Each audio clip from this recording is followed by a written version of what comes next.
Get like a doggy, nigga.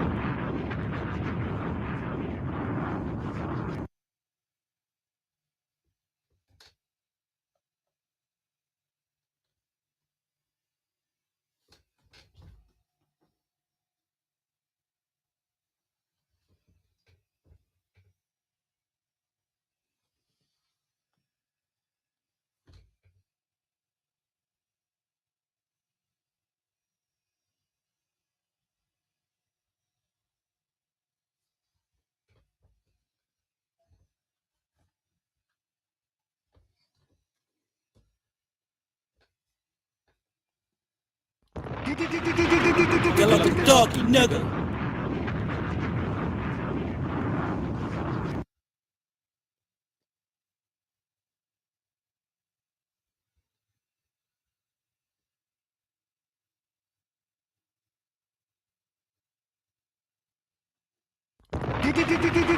Get like a doggy, nigga.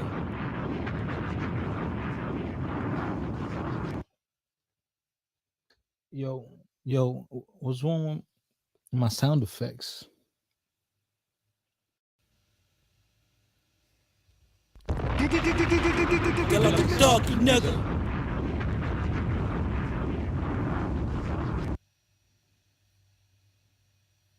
What's going on, everybody?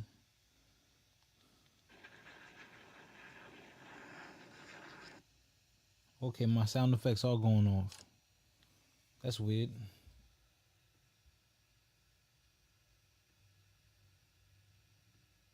That's weird. I can't hear them. But Get like a doggy, nigga.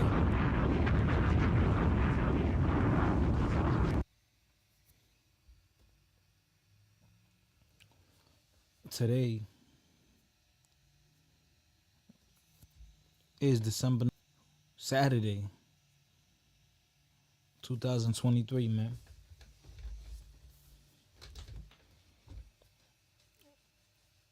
December going by quick. It was the first the other day. This going by quick. Uh-oh. That's not you. That's not you in that picture. Ooh. They got some hate for me, huh?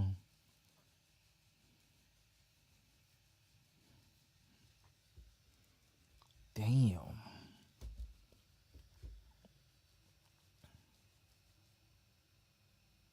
Today we're going to speak about Cameron checking Melyssa forward. It's been a lot of craziness going on in Hollywood in the music industry. How can I say this? A lot of accusations, right?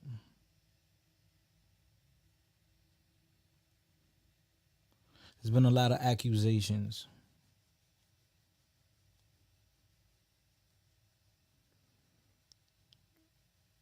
About, people getting touched on, violated. And sometimes we know that people lie. They fabricate stories for their gain.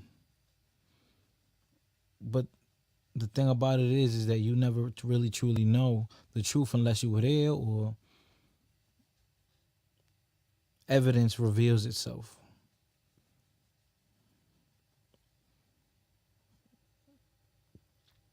But what I don't like are these accusing assholes, right? They just love victimhood.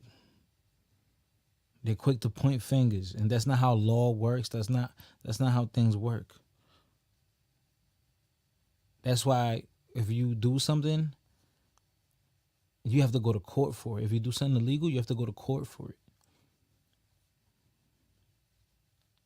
What's up? So what up? You have to figure out the facts before you judge people. It happens all the time. It happened today.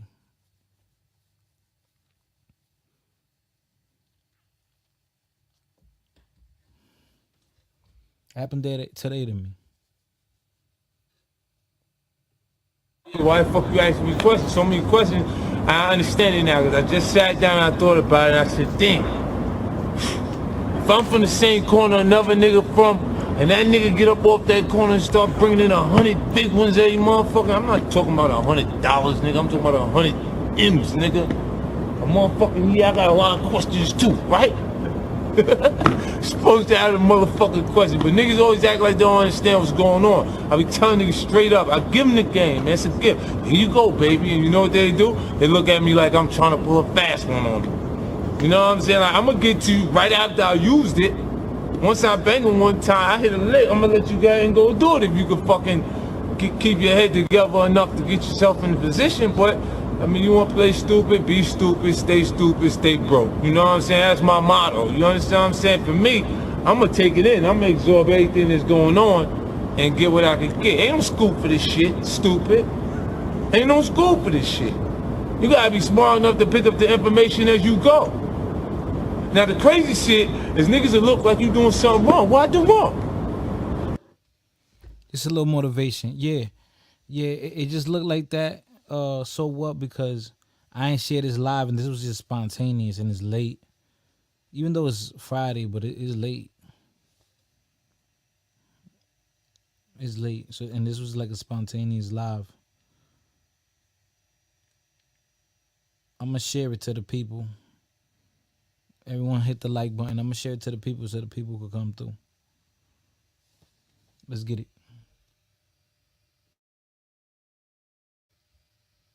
If you could find a nigga that could tell you that I own something, find one nigga that could say, yo, that nigga 50 owe me something, or he won't call you boo-boo because he wanna act like he knew me before we actually got on and shit like that. If you could find a nigga that say I own something, word to my mother, I'll give him whatever you say I own, but because I can't remember a nigga doing nothing for me, nigga. Now motherfuckers say you crazy, nigga call me crazy, you know I be thinking when they say that? Niggas say I'm crazy, I be thinking, yep. I was crazy enough to believe what the fuck I was saying gonna happen was gonna happen. And that's why I was persistent enough and consistent enough to exist now.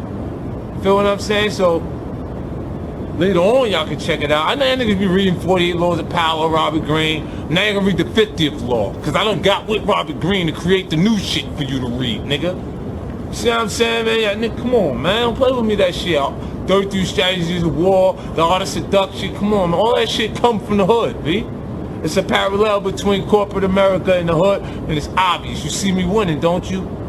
And fucking old timers is looking like, yo, that young boy, he took a page out of my book. But they ain't make all of that fucking money off it that I made off it. So what that mean? Old heads be hating sometimes, though. Don't worry, man. This is my little intro. We're going to get to the main topic. Just a little intro until the crowd comes in. But I love this video, man. It motivates me. Plus, I'm off that sativa, you heard?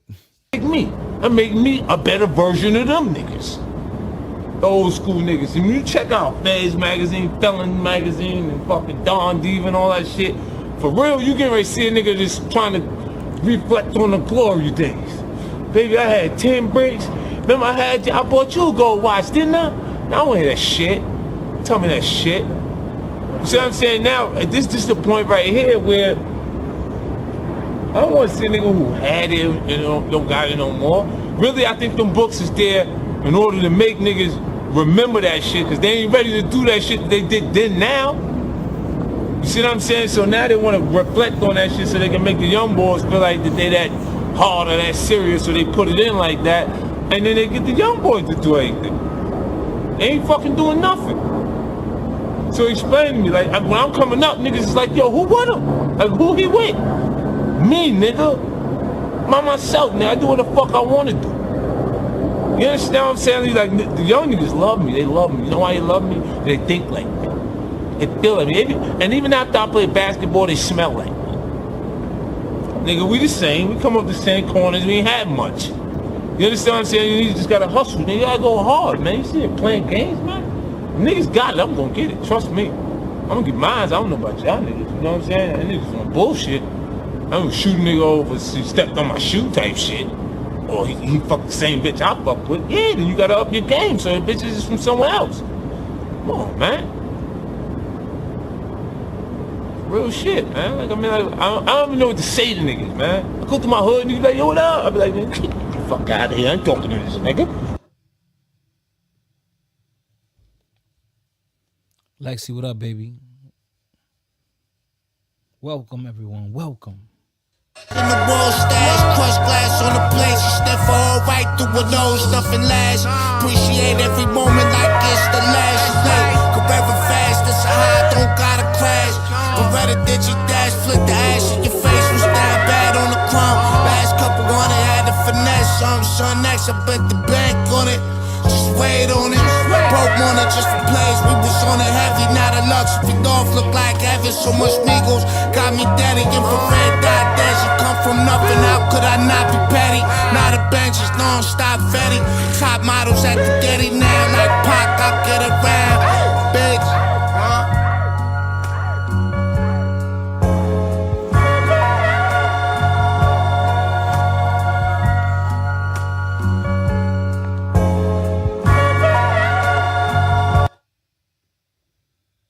What up, y'all? What up? What up? What up, Cam? What up? What's good? Listen. Check out the video I just uploaded. Tomorrow, I got some dope videos to upload for y'all.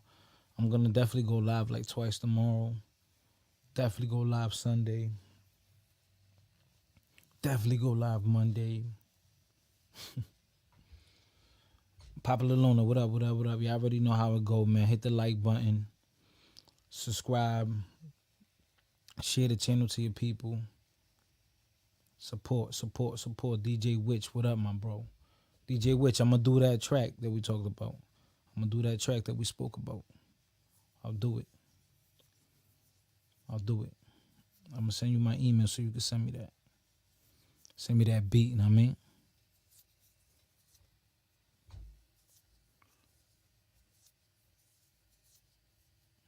Let me show y'all what's going on. Yeah, fuck Keisha.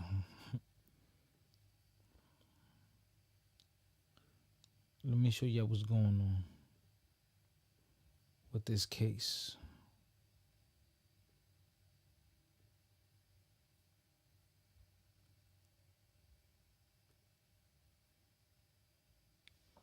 This is what Cameron said with Mace. They were speaking on their podcast. These are two rappers. And they were speaking about their days in the 90s. Things that they did back in the 90s. What I'm telling you is, I wish we could talk about the 90s. You can talk about it, Oh, we man. can talk about it? When we was gangbanging bitches, was we ever passionate with, yo, I remember one time, my man let me talk about the past. We was in a whorehouse one time, me and Murder. Me and Murder was in this whorehouse. So we left the bitch, we took the bitch out the whorehouse. I had a crib on 144th, a little stash crib over there between Surf and Lennox. We brought this bitch over there.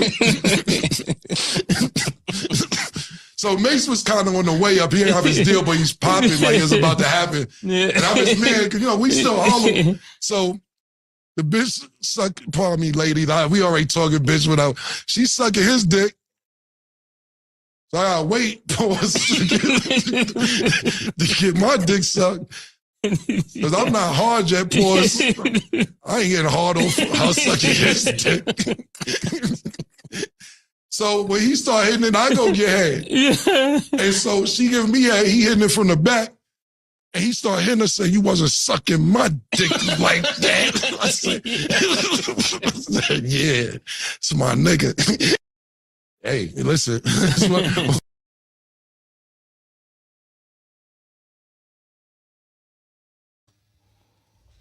Yo.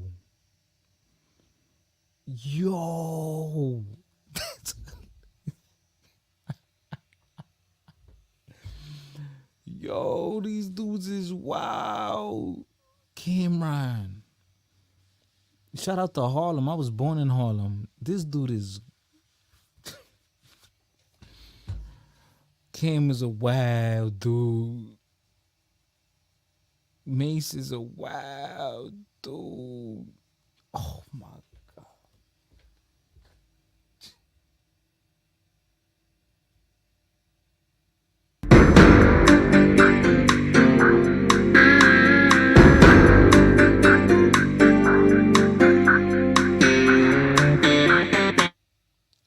That's a wild dude.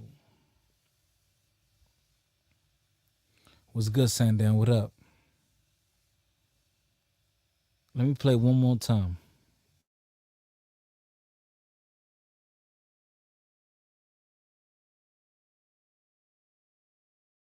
I'm telling you is, I wish we could talk about the 90s. You can talk about it. Oh, we can talk about it? When we was gangbanging bitches, was we ever passionate with, I remember one time, I'm glad my man let me talk about the past. We was in a whorehouse one time, me and Murder. Me and Murder's in this whorehouse. So we left the bitch, we took the bitch out the whorehouse. I had a crib on 144th, a little stash crib over there between Sunf and Lennox. We brought this bitch over there. So Mace was kind of on the way up. He didn't have his deal, but he's popping like it was about to happen. And I'm his man, because, we still Harlem. So the bitch pardon me, lady, we already talking bitch without, she's sucking his dick. So I gotta wait pause to get my dick sucked. Because I'm not hard yet, pause. I ain't getting hard over how sucking his dick. So when he start hitting it, I go get head. And so she giving me head, he hitting it from the back. And he started hitting her, saying, "You wasn't sucking my dick like that." I said, "Yeah, it's my nigga."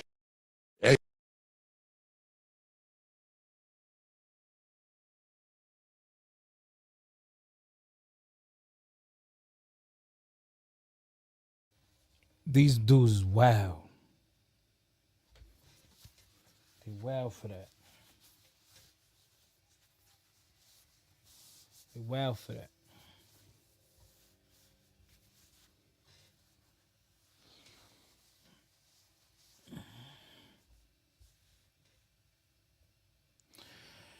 I was just about to bring that up. My boy, I was just about to bring that up.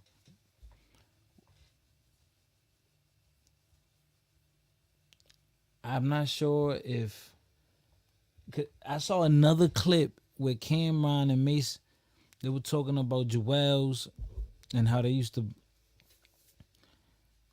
take women to Jewels. They'll bring women to the crib, and Jewels will be able to smash. Oh, look, I know this girl. She's been on my show before. I know this girl. I know her personally. She said, "Some stories just stay to yourself." I know this girl. She's a Jamaican girl from Brooklyn.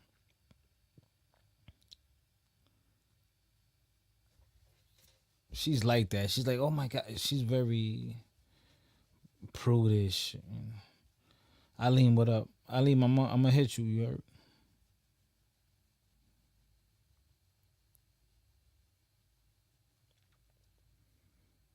Who you talking about? Eating pork chops with no hands. Who you talking about? I'm about to show y'all Melyssa Ford. She's older, but she still look good. Despite her being older, Lexi's my, oh, you're not Lexi. I like Lexi. I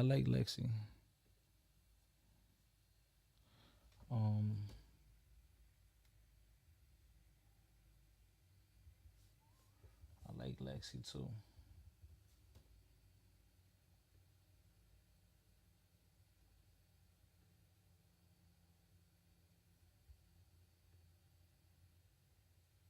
Yeah, I don't know what's going on with my computer. It's been acting up.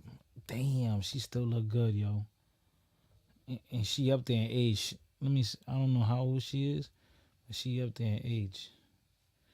Damn, look at that. Oh my God. Wow.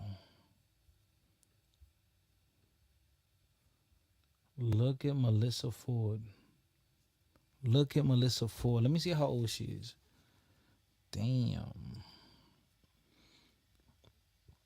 Cameron says she's washed up, but nah. She's 47. Whew. Not bad, not bad. Not bad, not bad.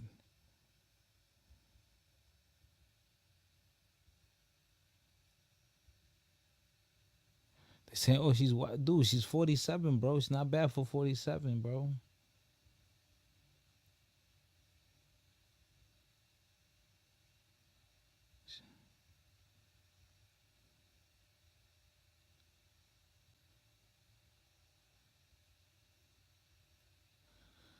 Yeah, she's not bad for 47, man. What you mean there's still dudes out there? What does that mean?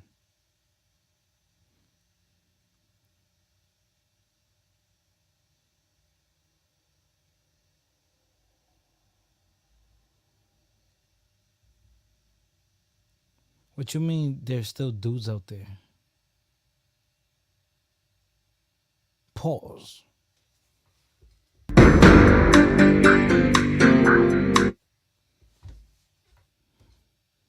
Anyways, we see she looks good. Oh. I'm like, I mean, yeah, she's a good looking woman. Cameron capping about that. Because I've seen him get with some regular chicks before.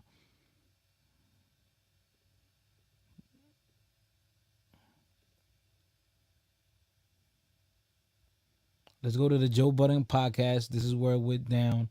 And Melyssa Ford, she was on her wokeness, victimhood, believe all women, Me Too. Every man is a creep. I mean, maybe she has that outlook, Melyssa Ford, on life, because, or dating or whatever, on men, because I bet she has a lot of men after her.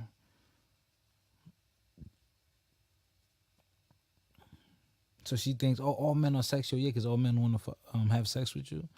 All men are just over-sexual, hypersexual, predators. But also she worked in the industry, so she benefited off of her looks. Well, let's not have it two ways, you know what I'm saying? Like,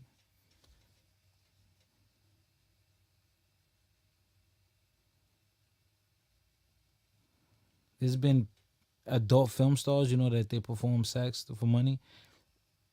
They go on interviews and they cry about, oh my God, I had sex, and like, you're crying, but you did it, and you're still doing it. These P stars are just amazing. They use their body to reap benefits, but they don't want to be objectified as sexual. It's ass backwards. What up, Killer Swag? She looked like two women at once. I don't know what that means. Is a feminist? Okay. Let's continue. Kareen Stephens is a feminist too. A lot of those women are like that.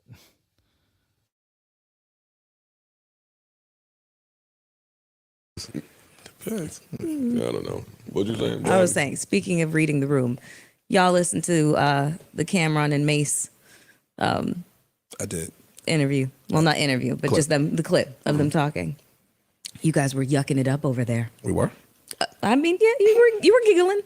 Look at this one right here. No, honestly, the first time I heard it, I was like, yo, I wonder if we was single on this podcast. What the stories would be. I didn't hear it. Cam and Mace released a clip where they were talking about them running a train on a girl.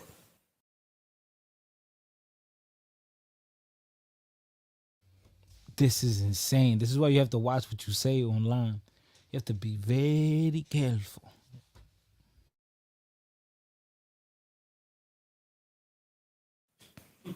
and I thought it was hilarious. They getting a lot of pushback for it. That's how I like my sports shows. Batman. But yeah, Tennis. Yeah, basically. So they getting a lot of flack for it. The story was funny. Mel played it for me and Ice, and me and Ice over here laughing, and she was sitting there like, but she do that shit when she was like this. So me and Ice, that's funny, huh? That's funny. Yeah, that's funny. Me and Ice over here died. What was said in the clip? Hey producers, all Output plugins are finally on sale for an incredible price. Everything is 50% off. You heard that right, XL. I forgot. I don't have it. Mel, you got the clip? I said it to the pod group. Okay, so, I got you. Yeah. All right, yeah. I don't have the. How long is the clip? It's quick. short. It's So quick. basically, he talks about. I'll let y'all hear it because I don't want to be the. Well, Mel, what do you think about it? I mean, I was just like, niggas, read the fucking room. Not you guys, obviously. I mean, like, clearly it's locker room talk. You know what I'm saying? But I mean, like, considering what just came down the pipeline, all these sexual harassment and assault lawsuits and stuff like that, this wasn't even in poor taste. This was just potentially you might be getting yourself in fucking trouble. And they're In trouble for what? In trouble for what? Or if the chick come out and say, "Oh, yeah, he did punch me."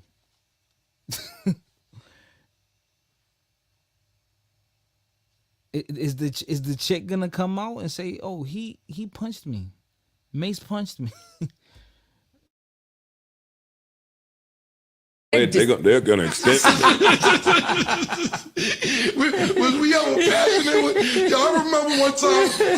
My man let me talk about the past. We was in a whorehouse one time, me and Murder. Me and Murder's in this whorehouse. So we left the bitch, we took the bitch out the whorehouse. I had a crib on 144th, a little stash crib over there between Surf and Lennox. We brought this bitch over there.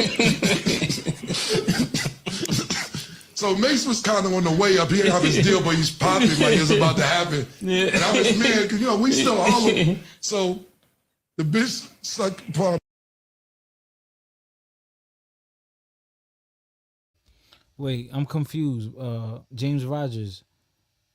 The only woman I showed up here was Melyssa Ford. MXC, don't a whorehouse. What? You don't trick?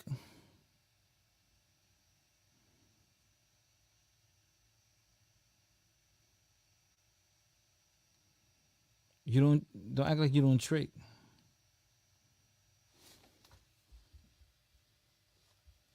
Don't pretend like you don't trick now.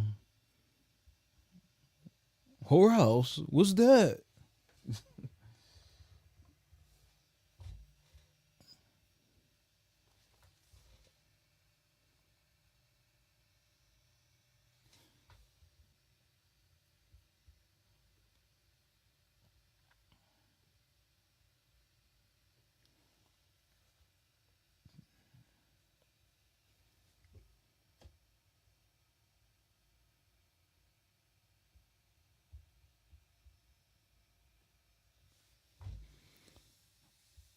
I mean, what do you guys think? Is that sick? Does it sound weird? Is it perverted?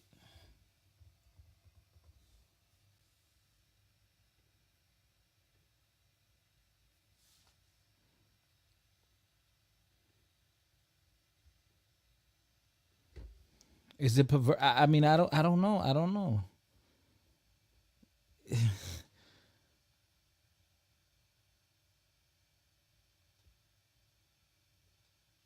Was the girl in the room? If you got someone, don't you love? Did she get smacked like that?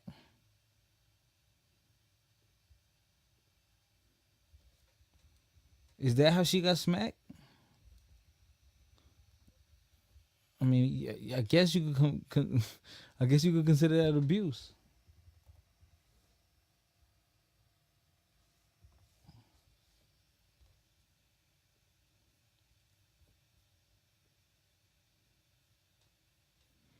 I guess you could consider that abuse.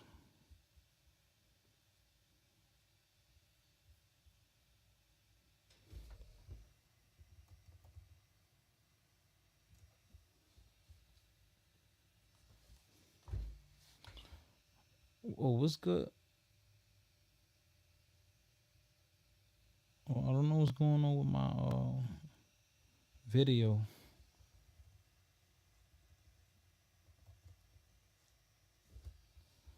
Oh, let's see right here.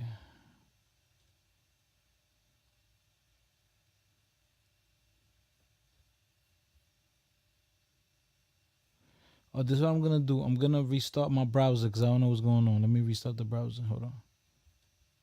I'll be right back.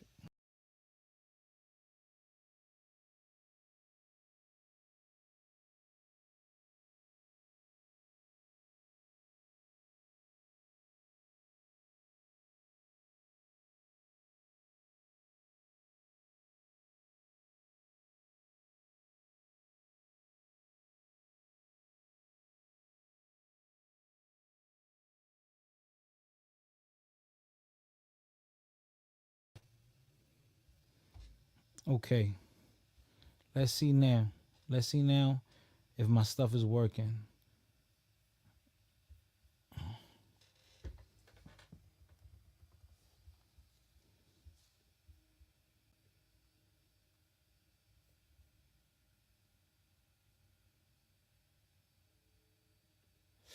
Damn, yeah, I don't know what's going on. My stuff is not working.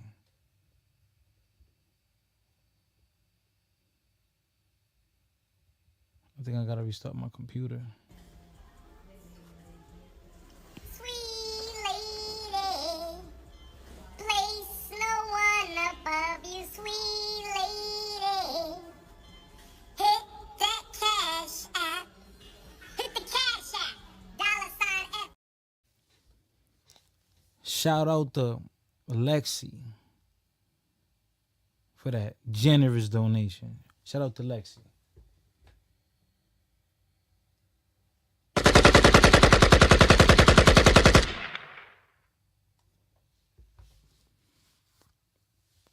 Shout out to Rakim for that donation.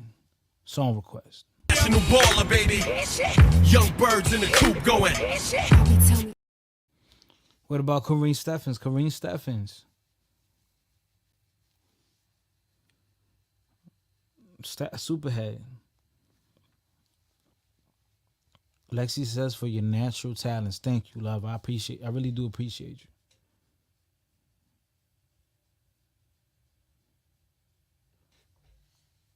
Sheila, what's going on, my love? Simon Hectic, what up? What up? Guys, hit that like button. Sheila E, baby, how you been doing? Have you been going live? I haven't seen you live. I haven't seen you live, my love. How's everything?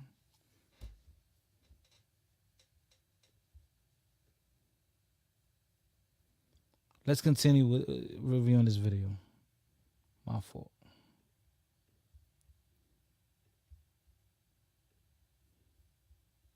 I mean, lady, we already talking bitch without. She's sucking his dick. Clean it up. Wait. Pause. Can't make it bitches to get my dick sucked. Because I'm not hard yet, pause. I thought y'all said this was I ain't a getting quick hard. I was sucking his dick. So when he started hitting it, I go get head. Yeah. And so she giving me head, he hitting it from the back. And he started hitting her, said, you wasn't sucking my dick like that. Yeah. Okay. But you know Cam is animated. So Cam like, he wasn't. So he started punching, like hitting the girl. Like, so it was funny. Mel was looking at us like, so what you think about it, Mel? Like I said, it is clearly locker room talk, and y'all should be able to say whatever the fuck you want, refer to women however you want to. Is that meant for public consumption? Like, considering what we've just been listening to, stories upon stories of women coming forward and talking about the fact that that is not exactly the way that I remember that story happening.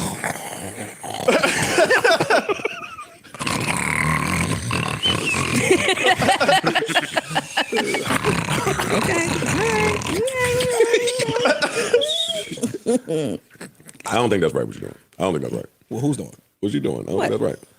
Like them niggas clearly went to a whorehouse and took somebody up out of here. Says them. Says them. Hostile by Screwball. Yo, shout out to Sundown, man.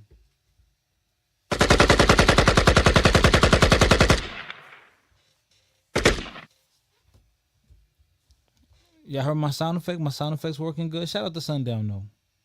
Who's the president, man? Who's the president? Byron. Who's the president? Byron. We live back in Coney Island with Shout out to Sundown. Rakim go first, then you. Don't worry.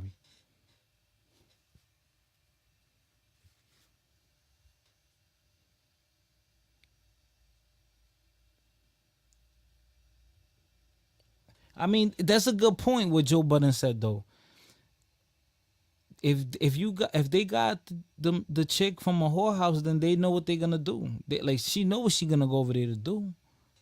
She can't go over there and cry grape, even though those working women sometimes do get grape. But Toya, what's good, baby? Sheila, did you have a great Thanksgiving, girl? Keisha, who are you? You don't even know Sheila. But now, Sheila, man, it's a pleasure to hear from you. When you going live again?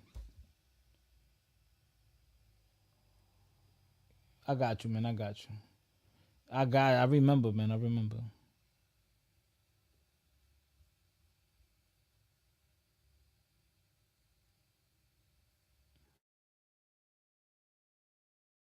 And that's who told the story.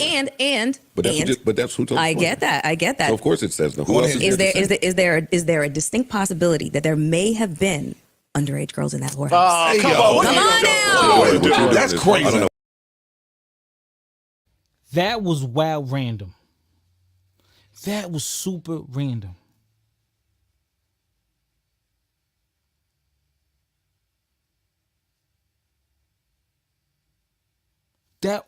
Why would you just assume that?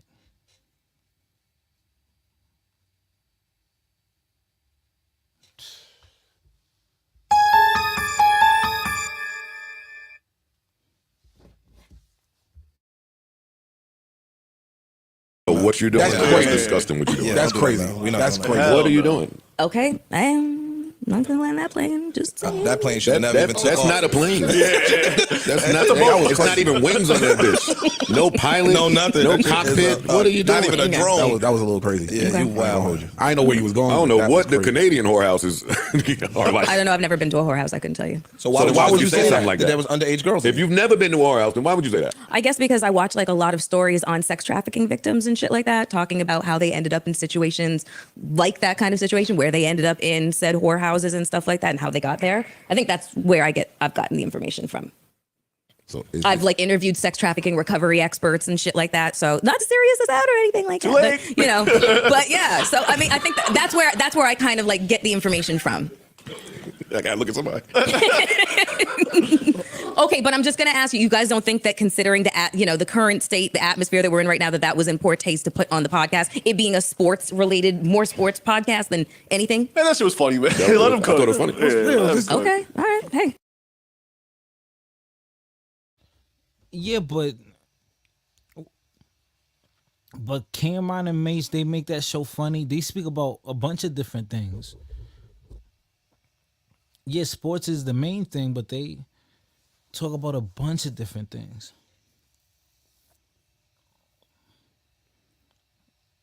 She looks like she's trying to slander. I don't know. She's just corny, lame. She's beautiful, but lame. A cornball. She's a cornball.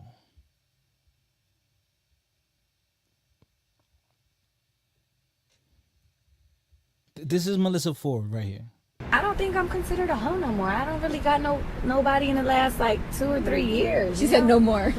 No, your wholeness can get deleted. shit, the delete button broke. The delete button broke. Bumbuckalot.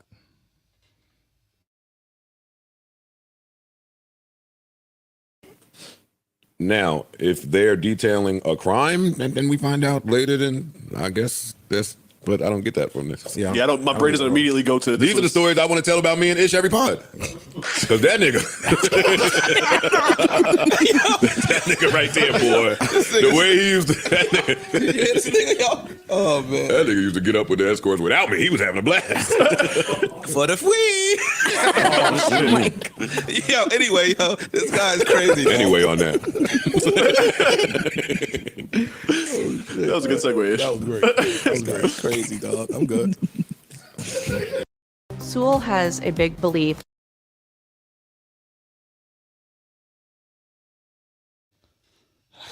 Listen, we're all adults and we all have sex, but it's only a minority of people that are doing sick stuff. It's crazy, all the accusations and the scandals and lawsuits and police reports have been filed in the past 2 weeks in Hollywood, yo. It's insane.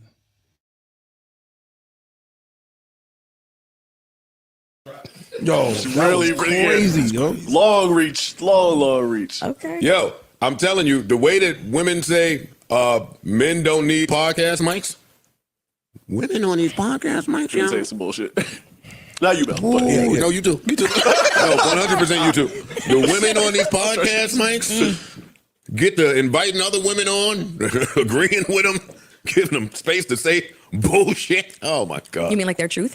Yes. Or a hypothetical that wasn't nowhere near presented. Y'all truth Oh, is I know like- you're not talking about y'all- hypotheticals. y'all You truth are is- the king of fucking Yeah. hypotheticals. But I wouldn't bring that one in there. Hypothetically, it could have been some underage girls in the room. That's crazy.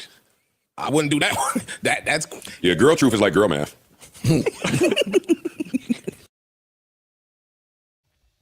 Yeah.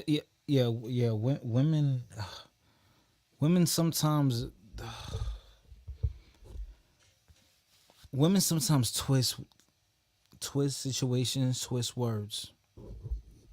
Yeah, it's real. Women sometimes twist up situations and twist words.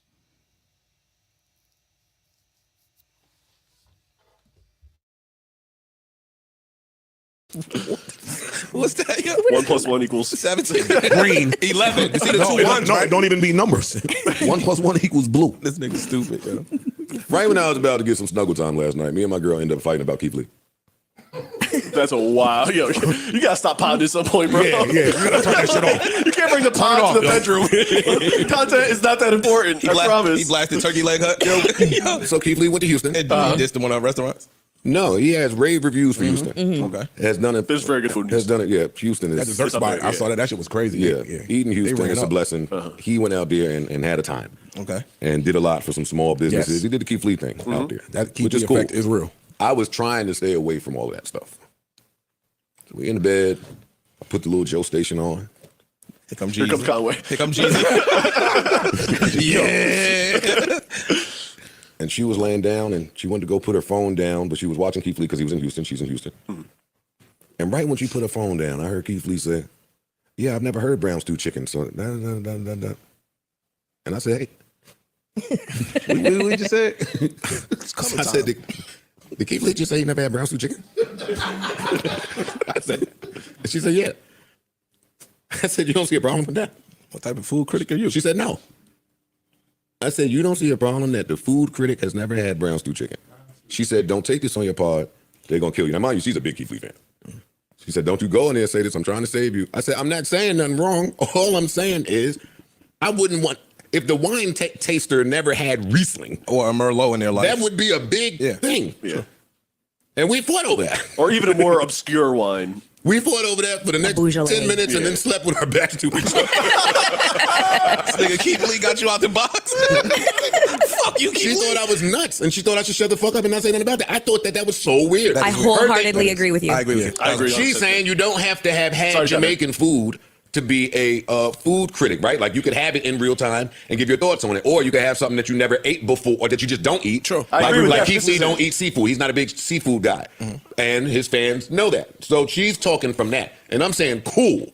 But brown stew chicken, you keep talking like it's octopus or some shit. I mean, octopus is not like that rare. People eat octopus, even if it's a little bit.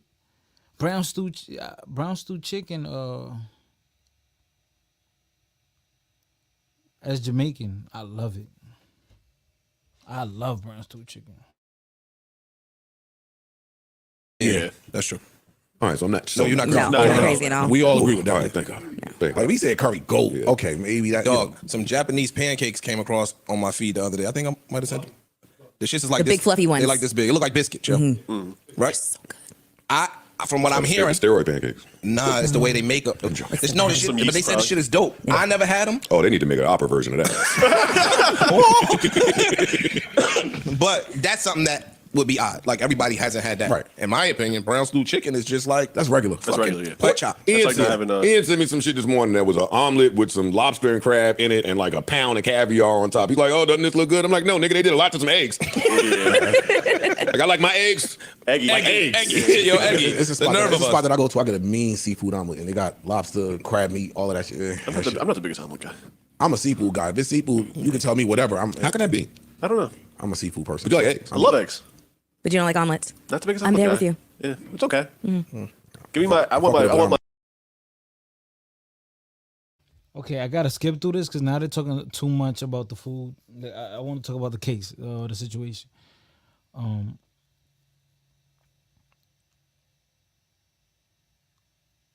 Octopus is a delicacy. American royalty. I'm gonna time you out the next time you request a song without sending money. You said play that new Tokisha song. You know the rules here. The next time, I'm just gonna time you out.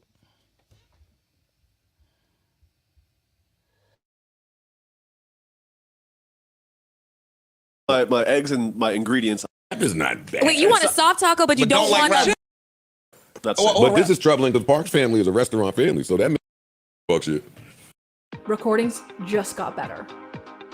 Hey, it's Dana from StreamYard. I'm so excited to. It's a good spot for it. That ain't a bad spot for it. That's one of the best spots for it. Yeah, that shit. Especially right there. That shit has come a long way. Your science is flawed. I'm just telling you, your science is flawed. It was a joke. Yo, go get something- I just go don't get want no something to 6'9" nigga nowhere around my baby. And don't put that in the civil suit. He forced us to drink at work. Oh man. Holy Oh, shit. fuck, man. What's wrong with y'all? I do want to ask a question. Let's hear it. All right, here we go. This is when bullshit starts. Yeah. But it don't have to be like that if I can just get a direct answer from Mel and we move. Uh-oh. Shout out to my guy Burgundy. Shout out to my guy Burgundy. Beta! Beta! Amazing. Amazing. Shout out to my guy Burgundy for the donation, you heard?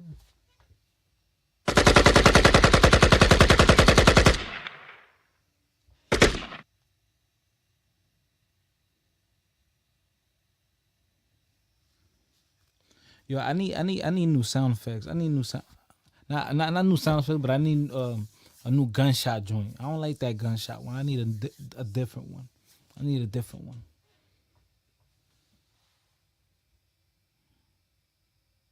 Yeah, and I got you.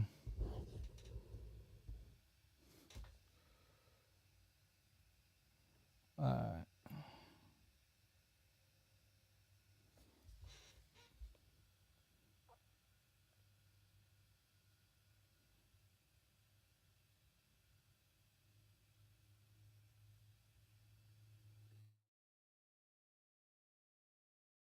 Move on. It'll be a quick hit. A Mel question.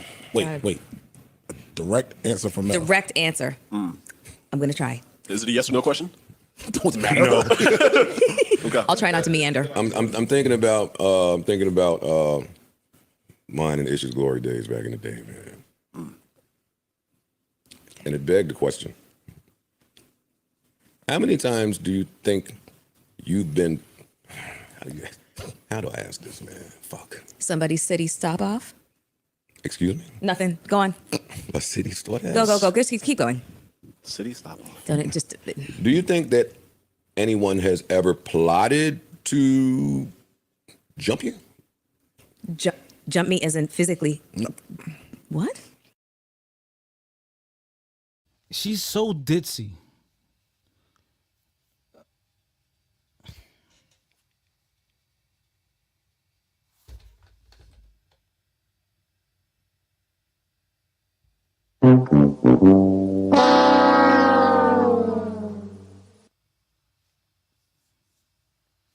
Lexi, do you know her? Do you know Melyssa Ford? You ever met her? You ever seen her around?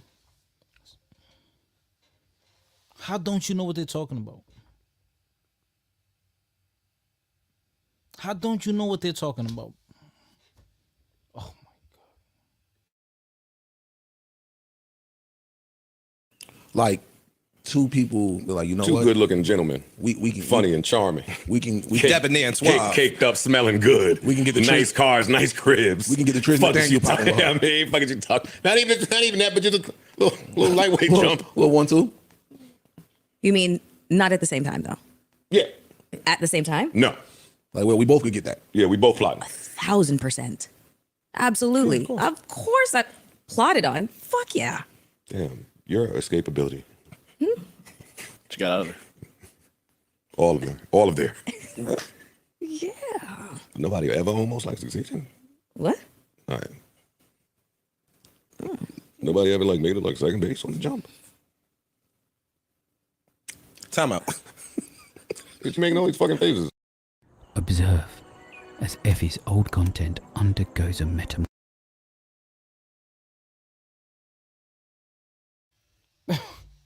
Wait, so what is second base head? Like, what's second base? Or head is third base? Fellatio is third base. Second base is like fondling, touching. First base is kissing, right?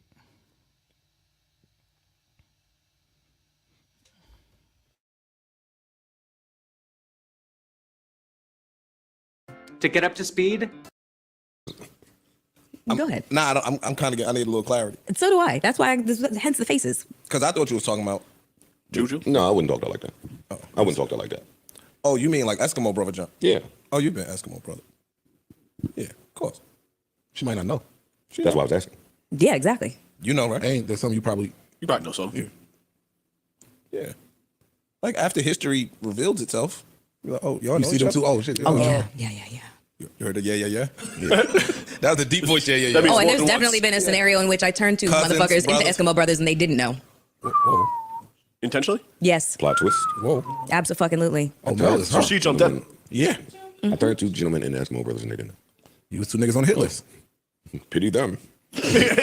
Oh, darn. Everybody got that situation. You got that off. You sure You got that off. You really showed them. Who was the boss? You won that one. I'm sure they learned their lesson. Is there ever a situation? No, but seriously, is there ever a situation for you guys in know a which few more niggas in there his is somebody that you would not want to be Eskimo brothers with? What was the question? Is there ever a scenario in which you found out you were Eskimo brothers with somebody and you were just like, oh, I'm gonna need you to start answering these questions. She talking to you. No, she nah, not. She talking to us. the room, y'all. This nigga be sitting over here and I can hear his brain. My answer is yes. What say?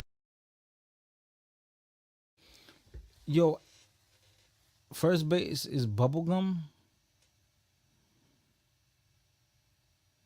James Rogers, are you good, bro?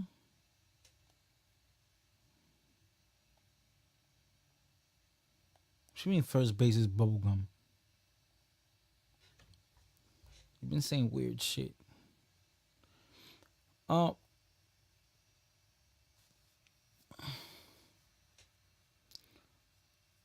Yeah, one of my best friends, we're Eskimo bros. We smashed the same chick.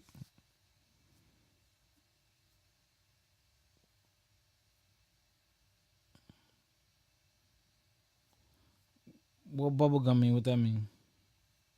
Shout out to the 17 people in the building. Hit that like button, man. Guys, have y'all ever smashed the same chick that you maybe your cousin, your friend, your boy smashed?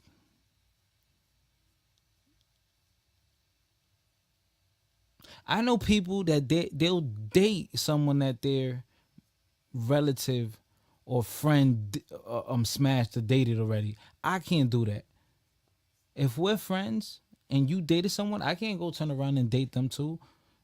No. Yeah, yeah, Lexi, I'll drop the link for you.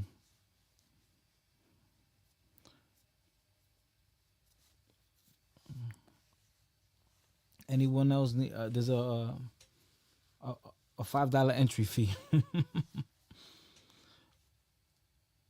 But you send me a nice donation, so you could come up. But yeah, like I could not date someone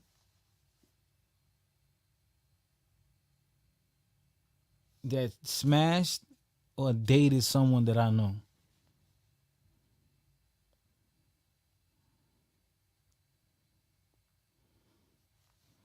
Nah, I'm good. I'm good. So like now I understand why women. Now I understand why women kind of don't like that. They don't want to deal with someone that they know. It's now I get it.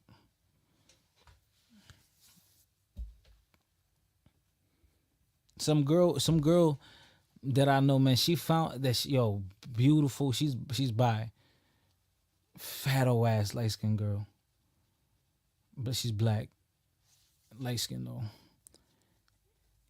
She wanted to sleep with me so bad, but then when she found out one of my best friends that she slept with was like one of my good friends, it was a wrap, Then I try to like deny him, like oh yeah, nah, I don't know him like that. Lying my ass off. We used to hang out all the time. My boy, he a cop now. He used to play ball. He was good. He made it to the Sweet 16 playing basketball in NCAA.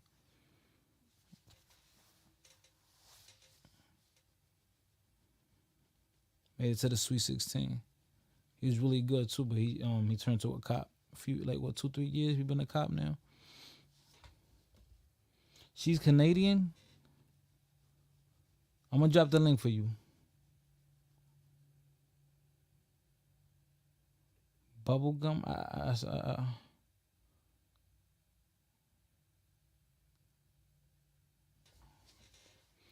North Dakota. University of North Dakota.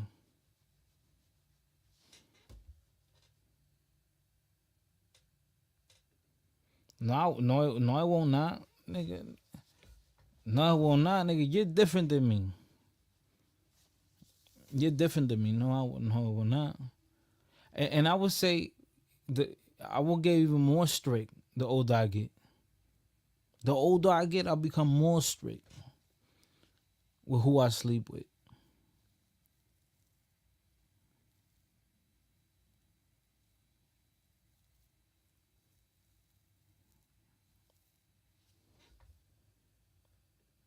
Too many women out there for a dude to deal with the same woman their boy. Yeah, nah.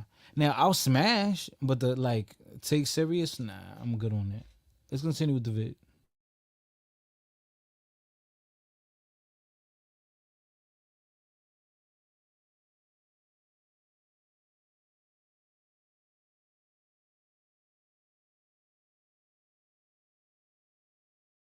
I disagree. I agree with that. Yeah, I agree with that.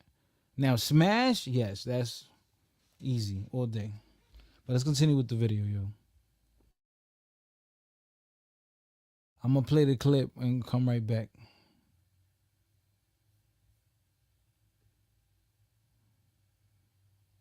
Not true. Hold on.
Yeah, I'm gonna drop the link down for you, Lexi. No, that's not true. Lexi, can you cam up for me?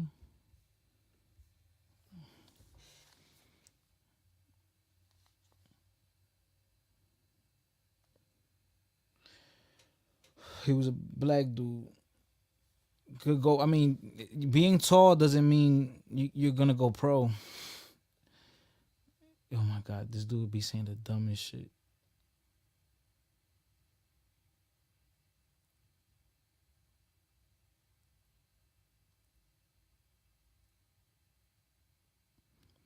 J-Man is the dumbest shit, bro.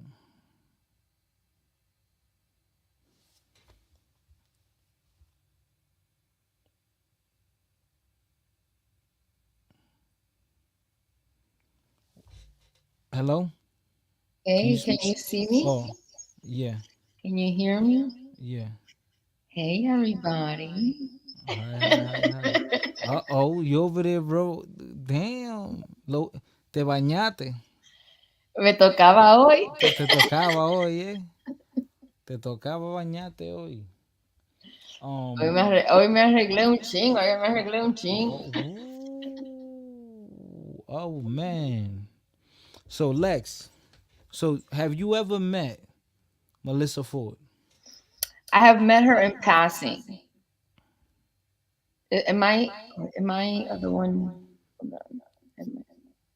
Am I the one echoing? Hold on, it might be me. Hold on. Let me see audio. What about now? Okay. I have met her in passing because we're the same age, and she is. You have to give it up to her because when she was doing music videos, Fighter, in the 90s, was when these women were getting paid top dollar. It was when music videos had big budgets in the 90s. That these women like her, Gloria Velez, they were getting paid like $5,000 to $10,000. Like they were legitimately making money. It wasn't like nowadays that girls do videos for free. You know what I mean? Like and then when I started doing videos in 2006, I could make $1,000 to $1,500, which is not bad because if you do 4 videos a month, you're good. And I've done a lot. I did a lot of them. I made a living off of being in videos. The only difference is I was never branding myself like video vixen, booty out, and that stuff. I definitely used my looks and my, my sexuality as a way to create business. But these women were like Vida Guerra. That's from her era. And Vida Guerra is stunning. Right. Yeah. Yeah. She's Puerto Rican and Cuban. Yeah, she's Cuban. So these women, they were like, they were comfortable doing the King magazine, the Lowrider magazine during the 90s.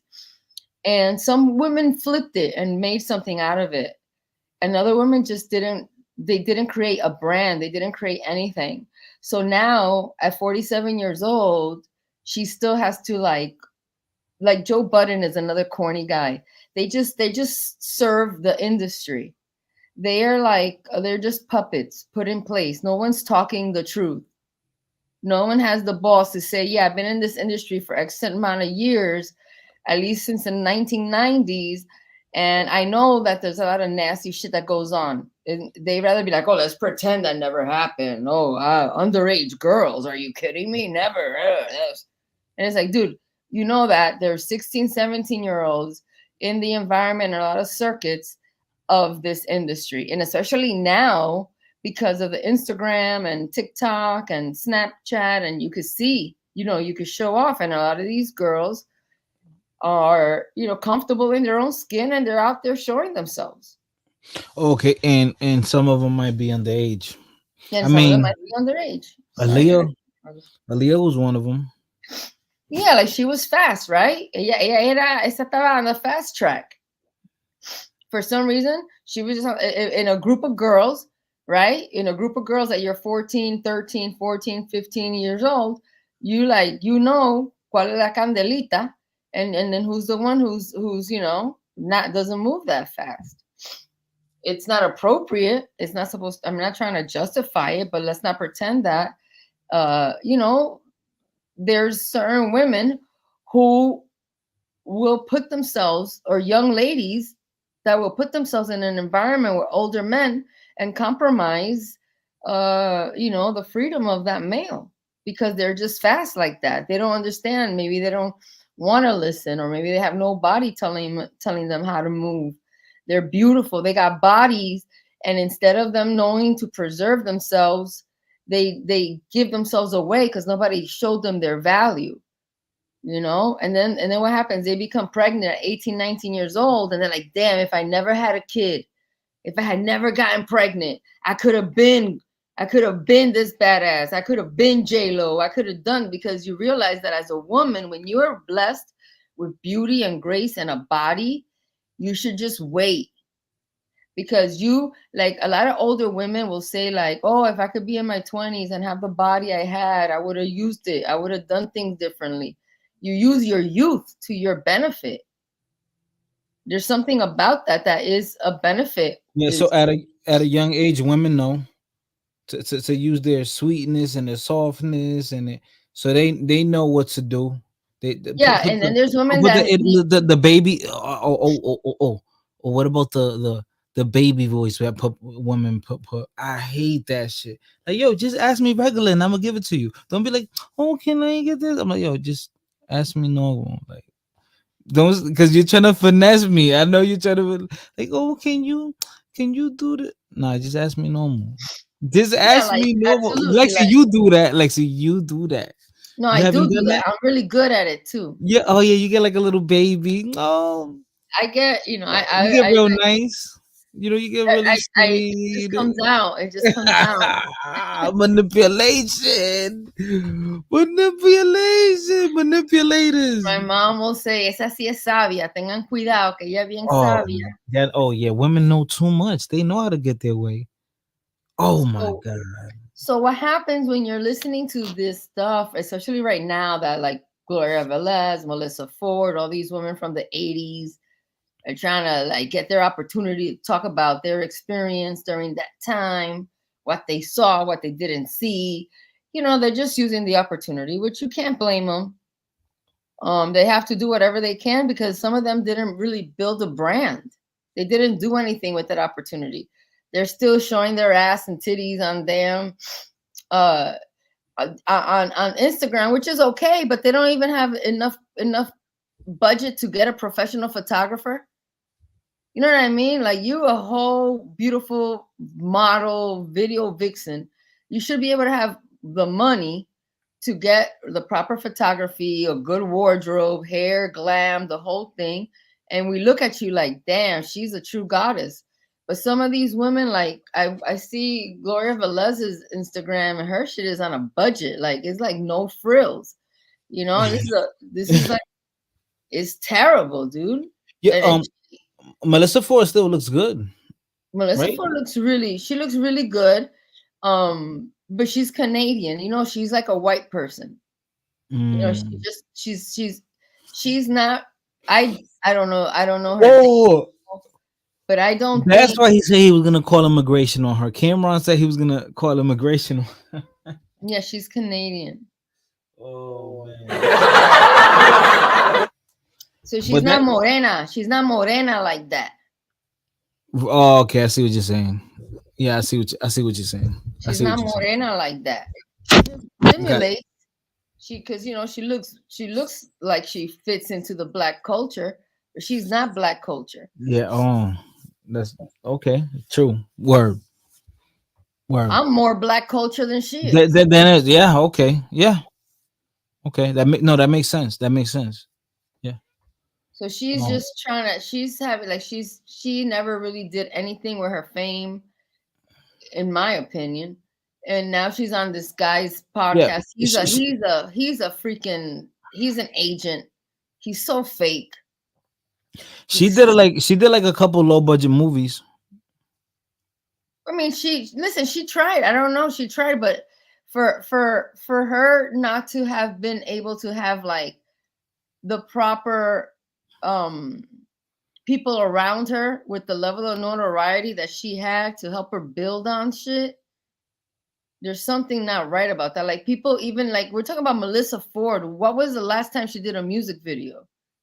Yeah, you know what it is. I think it's because Melyssa Ford, And we still remember her. She's memorable. She's gorgeous. Like she's a beautiful woman, but she's all looks. But I think that's what it. She's that's looks. it. She has no brains, No talent, no personality. She's not even funny. She's not even funny. Yeah. She's not even funny. I think Kim Kardashian has more personality than her. And Kim Kardashian has more media training. Yeah. Like when you decide to go into this entertainment thing, nothing about it is real life. Everything is a character that you're projecting to the masses, and you hope that you can create a cult following, and that's who you cater to. Nothing about it is real, folks. Like I'm telling the truth. You know? Like everybody, like this whole thing, like, and I'm gonna say this, like, oh, this whole thing with Diddy right now is really wild, you know, because I did E with Diddy and I did E with Cassie at Jimmy Iovine's house. I went to those parties, and I know, and I'm not surprised. And I don't know who. Diddy made somebody very upset. He made a higher up very upset that they're destroying his sandcastle. He's no longer protected. He's no longer protected for some reason. Yeah. He must have messed around with somebody's daughter when he wasn't supposed to. Usually that's what will get you to what's happening to him. If you got a higher up, that you don't fuck with their family. When you fucking cross a line with a family member, especially if you're a male like him and you go after one of their daughters or something like that, it's over. Like quick. Because these Jewish people and this gay mafia, they don't hold back. They control shit. The gay mafia. Wow. Yeah, the gay mafia. The gay mafia. Nigga, you gay. Yeah. Let me play this track. Shout out to Rakim for the song, for the donation. Get it in Ohio. Get it in Ohio. Yo, that's my shit. Get it in Ohio. I love that beat. I never heard that song, but okay, I'm going to mute myself. Yeah, that was like. And I'm going to. That was like 08. That was like in 08. Do you mind if I go off camera for a moment? Yeah. I'm gonna hit my little joint. Getting on me. Yo, hold on. Do the thing for me. Can you do the thing? You're so funny, fighter. Do it. You could do it right now. I'm not gonna do it right now. Why not? You could do it right now. Tú eres funny. Tú sí eres fresca. A ti te dan lo que tú quieras. Todo lo que tú quieras, yo te lo doy. You're slick. You're no different than Melyssa Ford right now. Oh, that's great.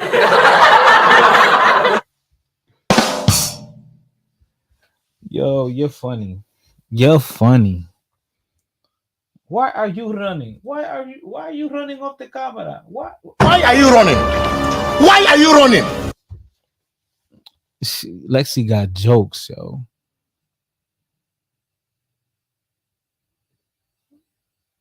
When I hit 3 with it, el cash app te llegó. Oh yeah, no, gracias. Yeah. Entonces cuando tú quieras, pon a vivir mi vida, pero put it in the back so I won't forget. Write it in the back. Pero también quiero el crédito dejado ahí por si el mongólico se pone aquí esta noche, yo voy a usarlo para que se vaya para el carajo el mongólico. Tú sabes quién es el mongólico. Okay, got you. Okay, listo. Yeah, you funny as hell.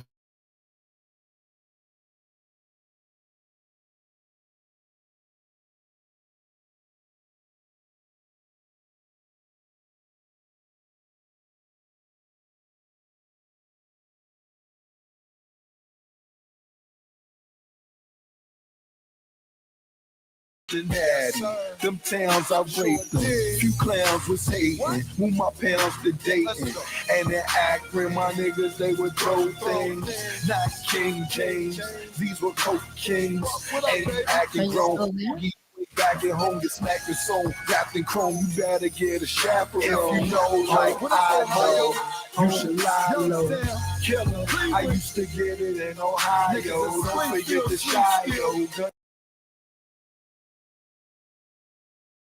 Gonna go like a pyro. You get playing, you gonna look like a gyro. You gonna hate me, hater, like an elevator. Yo, this came out what, like 08, 09? By the way, Cameron was in the movie I did Next Day Air, so I got to be around him back in the day. Okay.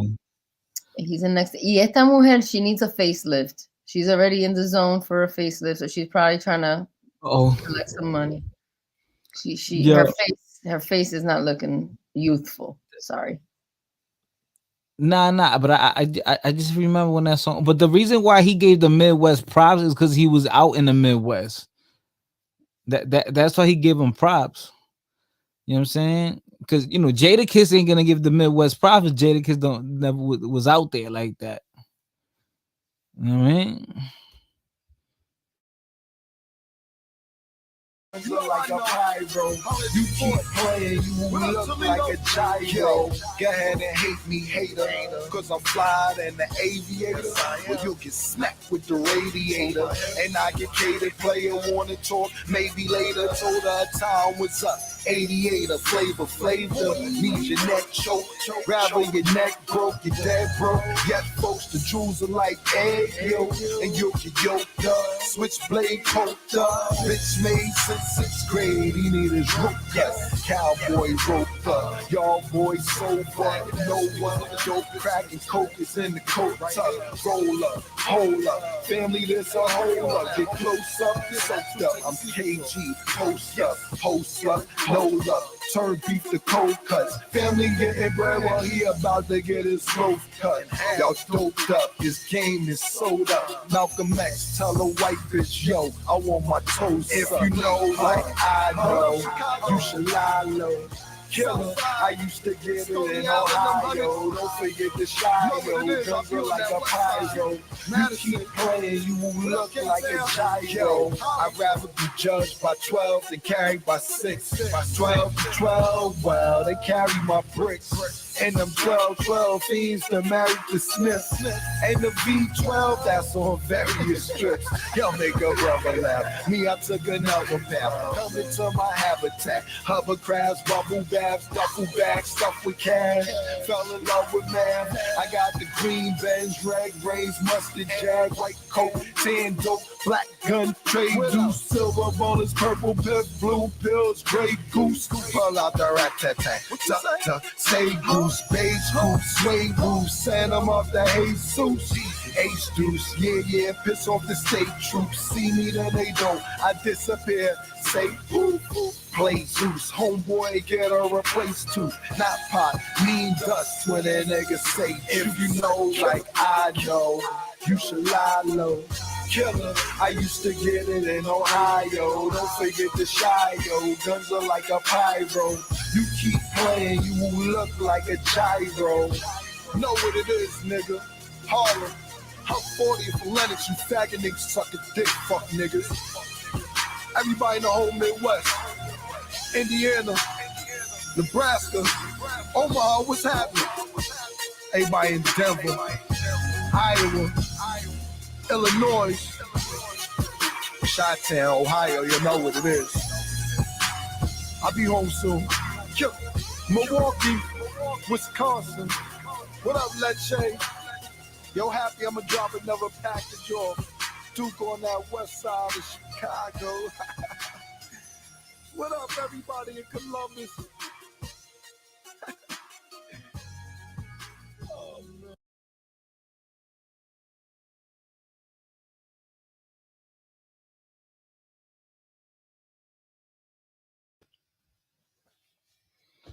$12, they carry the 6. $12, they carry the 6.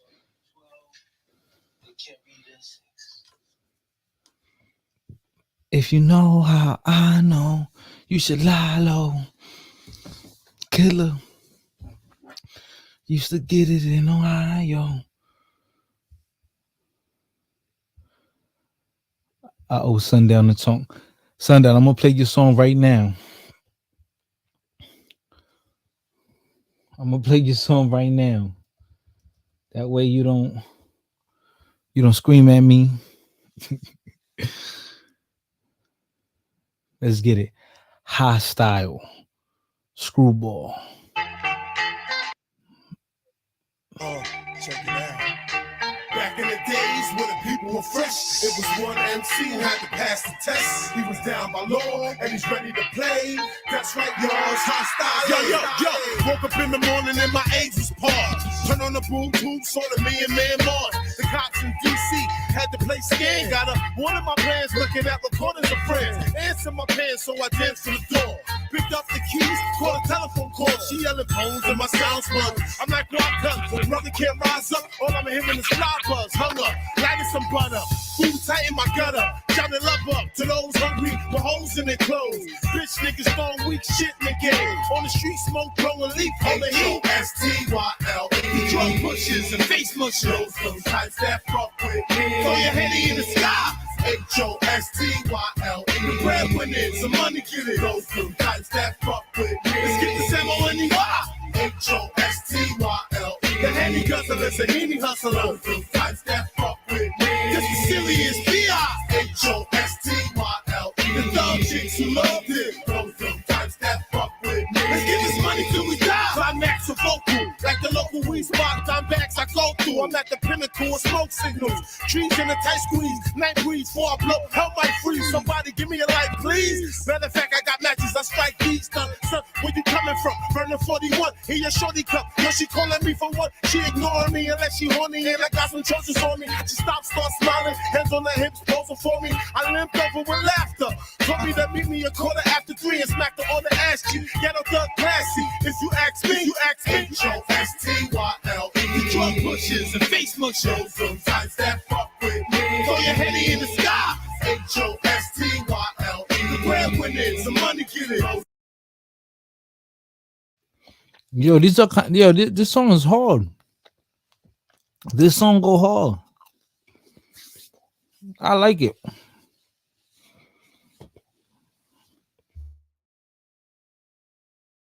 Sometimes that fuck with me. Let's get the Samo-N-E-Y. H-O-S-T-Y-L-E. The handy guzzlers and handy hustlers. Sometimes that fuck with me. This is silliest B.I. H-O-S-T-Y-L-E. The dumb chicks who love it. Those types that fuck with me. Let's get this money till we die.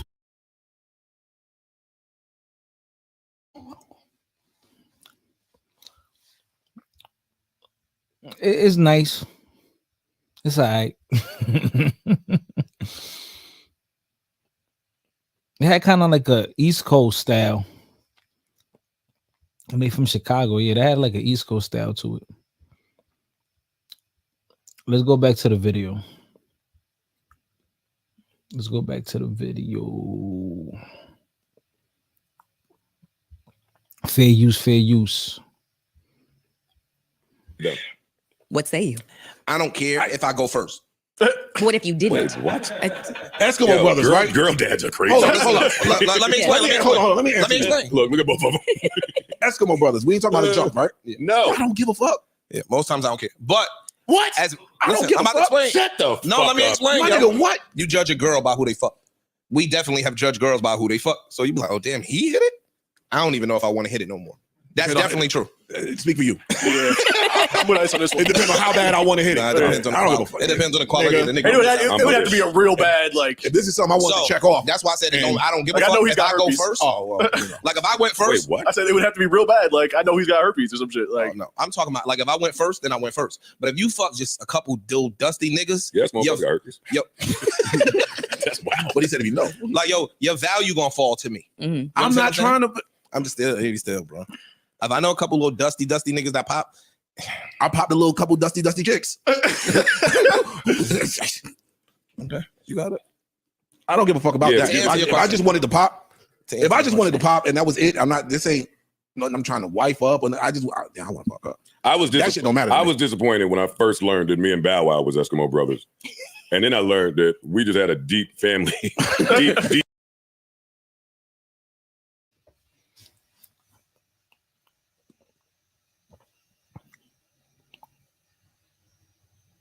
Yeah.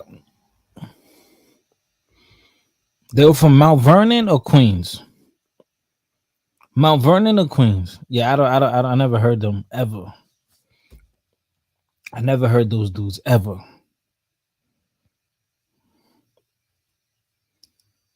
Ever.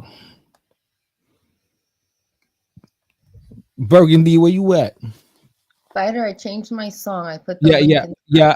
I saw it in the back. But I'm Burgundy go after goes next, and then you. But I'm gonna wait a little while. I'm curious to see if you're familiar with the song I picked out. I'll see. I just want to get through this video, because then we got probably like a few more minutes left. Yo, Sundown, you all over the place, man. Because now after this I have the Cameron reply that I have to play, and it's about like 20 minutes or something. So Sundown is doing too many push-ups and too many pull-ups.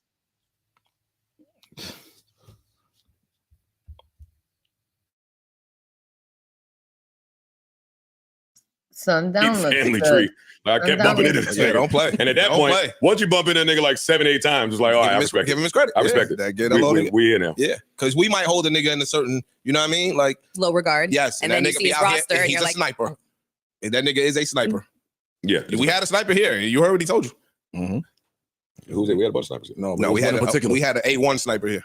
We've had a few though. We did. Who you talking about? Look. Oh no, and he said, "Yo, don't even compare me with these niggas." He said, "Yo, stop." Them the ones you know. Yo, that sniper means. Yeah, he said, compare me to Leo. He said, "Yo, compare me to Justin T and Leo."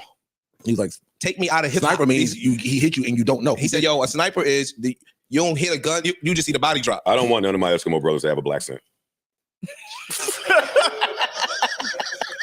Well, yeah, there are some things. You're the only child, nigga. There are some things. If you find out about Eskimo, it's like, all right, man, you're done to now. You're done to now. You know what I'm saying? Now you're done. Yeah, you're the only child. Yeah, Eskimo brothers got black scent. Mine? Output's having a sale 50% off all their plugins, instruments, and effects. Gives you a nice option of sounds, presets ready to go. You can change the rate, you can add more reverb. Love that. So many ways to manipulate your sound and get something unique. Go to output.com and grab your version today.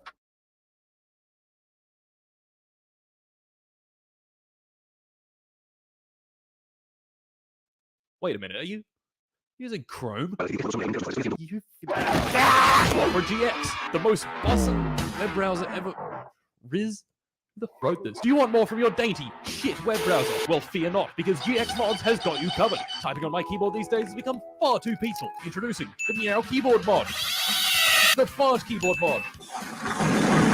Or maybe download my mod. Don't like my mod? If you don't like my mod, the GX store is filled with mods that will tickle your fancy. Did you think that was all, you naive manlet? Opera GX supports Chrome extensions like everyone's favorite Mr. Beast on every thumbnail across all of YouTube. Don't like YouTube? The sidebar allows you to go wherever you want. Twitch.tv, Discord.gg, TikTok.ccp, and everyone's favorite X. Do you like free games? Well, the GX Corner can set you up with the deal of a lifetime every 5 minutes. It also keeps you up to date with all of the important news. What are you waiting for? Download Opera GX today, or I will find you and do terrible things to your foreskin. This isn't a joke. Michael? Oh. How many you want me to? With a black scent? Give me some. I can't think of nothing. All right, cool. Off my. Oh, that's peak podding. That's peak podding shit right there. I just don't want to put nobody business. You know what I'm saying? I don't want to give do me that. a little to the side or something. No, that's not a black scent. You know what a black scent is? A black scent is that shit Justin Timberlake was doing. Oh, I know. I ain't know what you. Yeah. No, I'm wrong. Pardon me. Yeah, all right. You scared me. No. I was about to call some bitches.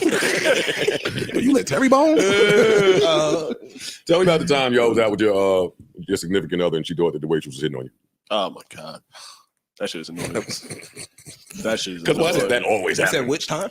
Tell me about the time. Yeah, I'm every time. No, not every time. Most of them. And how many times was she right? Because sometimes you guys seem like really oblivious when a chick is hitting on you. See, this is the thing. I'm so I like kind of go out my way to be overwhelmingly nice. So even if I'm at Wendy's and I can't see you and I hear you, I like try to be as polite as possible. Oh, you're nice to the little Wendy's. So I don't know if it's them being nice or them flirting. I can't kind of tell. Even when I'm at Wendy's, I'm nice. No, I meant like I can't see you. Like it's through the drive-through. At least ramen, yo. My girl is like that on Uber Eats. Yep. Oh yeah. It might be worse.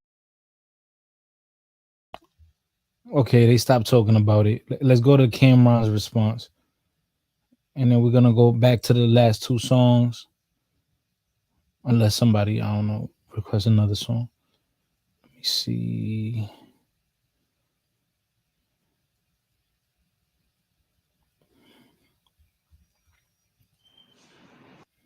Gonna leave it alone, but then she says sorry, which the sorry wasn't even genuine. That shit was fake.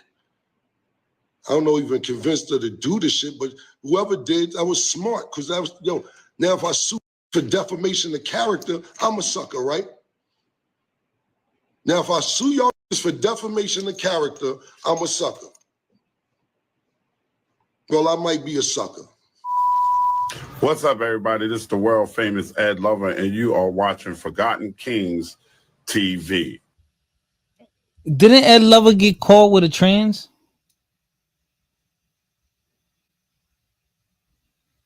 Lex? I don't know. I cannot confirm that. I don't know. But when you said it, I kind of remember a story about that. When you said it, there's something about me that I was like, ooh, hold on. That kind of, there's something, there's something there about it, but I don't remember the details. Wow, Ed Lover, look at him. Damn, that's crazy. I used to watch Yo MTV Raps. Yeah, supposedly, he got with a trans.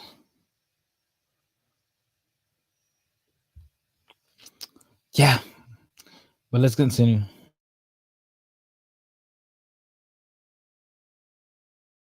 That's right. Forgotten Kings TV. Come on, son. So I couldn't film. My mom was sick she got diagnosed with cancer January 7th. She died February 9th. So that whole month, you got to realize where our brain is at. Watching your mother die, I wouldn't wish that on nobody, sitting there watching your mother die for a month. Every day watching your mother die. That's, I wouldn't wish that.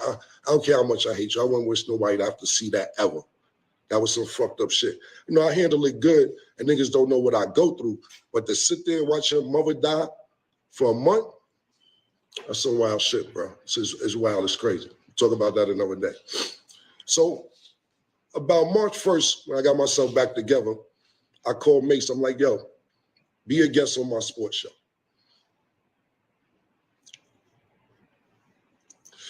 He said, cool. He came through. He had fun. He said, you want to be partners? I said, yeah, let's be partners. No investors, nobody giving us bread. We put up our own money. We say, yo, let's see how this shit go. If it go, we'll see what happens. But let's film for the rest of the year and see how it go. So we did that. We hired a female who was in college. Her name was Treasure Wilson. Senior sports, not just sports journalist, a journalist, period. She got the NAACP award for journalism. We hired her while she was in school. That's my water, bro. So we hired her fresh while she's in school, still paying her. She ended up graduating and all that. So we're doing a sports show. And while we're doing the show, me and Mason, now, like I said, I did 4 episodes, November, December, took off the whole January and February because my mom was sick. So I got back to it in March. We do about 8, 9 shows. And I see Nori and Joe Buttons saying, yo, I love when people feel they're doing what they're doing. So I took that as, oh, niggas see me do it in November. My mom's got sick and they thought I quit doing it. So they was like, yeah, especially sports shows and this, that, and the third. And I love seeing them fail. I remember they made that comment because I watched it. I watched Nori from time to time and Joe Budden from time to time. And I remember they did say that. They did say the sports shows, they was throwing a shot because who else was speaking about sports? So they definitely talking about him. Later on, they said they wasn't talking about me. So I do want to apologize to Nori publicly because he said I never apologized to him publicly, which I didn't. And I Nori my nigga, so I truly do apologize. I took it as, I'm just telling you how I took it. As I did the show in November, December, I didn't do it for 2-3 months. Nobody really didn't know the reason why I wasn't doing it. And when I picked back up, it seemed like, oh, this nigga can't do sports shows 1 week, not doing it. That's how I took it. If I took it wrong, I apologize. So when I seen that, I'm like, niggas coming at me? Pause. I ain't even bothering nobody. I'm just trying to do my shit. I put up a little video about Nori and Joe Buttons and this, that, and the third. If y'all wasn't talking about me, I truly apologize. I'm telling you why I took it like that. So shout, especially Nori, because that's my nigga for 20-something years. So me and him, we good now, but he said I never publicly apologize. Cool. I'm doing sports. I'm not bothering nobody. During these sports shows, me and Murder talk about times from back in the days. Now, mind you, so I'm taking the show. Me and May start the show March. It's December. Just to give y'all an idea what's going on. We are number 2 in analytics when it comes to all debate sports shows period on YouTube, or analytics per month. Only people ahead of us in sports on YouTube, and this is no disrespect to no other sports shows and nothing like that, is First Take. So I'm not shitting on no other sports shows because all y'all sports shows, gave me life to want to do this. I grew up watching Sports Center. I grew up watching Skip Bayless. Even though I talk about Skip Bayless on the show and give him a hard time, we can't act like Skip ain't a staple in the sports community. Shannon Sharp, another nigga, gave me inspiration to do it because he was being himself. Number 2, we number 2. Analytics, straight up and down. It is what it is. Number 2 sports show on YouTube.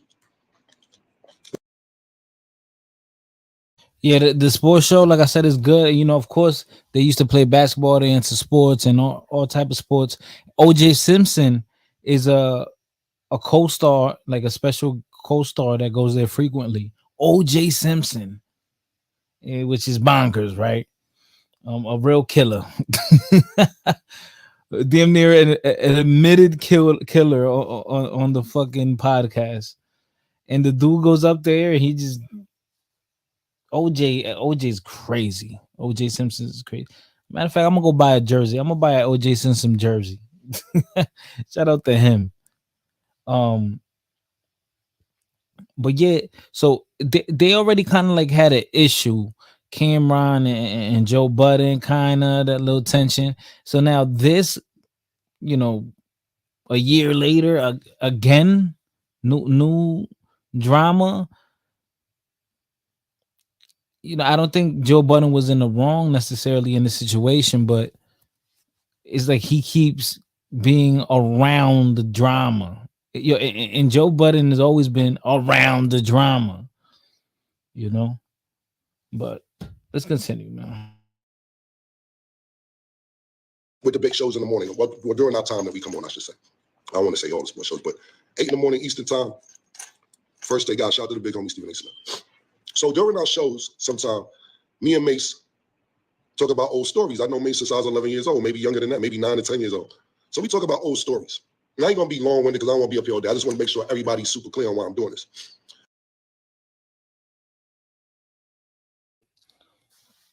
Out of all the Nori Drink Champs interview,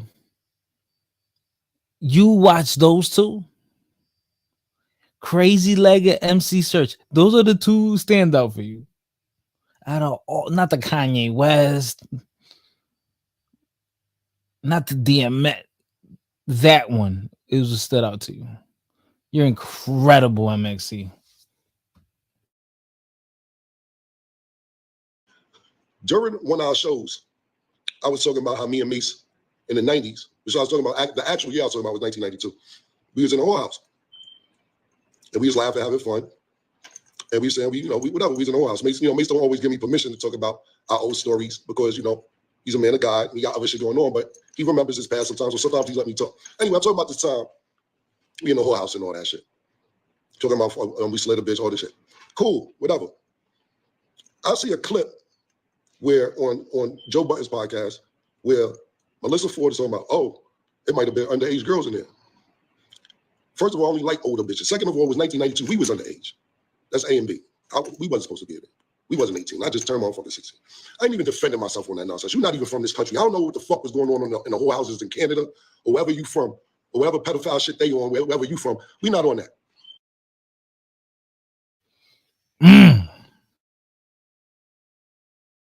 I ain't even going into that. More of the story, she said it.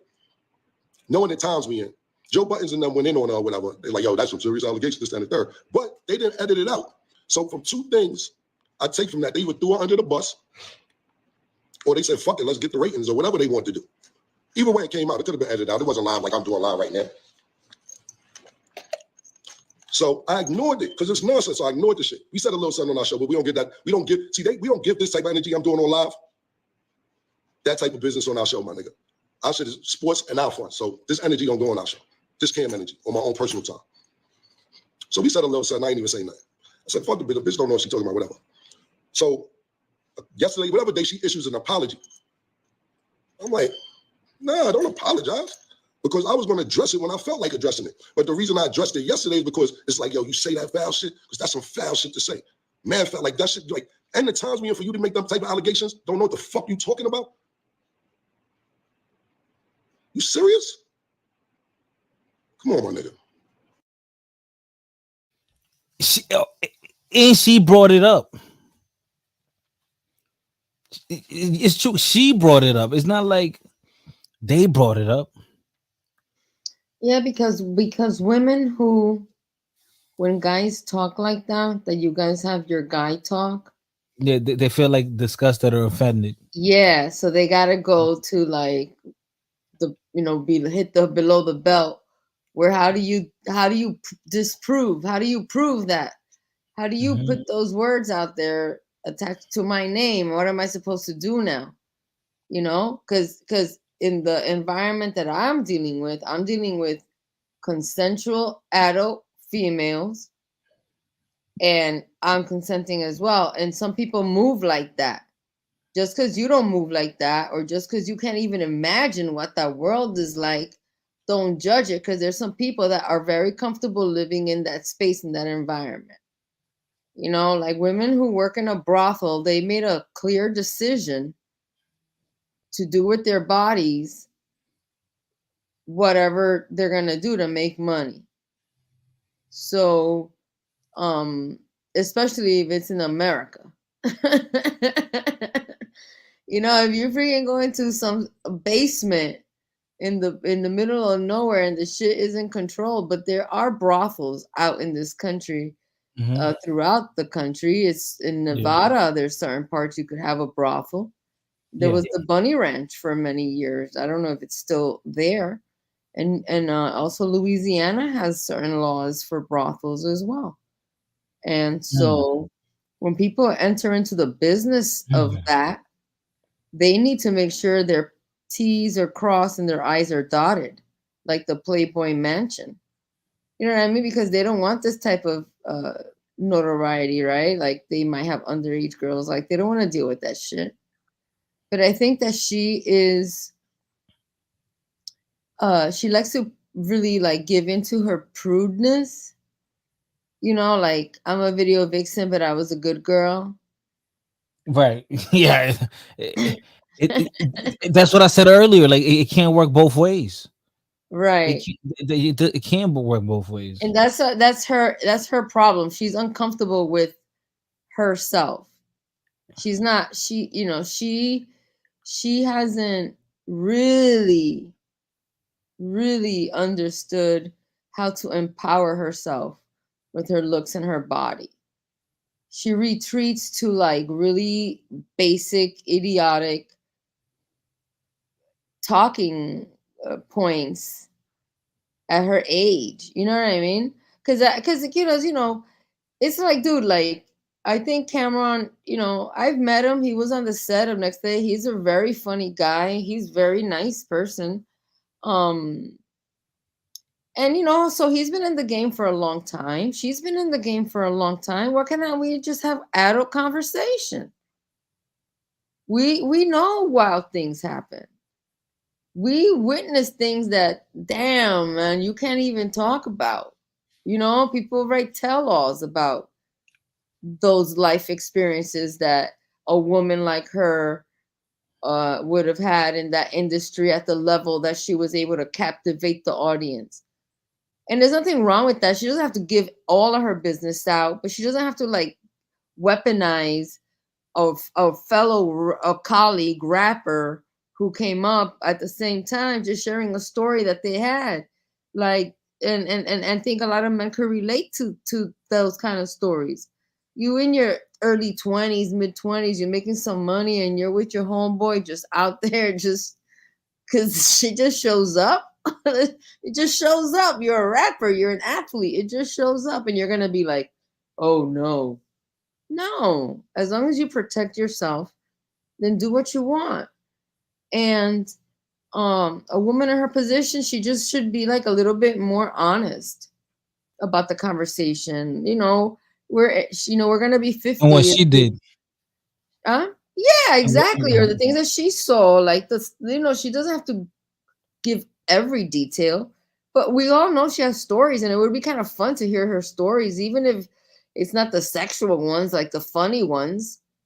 You know what I mean? Like, or encounters she had or something, but she just caters to the industry and like she just plays the part. I don't know why she hasn't been able to shake that way of being off, why she's afraid.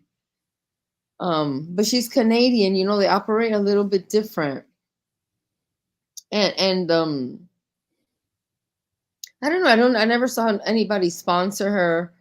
I didn't ever see her get any endorsements, like she's beautiful, she's memorable, but she just really didn't accomplish much. Yeah, like And I said, everything, every time that she shows up, she's trying to portray that woman she was back then. You know what I mean? Like, because she's just like I said, I think she's the epitome of an airhead. She's just good looking, and that's it. And she could just shut up and look pretty in those music videos. She did like a couple of movies, like I said, low budget films, and it didn't take a lot of good acting. It didn't require great acting. She just and you did know it. what else? She was a pretty Snyder? face. In her history, I don't know. We might have to Google it. I'm gonna say this. I might be incorrect, but I feel like nobody really nobody of any celebrity status ever cuffed her. Yeah, yeah. You know what I mean? Like she never dated Tyrese. She was never like in a relationship with an actor for 4 or 5 years, or a rapper or an athlete. Like she, it's like she's kind of like me, right? Never married, no kids. So and then but she was she just, I don't know, she played her cards so differently than I've played my cards. I don't know what her backup career was. But you just never really heard of her making any type of like really legit moves like Gloria Velez. I mean, not right now, she's going through some stuff, but she really could have done a lot more, if I'm gonna just, but I think she's recognizing that, I think a lot of this stuff that's going on right now is making her think of her past, because her Instagram is like, it's very sad. It's very sad because it happens, like there's beautiful women who don't have protection, who get exploited in this thing. And I can understand why she might say underage girls, but she's projecting.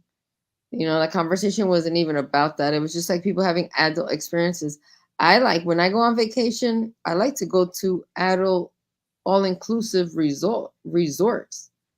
Adults, where you can be topless. There's no little kids. You can get drunk. You can do what you want. And if it's a problem, they'll escort you to your room from the pool. But no, there's, and it's important for people to identify that as they get older, like versus like trying to act like they're saints, So I think she's just still stuck in that, and it looks stupid, right? It looks stupid to hear a 47-year-old woman talk like that, but I think she's just really uncomfortable. She's uncomfortable in something, or doesn't want to, I don't know, maybe she's ashamed of something. Maybe she's got something really negative attached to that. Hopefully she'll recognize it, and then she'll come out and just start having real conversations, like just real conversations about shit. Because I think women like her from the 90s, that was an incredible time for a lot of these music video women. I know a lot of us might not know their names, but you watch the Lean Back video, Raven Lolito, yo, Benny Boom's wife. Mm-hmm. She was 17 on that video set. You know? And Benny cuffed her, and they've been together since then. So, you know, a lot of things happen. And it works out for some people. It doesn't really work out for some other people, but it's I don't know. I like to be honest about things, especially when people ask me about the industry. Because I can't pretend that I didn't see things. I can't pretend I didn't participate in things. And you know, and I think that she just had the same type of experience or similar, like observing things that nobody could imagine ever experiencing. And she shouldn't have gone after Cameron about that. She should have just been like, oh shit, yeah, and I went to some parties and I saw this happen. And it could have been a cool conversation about stories from back in the day. You know, I don't know. She's just whack a little bit. Yeah. Yeah, let's continue with this video because I want to see where he's gonna go with this. Because it's almost halfway. I want to see where he's gonna go with this. Come on, my nigga. Stop playing with niggas, man. Anyway, she tried to apologize, and I said to myself, nah, because if I address it in a month or whenever I felt like addressing it, people gonna be like, oh, Kim, she apologized, leave it alone. You can't just say shit like that, and 3 days later, 2 days later, like, oh, my bad, I wasn't thinking. You damn right you wasn't thinking. You wasn't thinking. Y'all shouldn't have said that. That's some serious allegations. Well, I say that in the beginning. You're not even from here. You're not even from this country. I could have went straight to Ice-T, fucked you in the bathroom for $2,000 when you was fucking doing waitressing. I didn't even go there. You used to fuck in the bathroom. You see, fighter? Damn. You see? Yes, fighter. Let's see where he goes. The Kit Kat Club, one of them old ass club bitch. Stop. You're a video vixen.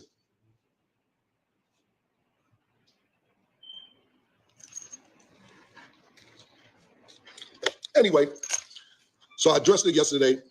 I'm like, nah, don't say sorry because that's some serious shit. And I didn't even get at you the way I should have got at you. I left it alone. I'm like, this bitch is bugging.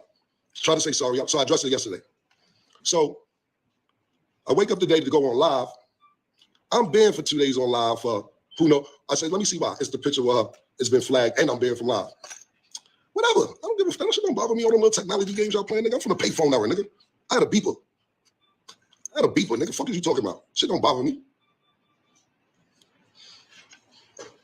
So the reason I'm doing this live is just to break that down for people who didn't even understand what was going on. I was going to leave it alone, but then she said sorry, which the sorry wasn't even genuine. That shit was fake. I don't know, even convinced her to do this shit, but whoever did, that was smart. Because now if I sue niggas for defamation of character, I'm a sucker, right? Now if I sue y'all niggas for defamation of character, I'm a sucker. Well, I might be a sucker. I just might be. I don't know yet. I'm thinking about it. Pause.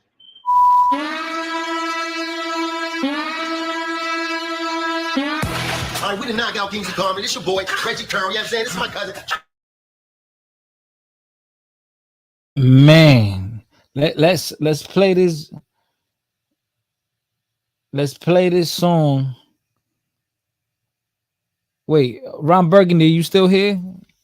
You like sweets, fighter? Oh yeah, I love sweets. What flavor is that? This is buttercream, vanilla buttercream. Oh, that look good. It's just classic. Once in a blue. Once in a blue. I know. Today is once in a blue. Okay. Ron Burgundy, where you at, brother? Well, I don't know where he at, so. Okay, he here. Popular Loan is here. All right.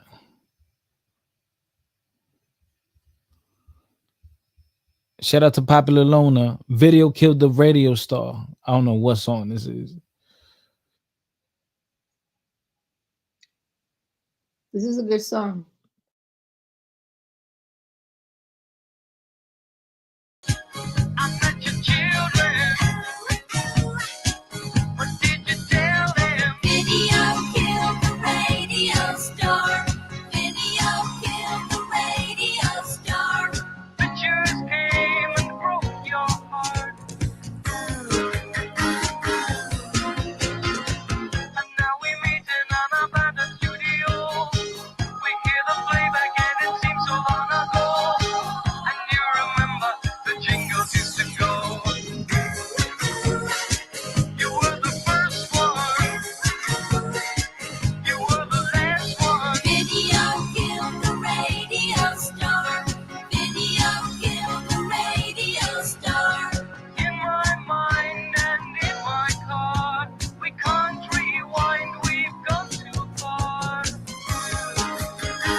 Oh yeah, that was from GTA. That I was thinking, where the fuck do I remember this song from?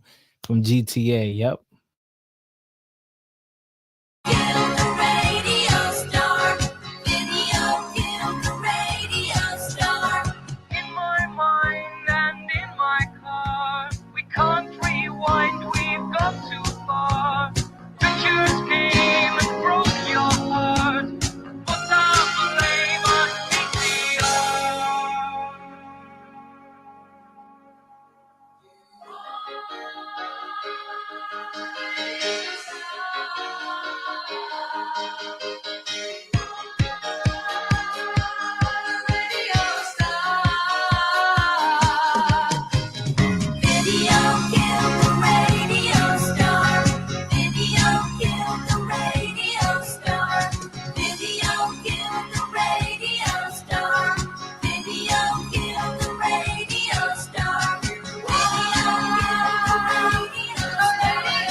I'm talking about. It's the return of the hip hop freaks. It's the return of the hip hop freaks. It's the return of the hip hop freaks. I wanna do the nasty. I wanna make it weak. Now 5 plus 5 equals 10. Jet black hair, but I saw skin. Chucky said, friends to the end. Walk this way. I love that strut. It's alright. Shake that butt.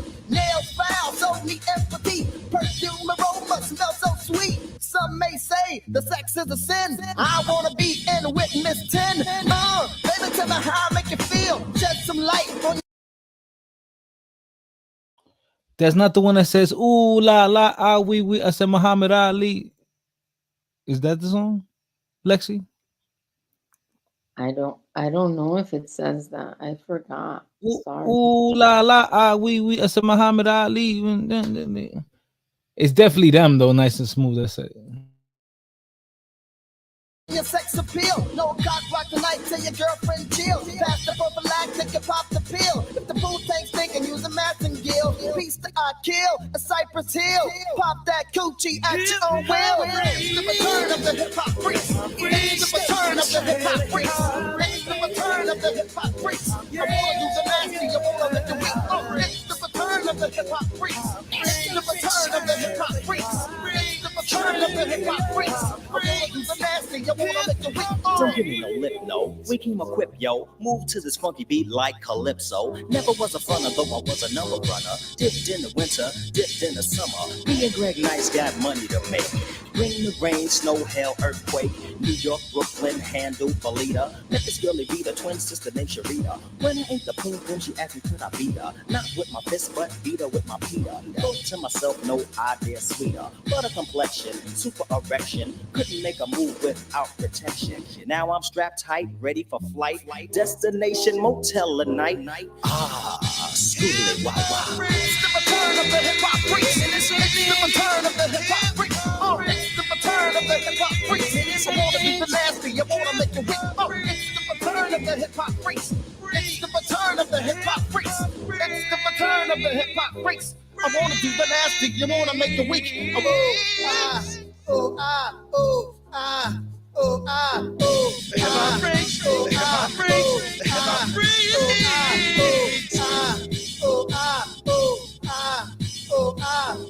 The hip hop freaks.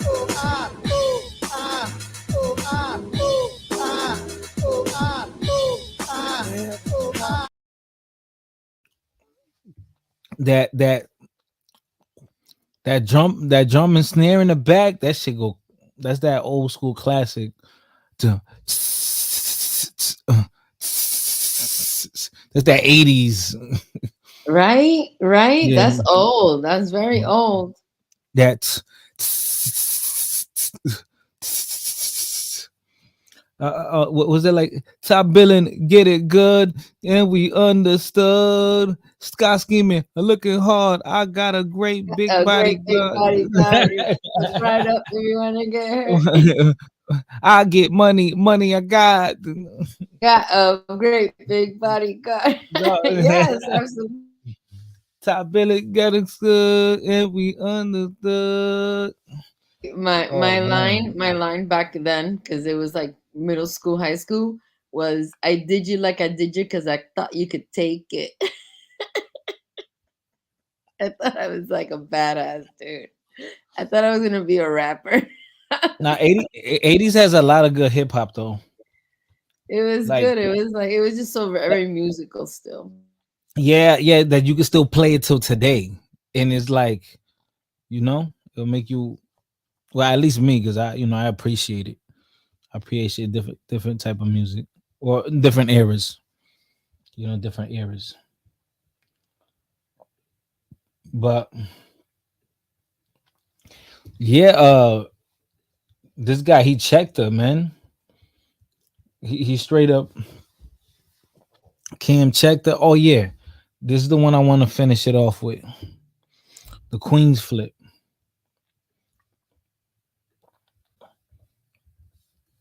I guess Queen's Flip was involved too. Queen's Flip.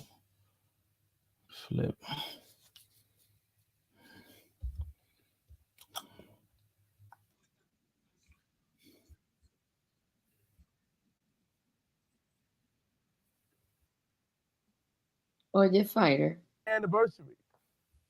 ¿Y cómo fue cuando tú Yeah, conociste ese enano One de of my favorite Detroit? albums, man. Top 5. Nah, tranquilo. Yo no me estaba pensando, ok, este video lo voy a usar para el internet. El code estaba demasiado grande, como dos tamaños muy grandes. Tranquilo. Ay, Dios mío, qué hombre más raro.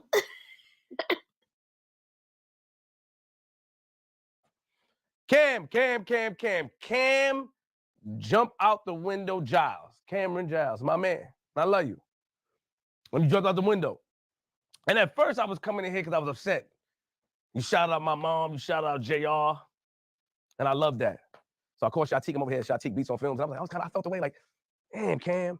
But then Shatik said, he's an Aquarius, you're an Aquarius. He takes things, he gets sensitive to things, you know what I mean? And you always jump out the window.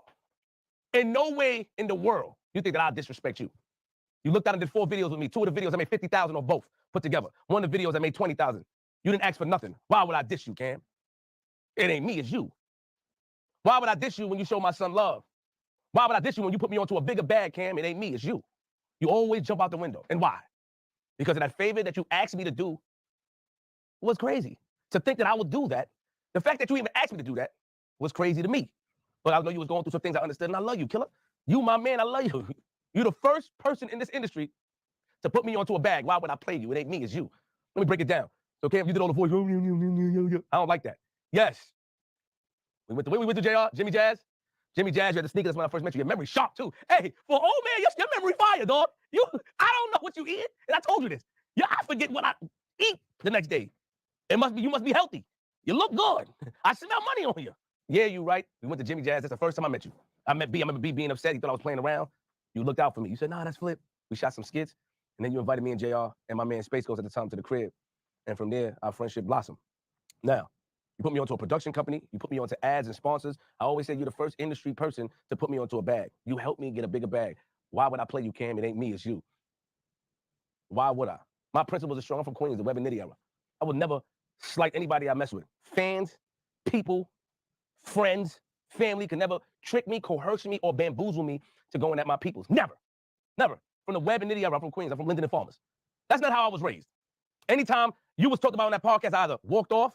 Anytime it got crazy, off the strength of me, Joe edited out. Off the strength of me, Joe said, nah, I ain't gonna say that. Off the strength of Queens Flip, because I know you love Cam and that's your man. And I appreciate that. That's why I appreciate Joe. I'm gonna address a couple of things. I appreciate Joe Budden for that because he don't have to do that. He don't have to extend that grace and that courtesy to, let me edit out the camera on this man. He's sitting there, because where we from, if a man is talking about you and I'm sitting there, that means I agree with him. Let's talk about the Melyssa Ford thing.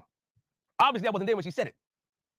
And I didn't watch it, but I heard about it. I don't watch nothing, Cam. And with the washed up stuff, Cam, washed up, I get 1 million views a day on my Queens Flip channel, youtube.com/Queens Flip. Look at the views.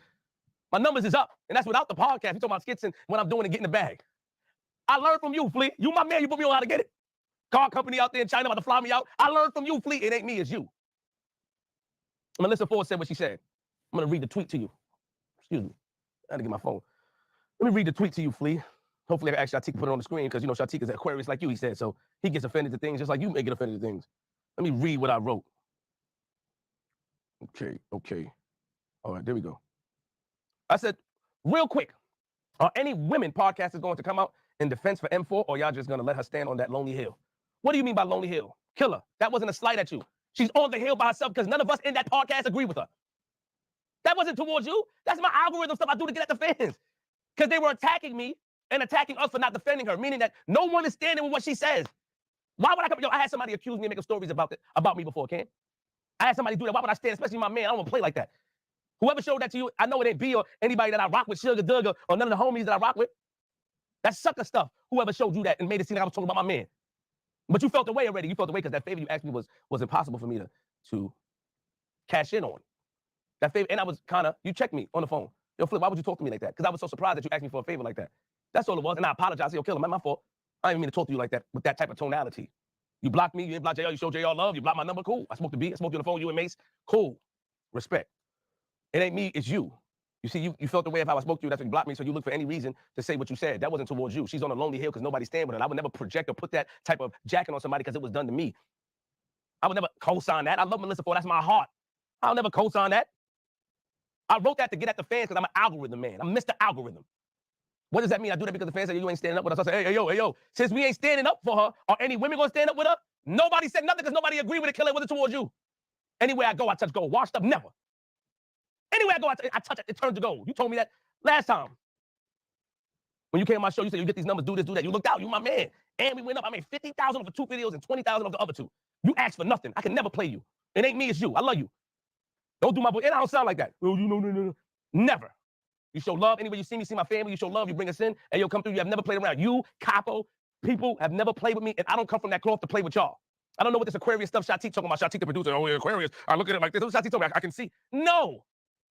She's on the hill by herself because nobody's standing with her with that take.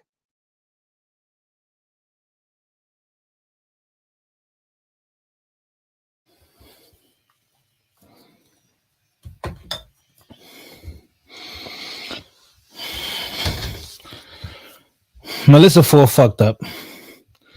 She Why? I don't care about what they talking about. They just arguing about nothing. But I mean, sometimes maybe this is all scripted. You know, maybe this is all scripted. It could be for attention for the shows. Oh, now they got something to talk about. Now more people want to tune in. Oh, drama. Shout out to the saxophone for the donation. Play Club Nouveau Rumors. Shout out to Rakim for the song request. Who's the president, man? Who's the president? Byron. Who's the president? Byron. We live back in Coney Island with Saxophone. The songs are now $7, man. You gotta send me 2 more. 2 more.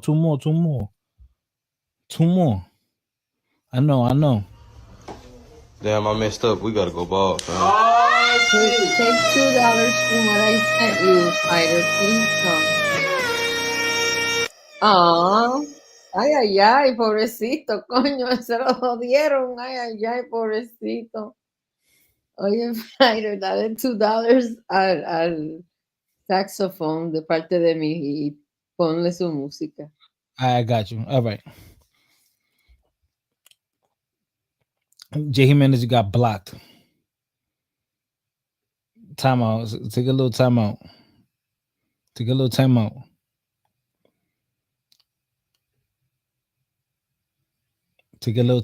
Por freco.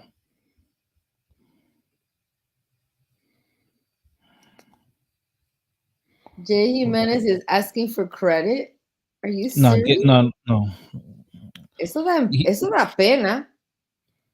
Eso da pena, J. Jimenez. You don't have $7? He don't. Nah, he's young and broke. He's like 24. My God, pero that's super broke that you cannot even play for a song. He don't work. He don't work at nothing. He don't work. He don't. J. Jimenez, do you wear a faja? You wear a girdle? Or is he one of these Dominicans that still lives with his parents? Is he Dominican? Yeah, Dike. Disque. Yeah. Dike Dominican. Dike Dominican. But yeah, he's one of those. So we have a few Dominican incels over here. Oh damn.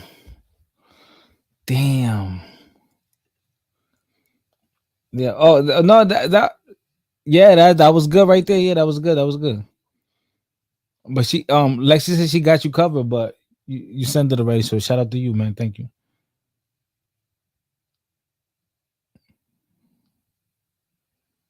Hold on, I gotta show y'all this. You remember this clip? Oh my god. And you want to make him happy finally, because you put him through hell. So a threesome, right? You put him through A threesome, right, ladies? Threesome. I normally talk to men who are cultured, who's been around the world, who know a lot of people. Right.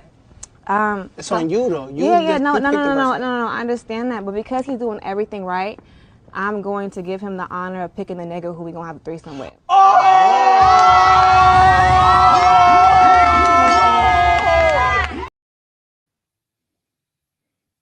Damn.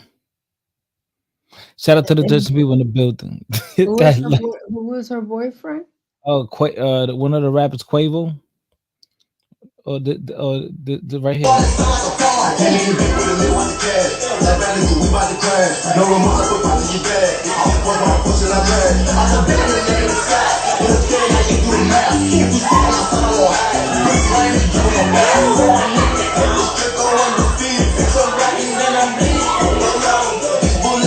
Shout out to all my pretty bitches in the building. Pretty bitch don't feel so I know that's motherfucking right and never ever motherfucking wrong. I know that's right. Shout out to all my rich niggas. Got my rich nigga right here. So, you know. Back to the streets releases tonight, so tap all the fuck waiting. And if you wasting your time, and if you're not getting you a Birkin, and if you're not paying for your bills, then throw that nigga back to the streets, okay?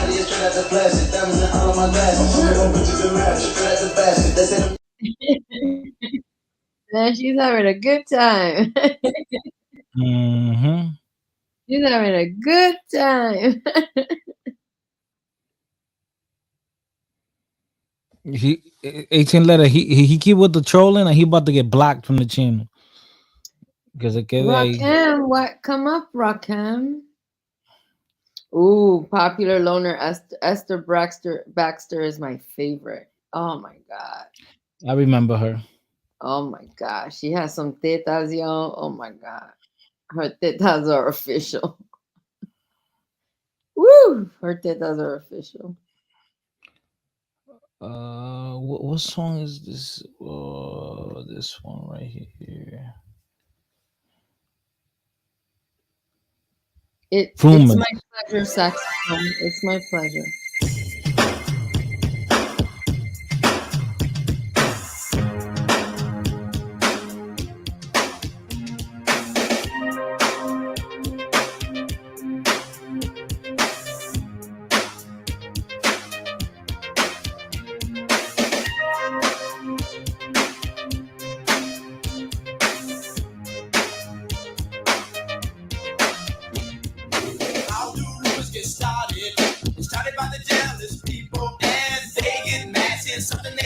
I like this. It feels like we're in the East Village.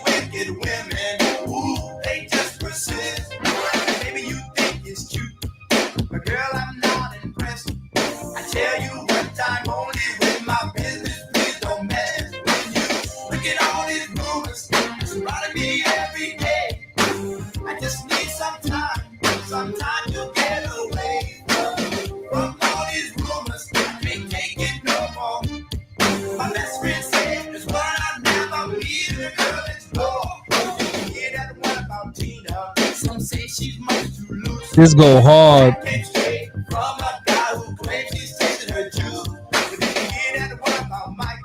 Some say he must be gay. I tried to argue, but they said if he was straight, he wouldn't move that way. But then you hear that one about Susan. Some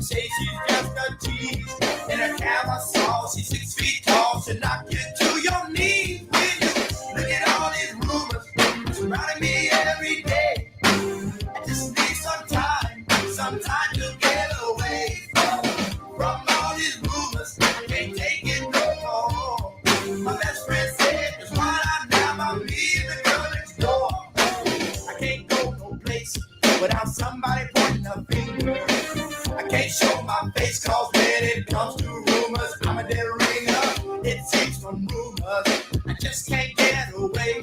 I bet there'll even be rumors floating around on Judgment Day. I think I'll write my congressman and tell him to pass a bill. So the next time I catch somebody starting rumors, shoot to kill. Look at all these rumors surrounding me every day. I just need some time to get away from all these rumors. Can't take it no more. My best friend said, 'cause why not have I'll be in the girl next door.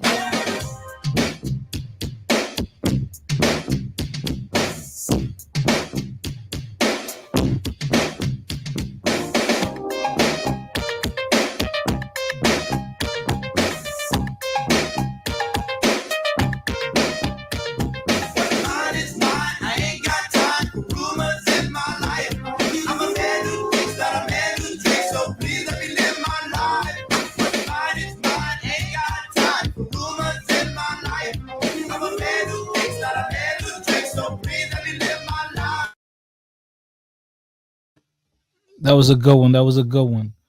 That was a good one. Yeah. J. Jimenez. Bye. You're suspended for a couple of shows. Shut the fuck up, nigga. Tired of your ass trolling. Saying stupid shit.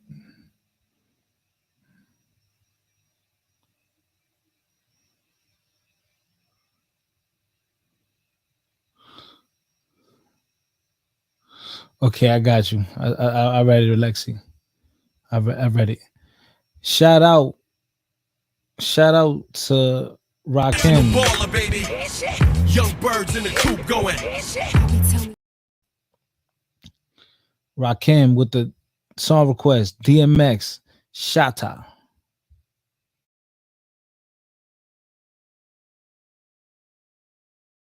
That you just might fight black in that fight might end up in me taking your life. I don't go for the bullshit, cause I've been down. And time is just too important to be fucking around. Chump nigga, I'll stop a mud hole in your face. Motherfucker, rip your butthole out of place. Track the clock to your head. Let off about 2 in it. Yeah, it's a dirty job, but I just love doing it. Here comes the boom, here comes the boom, here comes the boom, here comes the boom, here comes the boom, here comes the boom, here comes the boom, here comes the boom. All gangsta you me why you hold your gun tight. Don't get a pay your pussy cause the pussy not try. Make them skin try. My row up the fly. Flush it out in a disco bye. Gangsta you me why you hold your gun tight. Don't get a pay your pussy cause the pussy not try. Make them skin try. My row up the fly. Flush it out in a disco bye. From the dirty know them a tata. Man a shatter. And I got a lot of power well. Just them if I go on. My rap fly like star. Make them up get flatter. Say this are the sweetest time. No punker get murder. I only don't pick up the DMX and I do. Enjoy the killing time. Shot hotter than pepper, Mr. Clever. I'm a Glock, it's a go talk for me crew. All gangsta you me why you hold your gun tight. Don't get a pay your pussy cause the pussy not try. Make them skin cry. My row up the fly. Flush it out in a disco bye. Gangsta you me why you hold your gun tight. Don't get a pay your pussy cause the pussy not try. Make them skin cry. My row up the fly. Flush it out in a disco bye. Here comes the boom. Here comes the boom. Here comes the boom. Here comes the boom. Here comes the boom. Here comes the boom. Here comes the boom. Here comes the boom. We do that copy day and that beat ya. Like a spirit, we let them feel it. We keep going on and on and on. Pull them body and hold us like together. So make them know we got a shooting. Oh, you're fighter. We no need not a salary. Full of the armor, so nobody can follow it. And we no owe no apology. Well, I did more kinds of war crimes, more times in the war times. We wait for 4 times. You know what's sad, man, that I'm such a madman, bad man. But that boom, you never had, man. Here comes the boom. Here comes the boom. Here comes the boom. Here comes the boom. Here comes the boom. Here comes the boom. Here comes the boom. Here comes the boom. All gangsta you me why you hold your gun tight. Don't get a pay your pussy cause the pussy not try. Make them skin try. My row up the fly. Flush it out in a disco bye. MXC says he never seen Belly. Nigga, what? What? How you never seen Belly? Why?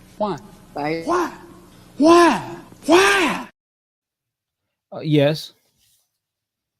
All right. DMX Yes. is one of DMX is one of the bodies in my cemetery. Oh, really? Fun fact. Fun fact. Oh shit. Oh shit. Okay. Look, James Roger said, "I'll dance with Lexi on that song." How you know she's gonna want to dance with you? How you know she would want to dance with you? You wouldn't even came up and show your face.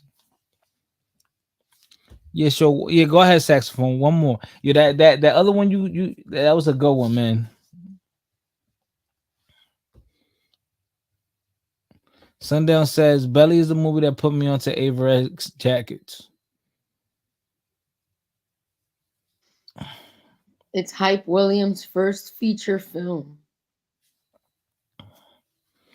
Yeah, that was the first one he did. Yep. It's a cult classic.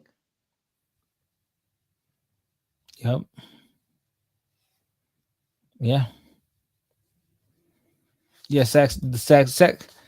Why is your name the saxophone? You don't play the saxophone. You don't play the saxophone.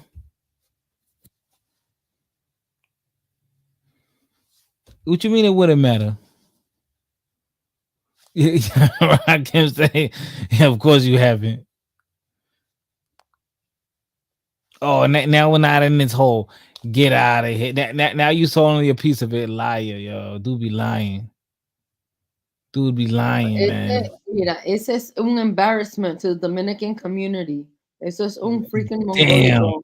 I am embarrassed to know that he is a part of the Dominican community. He is an embarrassment, and we cannot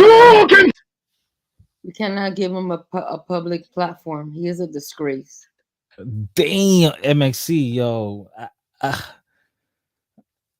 I only think MXC, the only time you're gonna be able to be up here on the channel and is gonna be like when Lexi's like sleeping or her phone's dead. Because oh my god. You like DMX, but not enough, man, because he was in Belly and you ain't see it. How didn't you see Belly?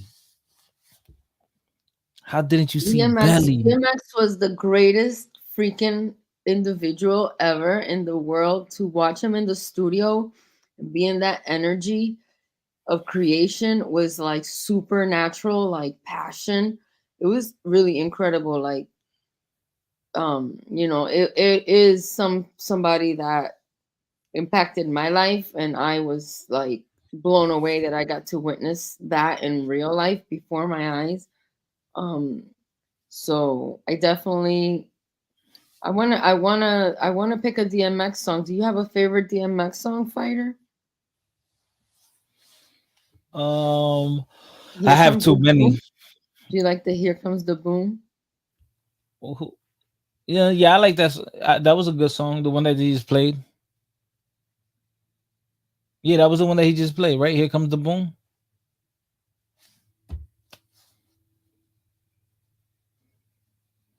How about Rakim? I'll buy you a song if you pick a DMX song. Rakim is a good DJ. Hey, I got a DMX song for you. Who's that? Who's speaking? Big Country. Ooh, Big Country. What a name.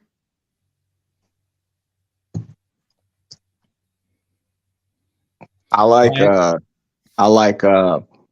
I Can Feel It off of It's Dark and Hell is Hot. That first verse. That's one of my favorites, man. Yeah, it's one of that's one of his best verses. Candace here too. Okay, Fighter, I want to buy that song for the fellas, please. Okay. So, thank you so much, Lexi. You're a sweetheart. Thank you. Oh, hey, Lexi, I'll buy the next song. What song do you want? Put it in the back chat. I'll pay for it. You're gonna give her an apple? Fucking teachers. Hey, niggas. Hey, Fighter, there's enough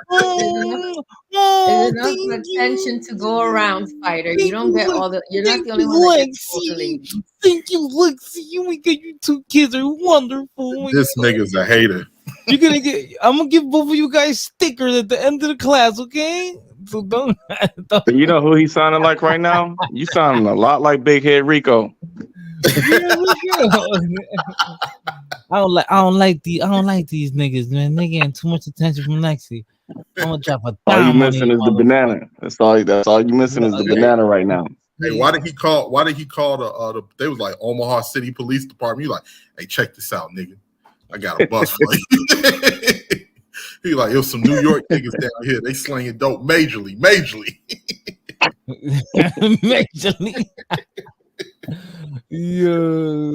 We don't hate white people, but God hates white people. Commander General. That movie, visually, that movie is still ahead of its time. It's still one of the most like well-crafted movies out there, just off of visuals. Like the beginning when they walk in the nightclub and they got the green eyes. Yeah, the cinematography and the director of photography in that movie did their thing. Yeah. Who's the president, man? Who's the president? Byron. Who's the president? Byron. We live back in Coney Island with.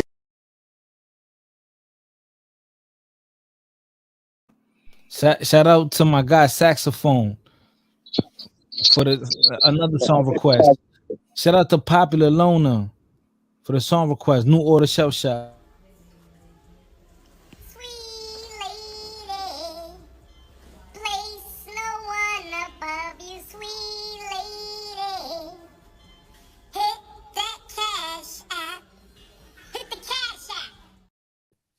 Shout out to Popular Loner, Ron Burgundy. Saxophone. Do you play the saxophone? No, you don't play the saxophone, man. Come on, man. Let's keep it real, man. So let's keep it real, man. Okay, so damn, y'all got, oh my god, y'all got me DJing for real. All right, so I gotta play. What is it called? And Hell is Hot. What is it? It's called I Can Feel It. I can feel it. I can feel it coming in the air tonight. Oh Lord. Mm-hmm. Yeah, that and the original was my joint. That's my favorite Phil Collins song, man.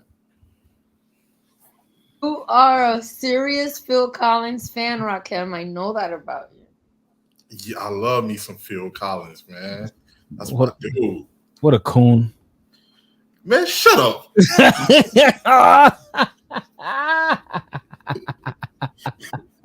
I love the white man. The white man make good music, boy. You know what? You know what? Racism wasn't that bad after all.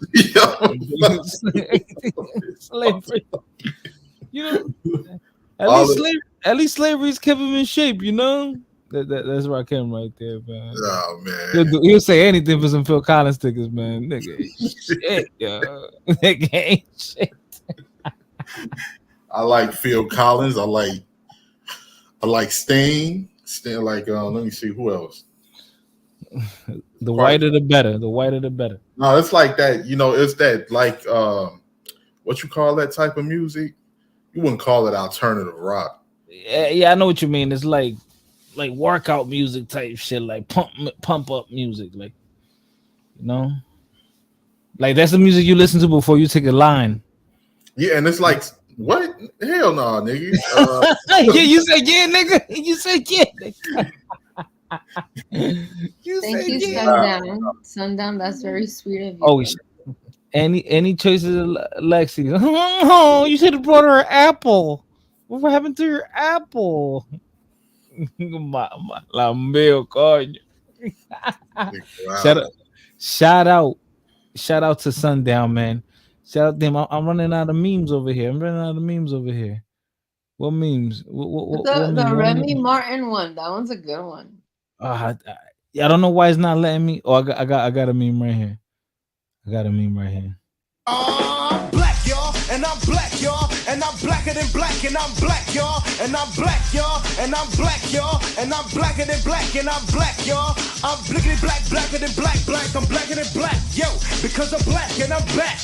Yo, I'm black and I'm black, y'all, and I'm blacker than black, and I'm black, y'all, and I'm black, y'all, and I'm black, y'all, and I'm blacker than black, and I'm black, y'all, and I'm blickety black, black, I'm black, black.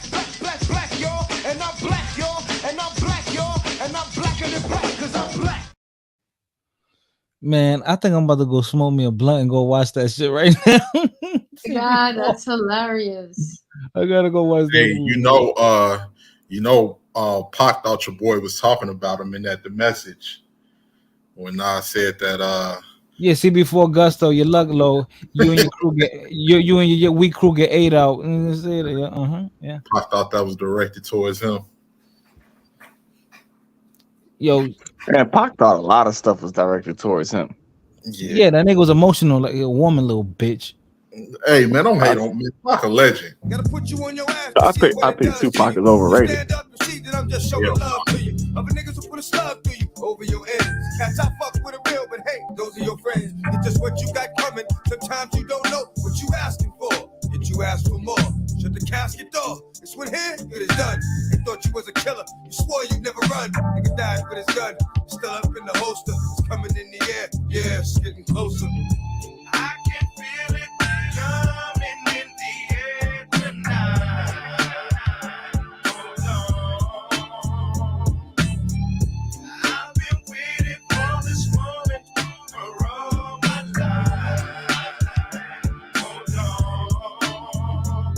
I see life through many shades of grays and blacks. I can take that and hit them with the blazing tracks. When I make that, you fake cat. Man, this dude was poetic, man. I see life through many shades of grays and blacks. Damn. Have violent dreams. Takes another dog to be able to hear my silent screams. The devil got a hold on me and he won't let go. I can feel the Lord pulling, but he moving dead slow. Let him know that amidst all this confusion, some of us may do the winning, but we all do the losing. It's just who does the choosing. And if you going up and down, what have you been proving? Just that you a fucking clown. Been seen through the bullshit, but never spoke on it. Cause I know that deep down you really don't want it. I was traded the chance of being a child with a father. For a talent and being able to survive when it's harder. My balance on the high beams of life keep my dreams in strife. That's why I hit these motherfucking streets at night. Come on. I can feel it coming in the air tonight.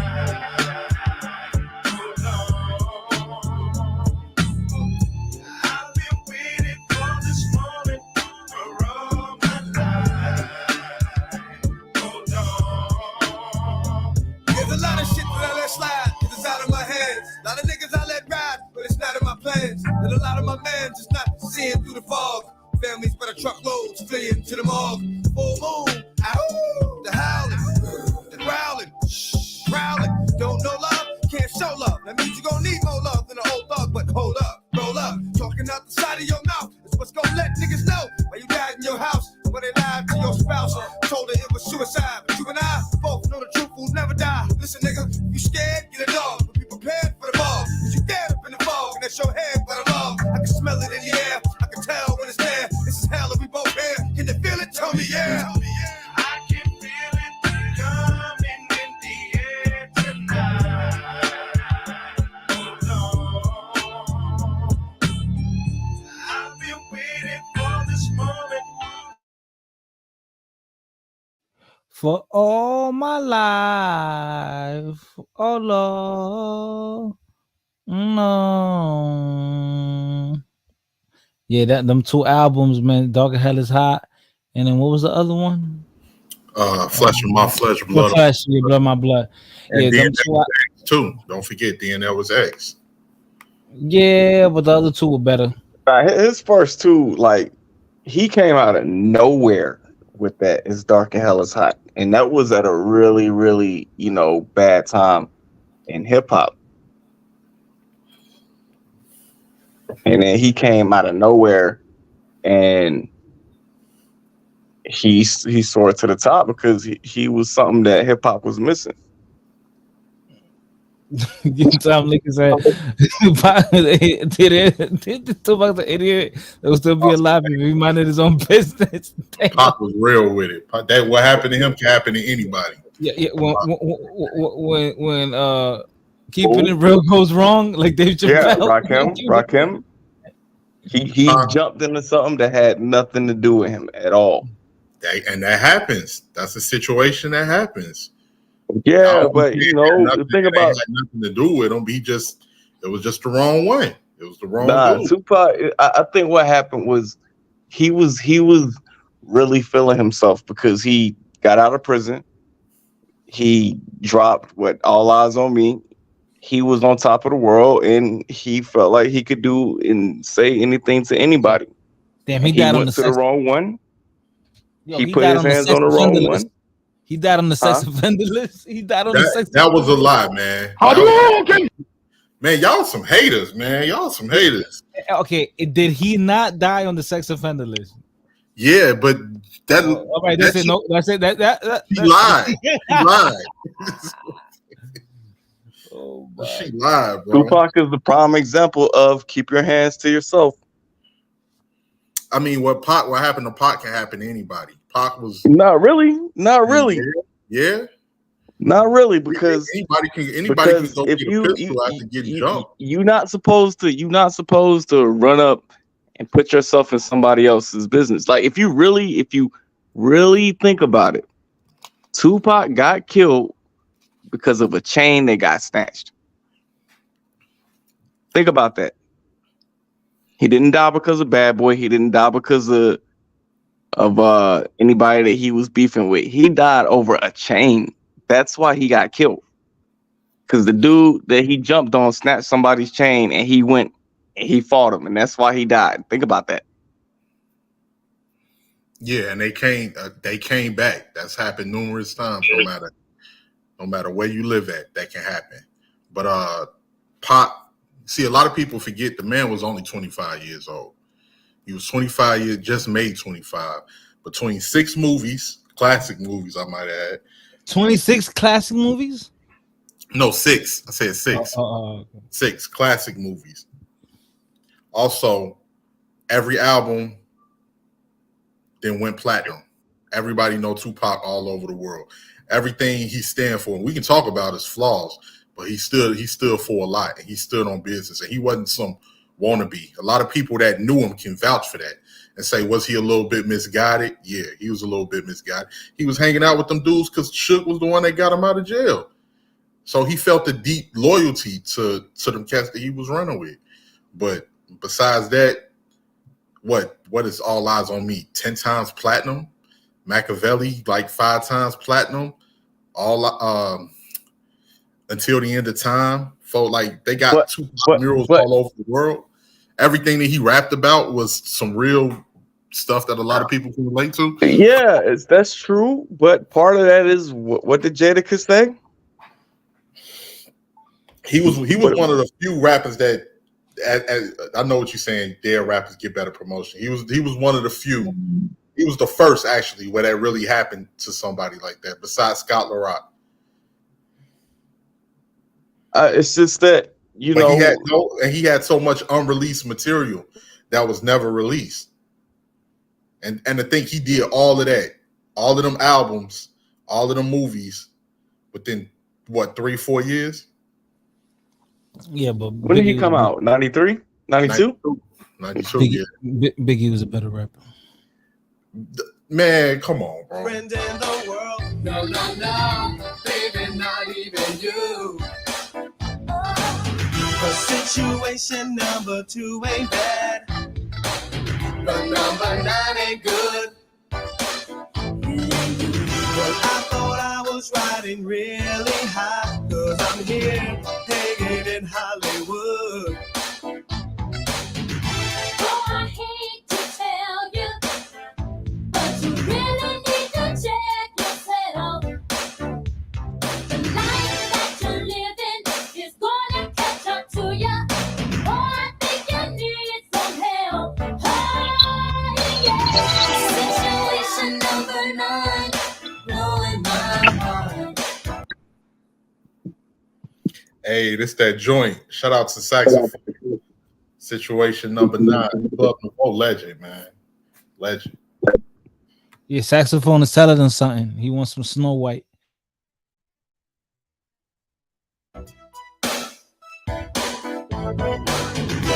Situation number 9, blowing my mind.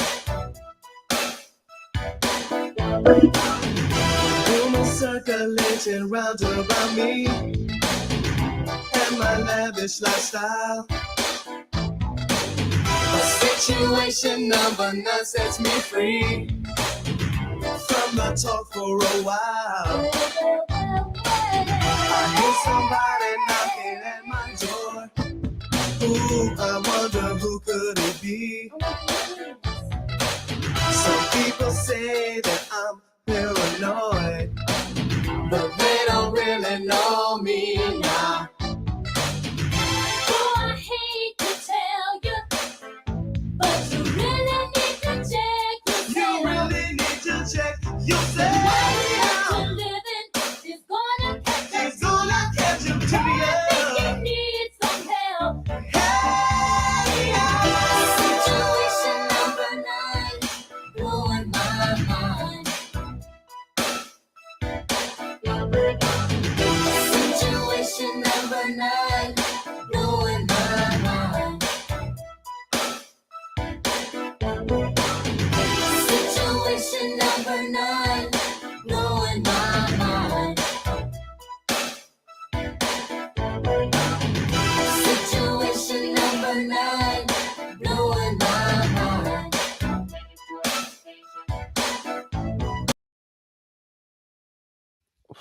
Man, I feel like I'm watching RoboCop or something, man.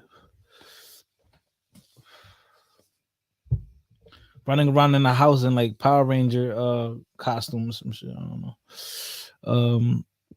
What song is next? What song is next? Oh yeah, I got Popular Nona's track. I put a song for you in the back that Big Country got for me. Which one is where? You put it where? Will you put it in a private chat? Yes, sir.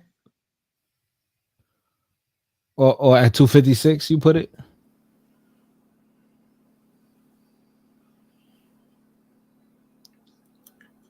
But speaking on it, Now go ahead. I was just gonna say, speaking on this situation, it's gonna get to a point where it's gonna be people that's gonna start suing for defamation of character, for false accusations like this. Like, I think Melyssa Ford, first, even with Cam, I think that was a little tacky. They shouldn't have spoke about that on live. They shouldn't have spoke about that, especially with the way that this climate is. I think Cam just brought it up at that maybe he might have not been thinking, because, you know, him and Mace got that relationship where they, you know, it's kind of like they talking like how they had talked, you know, behind the scenes, but with a camera in their face.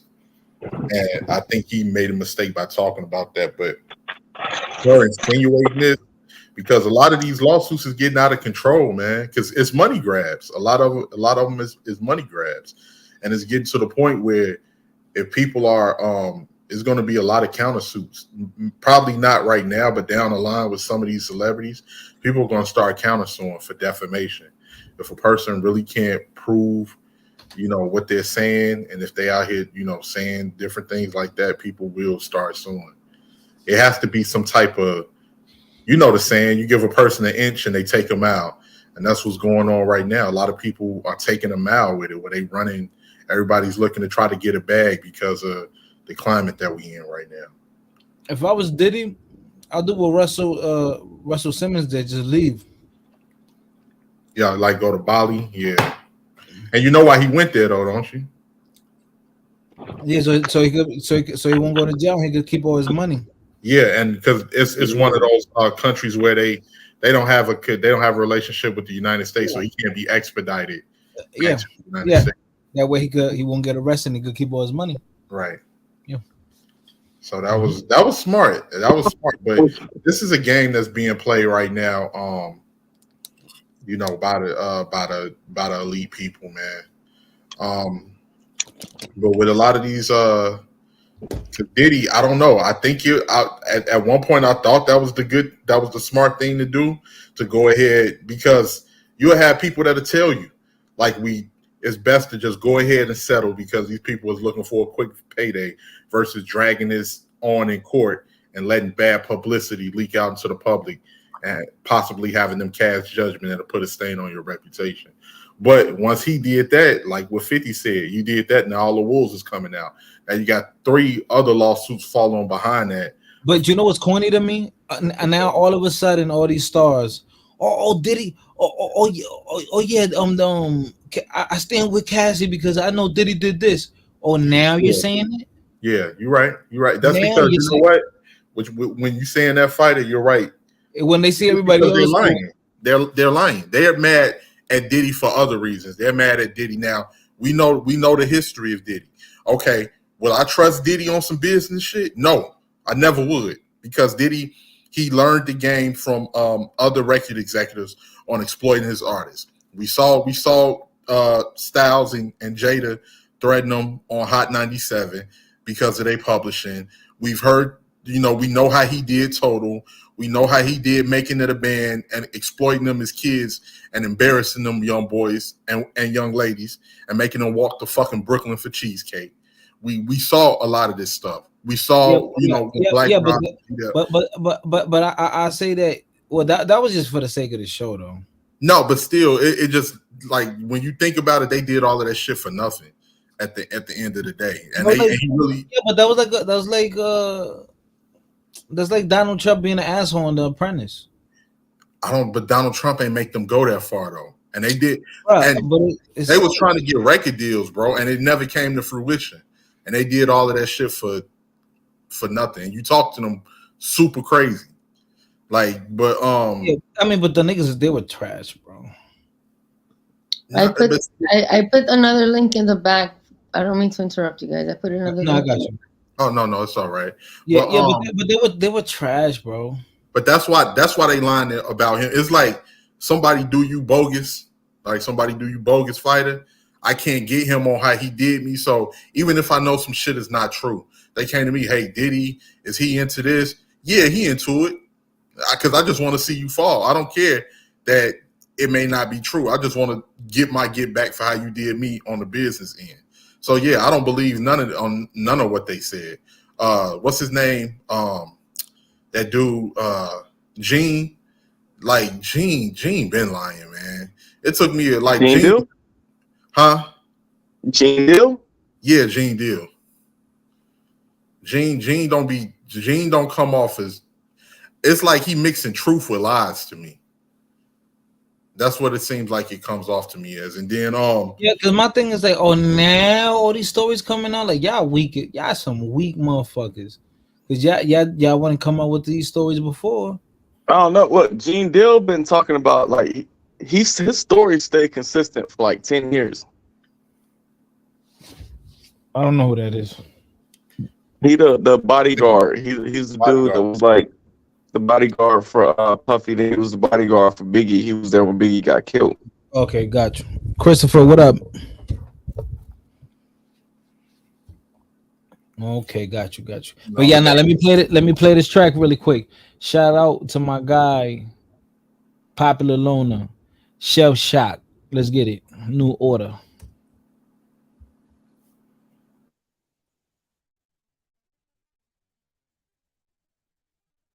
My soul, rain falls down and I feel cold. Cold that sleeps within my heart. It tears the earth and sun apart. That's the way. Popular Loner, how old are you, man? That I can win. I've bitten off your evil sin. You've lost the hold you had on me by causing the changes that you never see. Oh, it's never enough. It's never enough. Cause your heart stops beating the deeper you get. The sweeter the pain. Don't give up the game until your heart stops beating. Oh, it's never enough. It's never enough.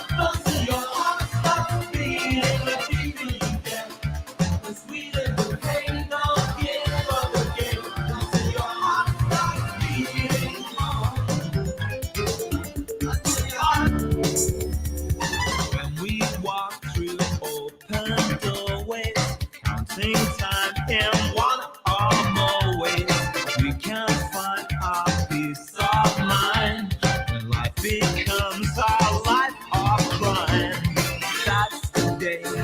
I call your name, I came to you. I called in vain, you lost the faith within your heart, the fight in your soul from the end to the start. Guys, make sure to hit that like button. Any song requests, $7 is the cash app of the super chat. Share my live stream, share my channel. That's the best way to contribute to the channel. You can hear it my Instagram, follow my Instagram, follow my TikTok. You saw the name, same name on all the platforms. Fighter Complex 7. Fighter Complex 7.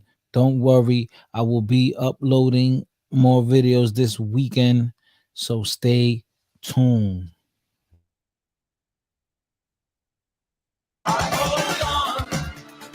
It's never enough. It's never enough until your heart stops beating. The deeper you get, the sweeter the pain. Don't give up the game until your heart stops beating. I really hard.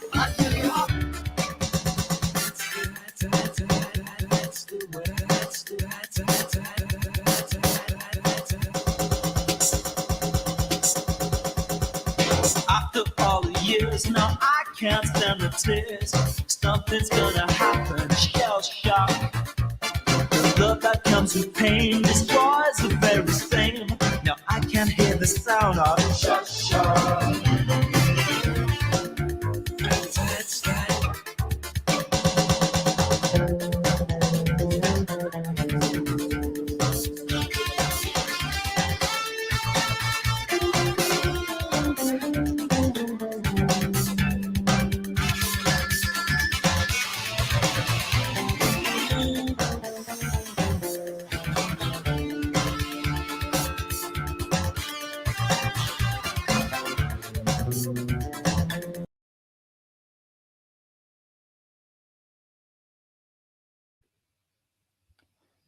Puerto Rican Rum, what up? What up? What up, Puerto Rican Rum? Diddy always been rumored to be a boy. Yeah, man. Yeah, that was always the. See, and that's the thing too, man. People be believe like I ain't never heard no proof of the man. Like I ain't never seen no proof of the man wanting to deal with other men. People, are you sure? What besides the little sus jokes he done said or stuff people put together, that ain't the same as no proof of him dealing with no men. Wait. I only knew the man to deal with women. That sus video on Drink Champs. What? Because the way he said something, wait, 10 different things. You talking about when he was talking to Fabulous and Jada? Yeah, 10. Like it's not like he said one thing; it was 10 different things. What did he say? Besides, we're gonna play it because it was 10 different things that he did and said. You know, if it's like you say one thing, okay, maybe people are just thirsty for the point of finger. But if you do 10 different things, it's like nigga, right? Man, I ain't never heard. Like if you got holes in your clothes, you're musty. You haven't brushed your teeth. A lot of your shit is missing, and you think he stole it and sold it. You still like, you know what? Maybe this nigga's a fiend. You know what I'm saying? That's not the same. But it's like if a person does so many things, you're gonna be like, this is the symptoms of this. I ain't never seen. Okay, we're gonna play. I'm gonna show you the video. That's what I'm saying. Like, if you don't see the video, then you're not. But no, I saw the video. Just Rakim, okay. I just want to let you know that I did E with Diddy and Cassie. I did E with them. I did E. Okay. I did E with Rihanna. I did E with like a lot of people in Hollywood. I lived there for 13 years. So where there's where there's smoke, there's fire. Okay. Okay. Yeah, well, we're gonna see the video. So boy, Diddy was busting them cheeks. He was getting his cheeks busted. And Jamie Foxx too. I wouldn't be surprised, man. I wouldn't be surprised. Shout out to Lexi or Sundown or The Weekend. P1 cleaner than your church shoes. Really point to just to hurt you. All red lamb just to tease you. None of these toys on lease to. Made your whole year in a week too. Yeah, main bitch out of your league too. Side bitch out of your league too. House so empty, need a centerpiece. 20 racks a table come from ebony. Cut that amber into skinny pieces. Then she clean up with her face, but I love my baby. You talking money, need a hearing aid. You talking about me, I don't see a shade. Switch on my side, like to get any lane. Switch on my core if I kill any pain. Look what you done. I'm a motherfucking star boy. Look what you done.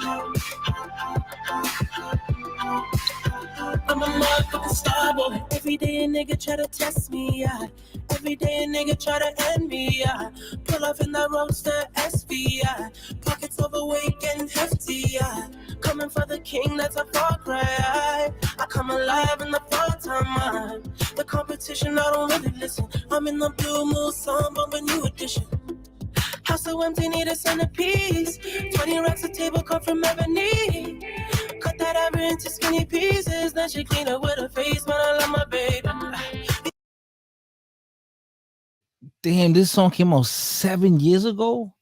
Yeah, it's hard to believe, isn't it? I keep thinking, damn, man, thought that song was like 2-3 years ago. You talking money, need a hearing aid. You talking about me, I don't see a shade. Switch on my side, like to get any lane. Switch on my core if I kill any pain. Look what you done. I'm a motherfucking star boy. Look what you done. I'm a motherfucking star boy. Let a nigga Brad Pitt, legend of the fall, took the year like a bandit. Bought mama a crib and a brand new wagon. Now she hit the grocery shop looking lavish. Star Trek roof in the Wraith the Con. Girls get loose when they hear the song. 100 on the dash, get me close to God. We don't pray for love, we just pray for cause. House so empty, need a centerpiece. 20 racks a table come from ebony. At Goodwill in the gas station. Skinny pieces, then she clean up with her face, but I love my baby. You talking money, need a hearing aid. You talking about me, I don't see the shade. Switch on my side, like to get any lane. Switch on my core if I kill any pain. Look what you done. I'm a motherfucking star.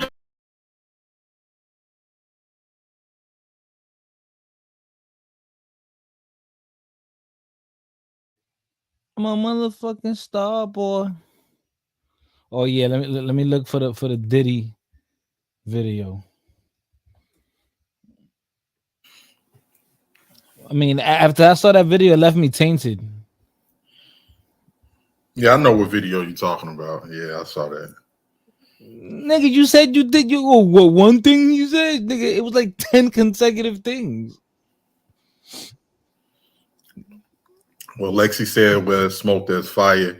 Lexi got Lexi knows that industry, so I'll take her word for it. And honestly, Rakim, like the guys who are not down with it, like you'll see them be like, yo, let's go, let's bounce. This is gonna get weird.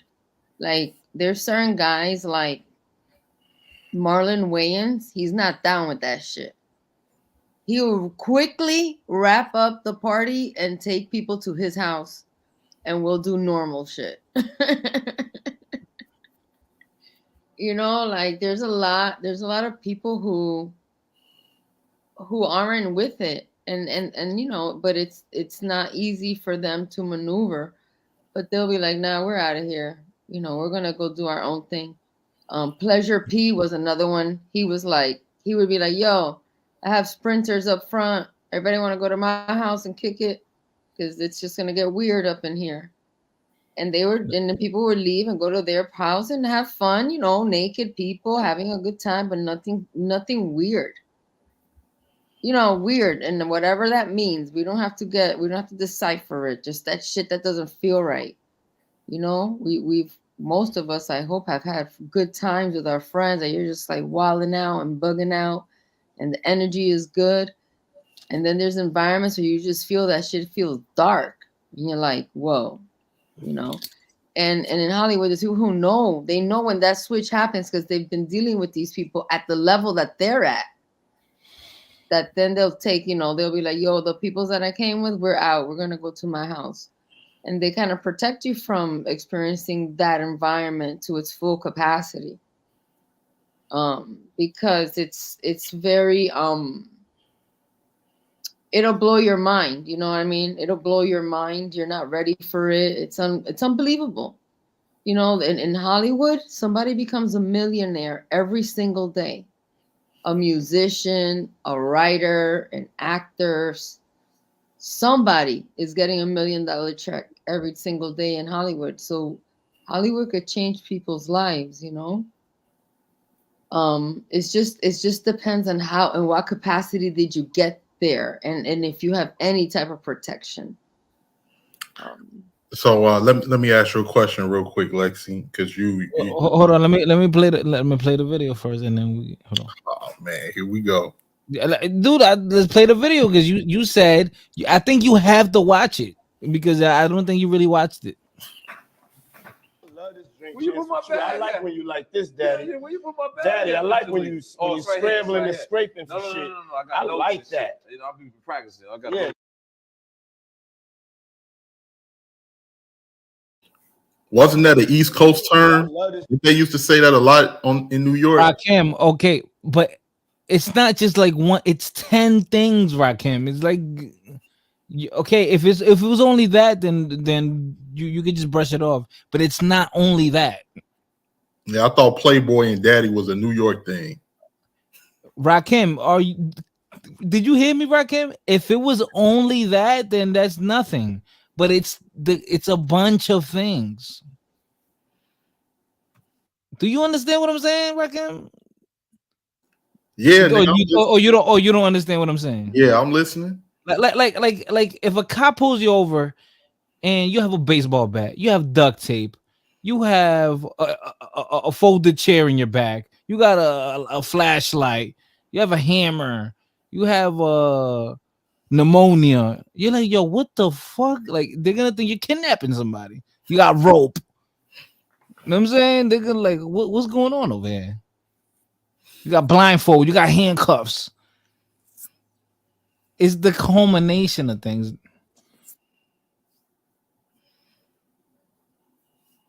Where you put my bag? I like when you like this, Daddy. Yeah, where you put my bag? Daddy, I like when you scrambling and scraping. When you scrambling and scraping for shit.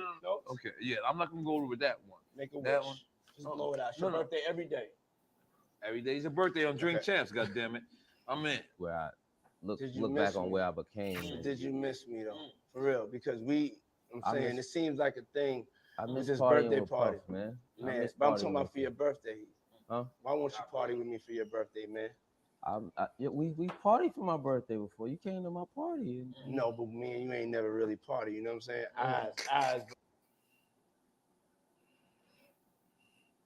Eyes, brother. Oh, Eyes. I understand. I understand. You know what I'm saying? Yo, okay. So check this out. It's me, Tyrese, Ray J, and F. Gary Gray. You know, I'm a type of nigga, I like variety, man. I like people that's unpredictable. You know what I'm saying? I like different personalities. So I was like, I never knew they would become what they are today. But you know what I'm saying? They're like, you know, that sounded like the type of night I want to have in Vegas. You understand what I'm saying? Okay.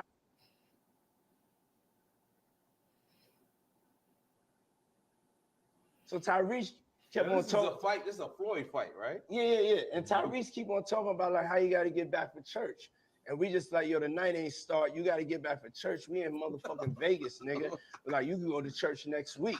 You know what I'm saying? Sending your thing. You know what I'm saying? Ain't nothing, but we in Vegas. Don't be bringing God into this thing. Don't bring God into this situation. You know what I'm saying? F. Gary Gray is like, nigga, shut the fuck up. You know what I'm saying? Then you got Ray J. So Ray J is like just really like feeling like Ray J right now. You know what I'm saying?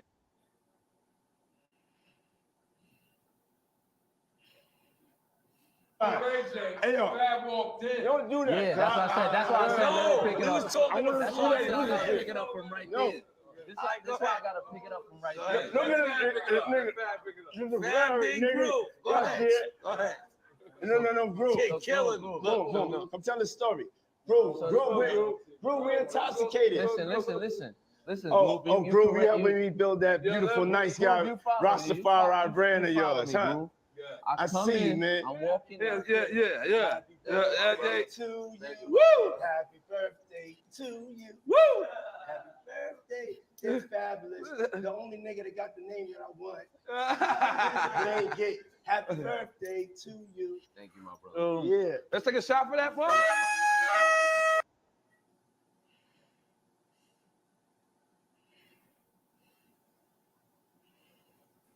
Rakim, that was bad. Oh man. This is what what they say, right? What I did it was say? A telling- drunk tongue. He said he was intoxicated, right? A drunk tongue. He Makes seemed a like sober mind, right? Bro, that was OD though. It wasn't like, you know, it's not like, okay, maybe if he would have said, "Oh, daddy," okay, whatever, that's slang. But then let's say if he was, you know, all over his boy, like hugging him and shit. Okay, yeah, that's like drunk shit. But like the things he was saying, it was just weird. Yeah, I mean, it was a little awkward, but yeah. Yeah, shit, I ain't got nothing to say. But that's the thing, like, all right, so he's probably fruity, but I mean, that's not a crime. I'm just waiting, like with all of these, I'm just waiting for somebody to come out and say, "Look, I had some rainbow dude. Like, yeah, I was with this person or that person, with some type of proof, man. That's all I'm saying." Yeah, but he can't get in trouble for being gay. He would get in trouble for if he was abusing her and raping all these women. And that's what I was gonna ask. I was gonna ask Lexi, with your because you've been in the business, like in the industry.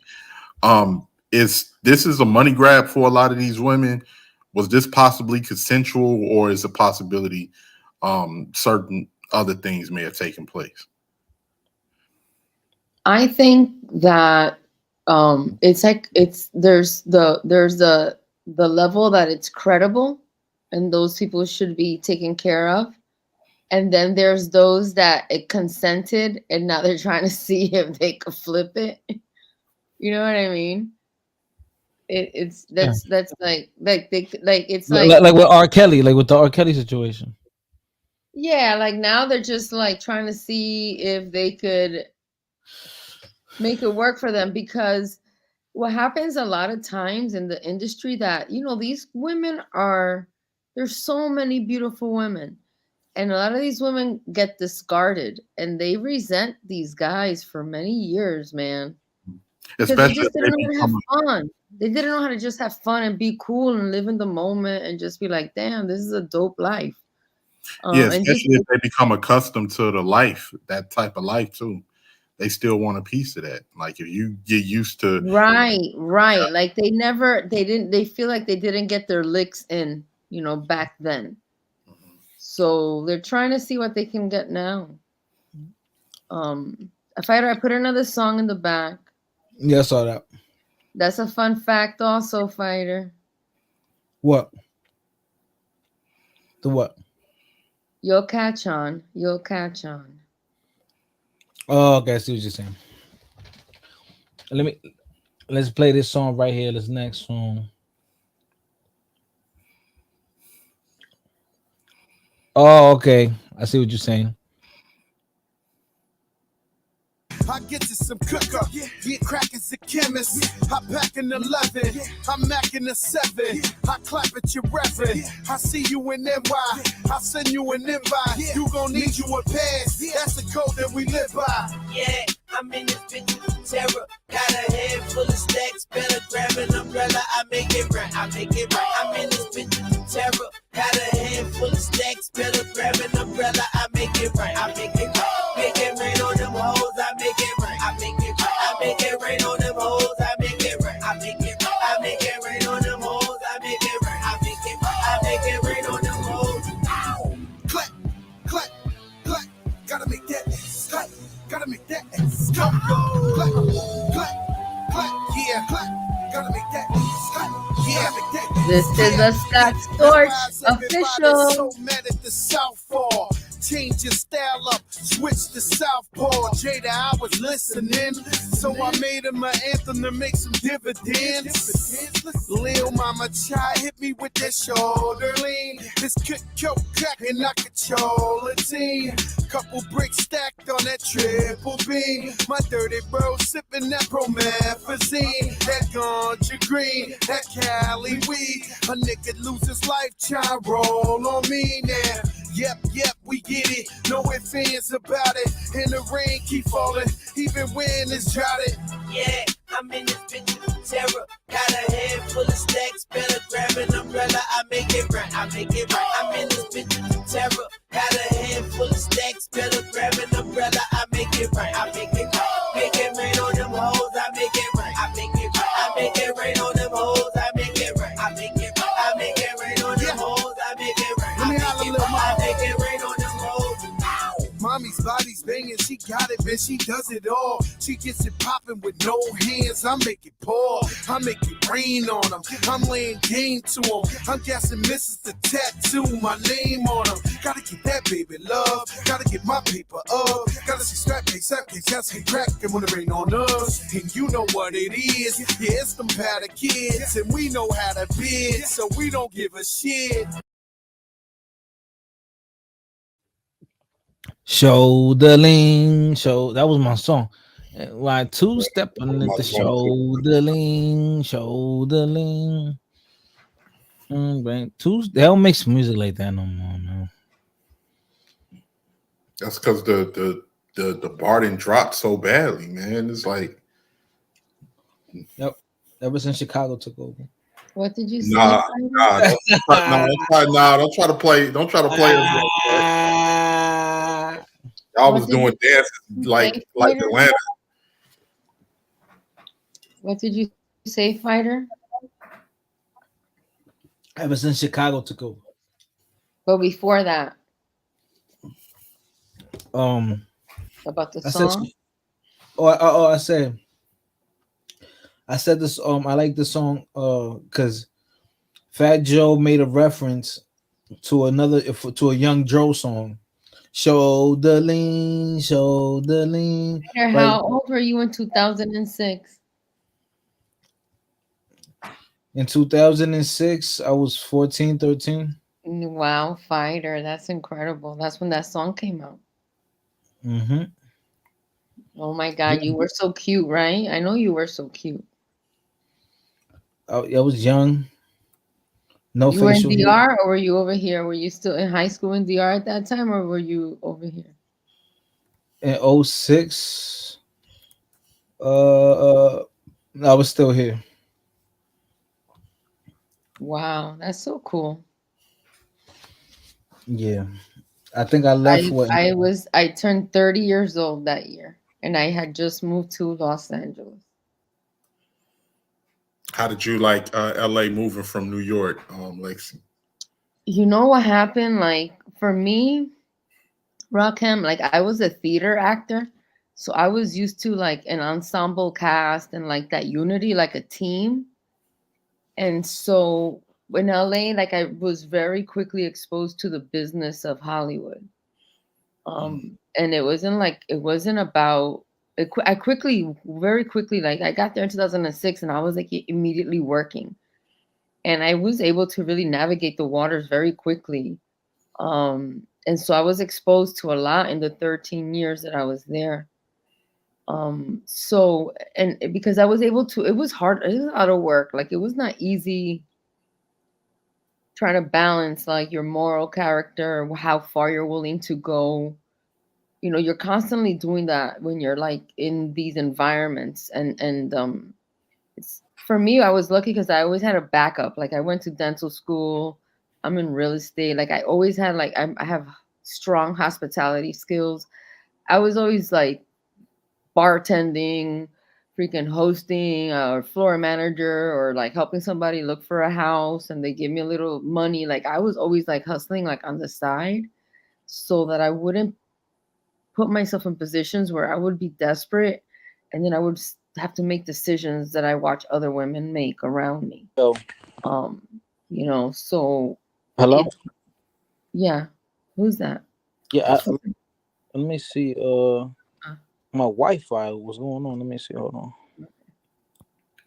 Yeah, like just based off of everything that we've seen a lot of people talk about, it seems like that a lot of those, like between show business and music business, a lot of once you get introduced to the business, a lot of that stuff can be very discouraging for a lot of people. Like a female that I respect, that she freaking stood her ground. And when I say her name, you might be able to understand like why her career kind of like is the way it is Keisha Cole. Keisha Cole's hot, dude. Keisha Cole has the hottest tits, the biggest, beautiful, natural boobs ever. And when she goes into the booth, she tears it up. Oh yeah, no, I like Keisha Cole is everything to me. She gives you everything, dude. She goes in there, she gives you the ad lib, she gives you some freestyle. She just gives it everything to you. And she's the type of woman that she's not gonna get played out in the industry. Yeah. No, but I mean like yeah, like that, but I mean like as far as looks. She's fucking beautiful to me. She's gorgeous, dude. If you see her in real life, yo, she's really beautiful. Like, legitimately, like, damn, she's a freaking gorgeous woman. Her body and her boobs, I was impressed. I couldn't believe her boobs were so big. I was like, yo, she's at the best. Because I'm a boob, I love boobs. She still looks good too. She's like, she still looks young. Dude, she was like, ooh. I saw a picture of her like a few days ago. Yeah, she still looks good. I have to check up because I want to see if she's wearing something sexy. I'm trying to see if she'll cuff me because I know she likes younger men. Yeah, yo, hit her on the DM. Hit her on the DM, fighter. Yo, fighter, show her your trapezoids. Yo, look, MXC says she has talent unlike you. So he's talking shit now. Yeah, MXC a hater. I don't know, man. Maybe it's me. I thought He's an embarrassment to the Dominican culture. He's a complete embarrassment. He is a freaking mongoloid. He is an inbred. He probably has a penis and a vagina. Damn, Lexi, did you just call him a hermaphrodite? Basically. Damn. MXC, hop on the panel, defend yourself. Now, I don't want to sound blasphemous, but Keisha Cole is alright to me. I'm like, I don't know, man. She just seemed like, now her talent, don't get me wrong, her talent is top notch. You're wilding. She's bad.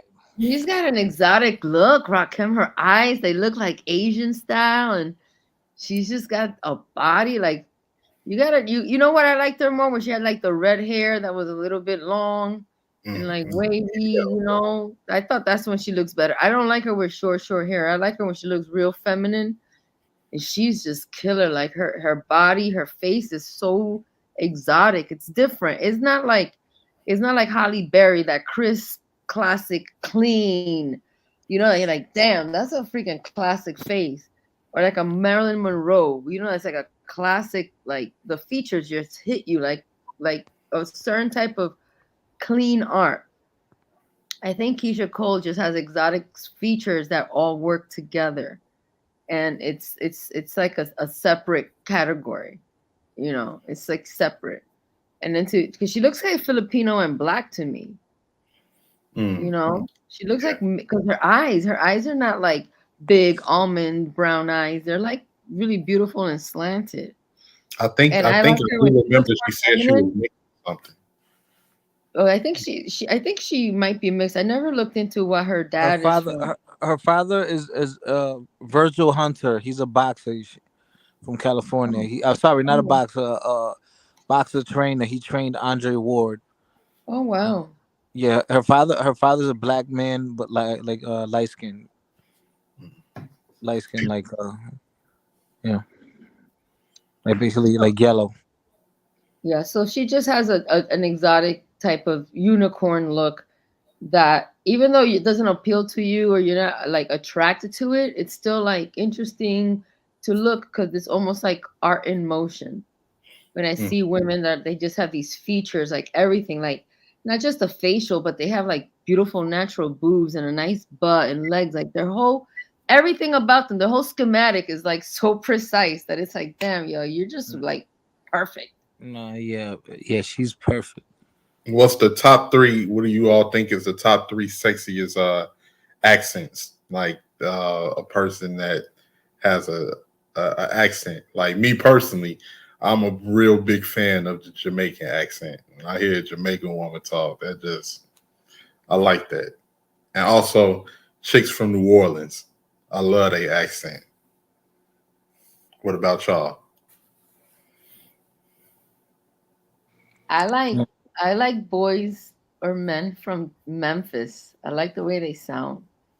Like 3 6 Mafia, like Faye 100, those guys. Oh my god, I love that Memphis sound. It's so everything, and then like the little colloquial thing that they say, like right off the cuff, is I think it's just amazing. I like the Memphis men, the Memphis fellas. Really, I feel like are special with as far as accents and the way they express themselves. Yeah, Memphis, it's similar to St. Louis. Like anytime they talk, like they like thar, her, yeah, they got a similar accent when it comes down. I've been to Memphis a couple times. What about you, Fighter?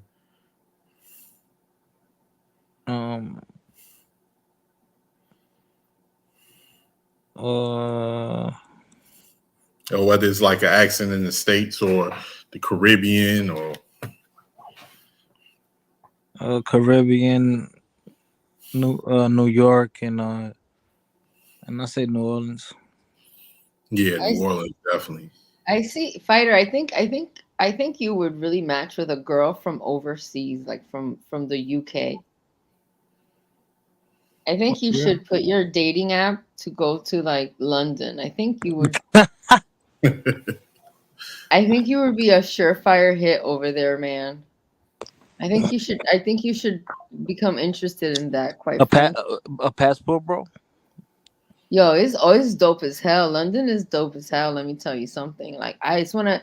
It is like as a New Yorker or like Chicago folks. Like the weather is the same. You know what I mean? Like it's gonna rain. It's gonna be cold. It's like you're not there for that. But the vibe and the people, the girls are gorgeous, dude, and they come from all over, like the Middle East and Asia, like from Russia, like you're just like, dude, like Eastern European. You're like, dude, I'll never go back to America. Like I'll never go back to America. Like I have a whole new pool of really beautiful women, and London is very like New York. You just meet all kind of people. People who migrated. They have no papers. They got like all kinds of scandals. And I think you would do really great if you ever took a trip out there and exposed yourself to that. I think you would. It was this British singer I used to like. What was her name? Back in the day, I thought she was fire, man. Jennifer Lewis, I think. I think that's her name. I used to think she was fire back in the day. She was from London. Nah, I can't remember her name. Her last name was like Lewis or something. But yeah, she was fire. But it's a lot of what Caribbean women in the UK and East Indian and. You were like the UK, Rakim. There's a lot of Jamaicans there. Yeah, I did hear about that. Actually, one of my guys, he's Jamaican. His cousin came and visited us over here when like back in the day, we was kids. We was like making fun of his accent and all of that because it was like we ain't never see like a black person speak with a British accent. So we was calling him Jeffrey from the Fresh Prince. But yeah, oh my God, you guys are funny. You calling him Jeffrey? Yeah, that's hilarious. Because he was like, we'll be, because like his accent kept throwing us off. We'll be talking about different music. We'd be like, man, that's garbage. He'd be like, oh no, that's rubbish. But you guys listen to his rubbish. I was like, rubbish? What the, dude? What is that? But, yeah. That's funny. Yeah, we was like 16. We was like, another accent I like is Australian. Crikey. That's the only thing I think about when I think of Australia. You know what I like when they say instead of parking lot, they say carport. I have my GPS. I have her to have an Australian accent, and she's like, "Pull into the carport." I feel so sophisticated when she says that it makes me park slower. That's crazy. Yeah, I gotta definitely start doing some traveling. I like the Australian accent. And then South African accent. Those are my favorite. Yeah, definitely. But let me see who else. I'm trying to think what's other chicks that I might like besides instead of Keisha Cole. Of course, Ashanti. I always thought Ashanti was fire coming up. Now, when you talked about short hair, it was one I'll never forget her because I'll never forget that video. Because I saw that video when I was a little boy. And my uncle had me watching that video. Adina Howard. Now, I used to like Adina Howard when I was a kid for obvious reasons. What was that video? Freak Like Me. I remember now she used to have that short hair. She used to rock that short hair real nice. And I remember my uncle was telling me that I was a kid and the way she was moving and all that, my uncle was like, yeah, that's what girls supposed to do. I was like, that's what girls supposed to do? He like, yup. And from that point on, I loved Adina Howard. And Patra too. I used to like Patra as a kid. She was like a Jamaican reggae artist.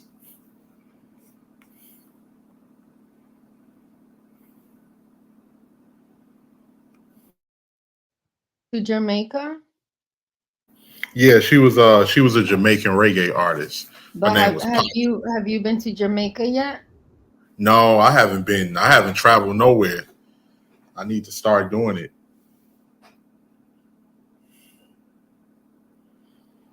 You should book your first trip to Jamaica. I'm sure it's going to change your life.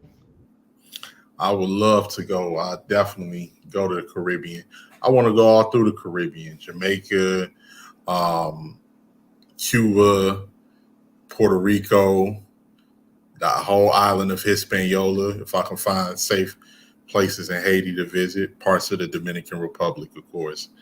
I definitely want to check out the Caribbean.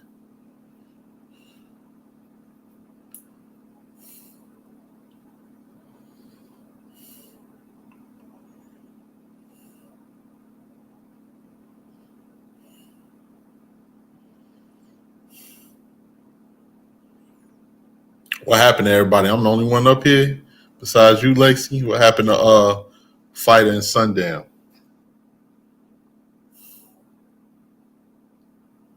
You know, they're doing push-ups and pull-ups.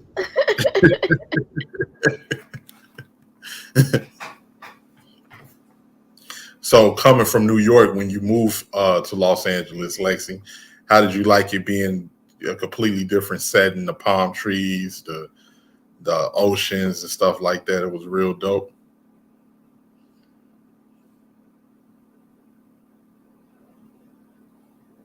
Well, I'm looking for this video because I want Fighter to play it, and then I want to answer your question. So can you hear me? Yeah, I can hear you. Yeah. Oh my God, I gotta mute this thing. Okay, good.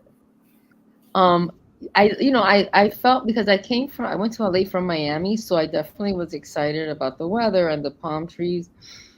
And I don't know, it was exciting. It was exciting to kind of be in another major city, coming from New York and living in Miami, and now it's like, damn, I have one more extra amazing city. Now I'm gonna have Los Angeles under my belt.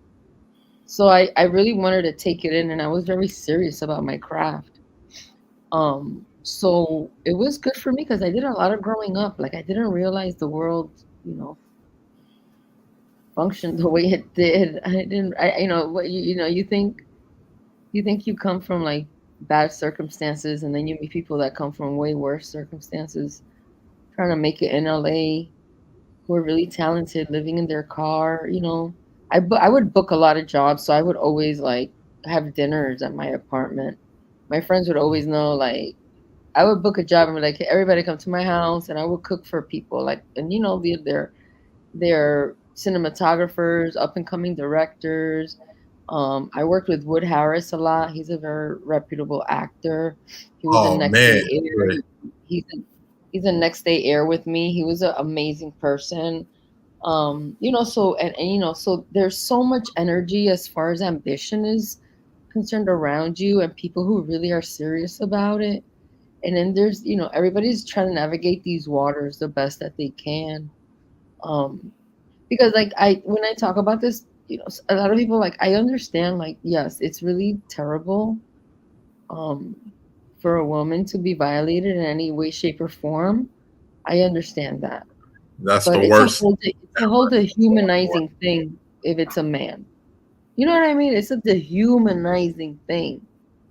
If you're like a straight guy, talented, you go to Hollywood and you're trying to make it, and you're faced with circumstances that really, like, you can never turn back from. I think we're more receptive when it comes to women, because as a man, I can't see, if you are straight, allowing or accepting anybody to do something to you for any amount of money. I just can't see. Right, because you've never wanted something bad enough that somebody else has to give to you. Right? Everything that you've acquired, you got it yourself. So you've never been in that predicament. That's true. Right? That's true. So your fate is in your hands. And God bless you for that. This is an environment where people's fate is in the hands of a whole bunch of other people. I just can't see, like, I'll just work a regular job. I just cannot see giving up my manhood for no amount of money. I just don't think I'll be able to live with myself. Now, I think it's different maybe if you were a child and somebody groomed you that way, but as a full adult, grown, heterosexual man, you just say no unless somebody is going to try to attack you or something like that, which I don't know if it happens or not. Who am I to say? I'm just on the outside looking in, but I just can't see myself like, no, like, no, it's not gonna happen. No, I don't, hey, get that movie to somebody else, or hey, like, but to each his own. And so then what happens is, right, so that's fine. So then you're gonna take the scenic route, which is fine. The scenic route is fine, which means that then you're gonna have to write your own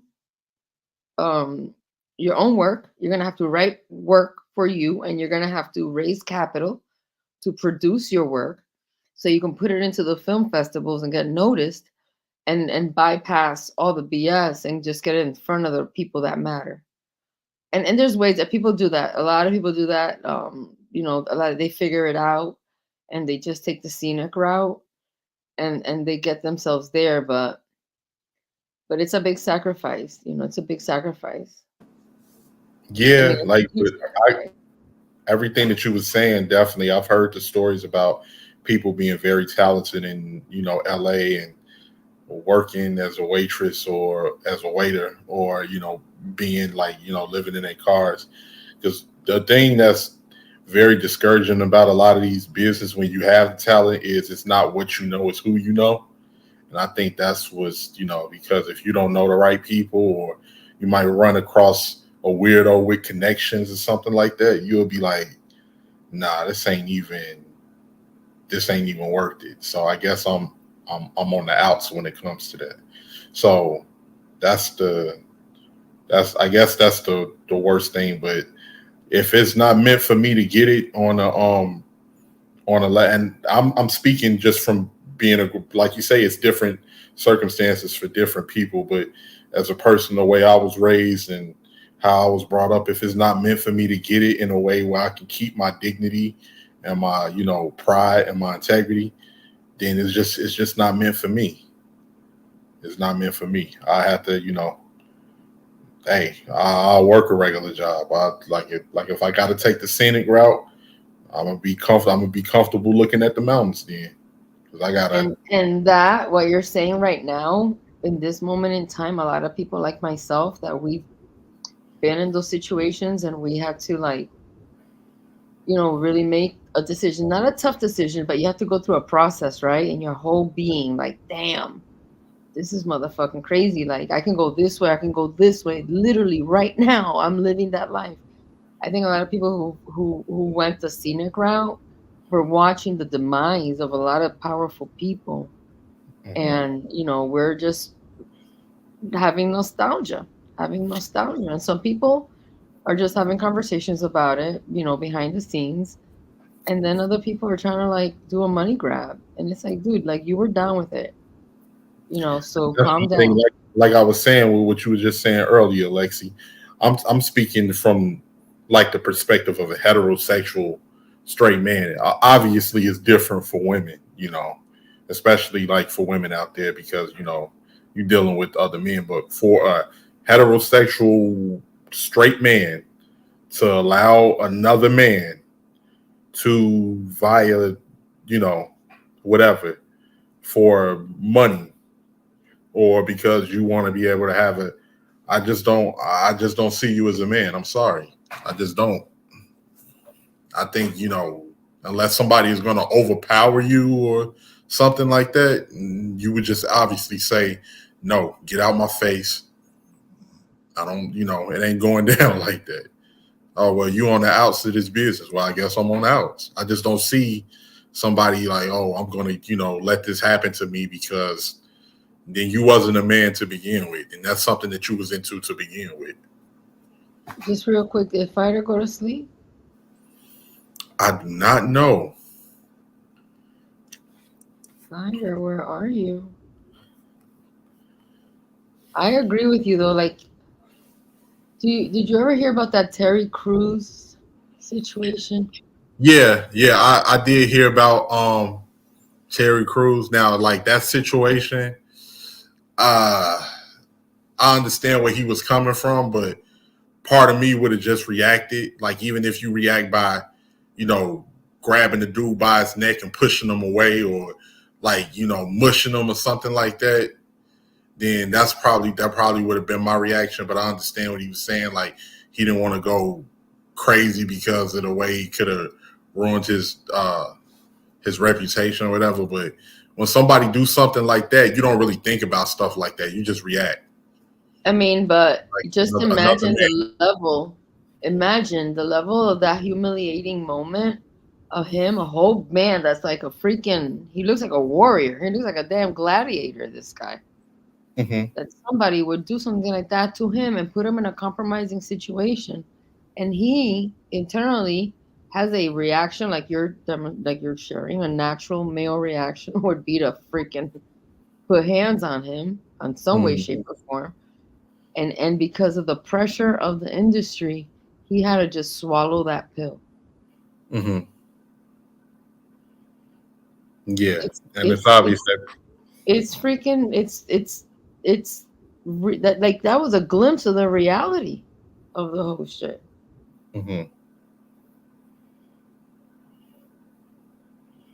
Yeah, and it's obvious that that's what happened, especially when you get a taste of making that money in the industry. You don't want to jeopardize that, and I get it. And they probably, a lot of people use that against them because they say it's like as big as you are, but obviously they would have used that to say, look at him, he's a threat, and he's out of control, and I don't think we can work with somebody like that. Right, very quickly. And you know what happens, Rakim? Like, if it was just you could do whatever, dude, right? You could be like, yo, I don't want to take this gig. I'm a lone wolf. Nobody depends on me. But when people start depending on you, and not only that, you expose them to a lifestyle, and now you're at the beck and call of these powers that be, and your family and your loved ones or even your friends don't even know the kind of crap you got to deal with in order to maintain the lifestyle and take care of the people that you take care of, and if it was up to some of these people, I'm sure they would just walk away and be like, dude, this is not worth it. This is a lot. But some people, they sign on the dotted line, and then they owe money. They're indebted to the people who gave them those advances, to get them addicted to that lifestyle real quick before they show what it really means to be caught up in this. They give you a few weeks, a few months for you to enjoy. Yeah. You become dependent, then they do that to make you dependent on them. Exactly. It's like getting somebody strung out, and then they got to come back to you for their fix, and like, Oh my God, that's like the best way to put it. It's exactly what it is. It's a fix. It's a different fix than we're used to seeing. Yeah, that is so crazy, man. And like, yeah, I like in like Hollywood, especially has a tendency to like to put men, like especially black men, in dresses to emasculate them and different things like that. I remember seeing an interview where Tiny Lister Jr., who played Debo on Friday, said something, I'm not gonna wear no dress. I don't these men out here, young men, they don't want to follow or look up to no man wearing no dress. And it's always like either they want you to wear a dress or they want you to portray some type of rainbow erotical stuff, or they want you, and if not, then they're going to give you a role as like an insidious type of character that you shouldn't like. It's always something. I'll be looking at jobs like that when you talk about like in acting and something. Like, if that's the case, then it ain't worth it. If that's all they're gonna do to portray you. But like I say, I'm speaking at it from, and you clearly made that assessment. I'm speaking at it from my point of view. I'm not speaking at it from the point of view of somebody that's being dependent and that has people dependent on them, or they're just desperate to change their situation, or some people may figure, hey, I'll cross that bridge when I get there, different things like that. But yeah, that's definitely how they move. They're like, let me cross that bridge when I get there.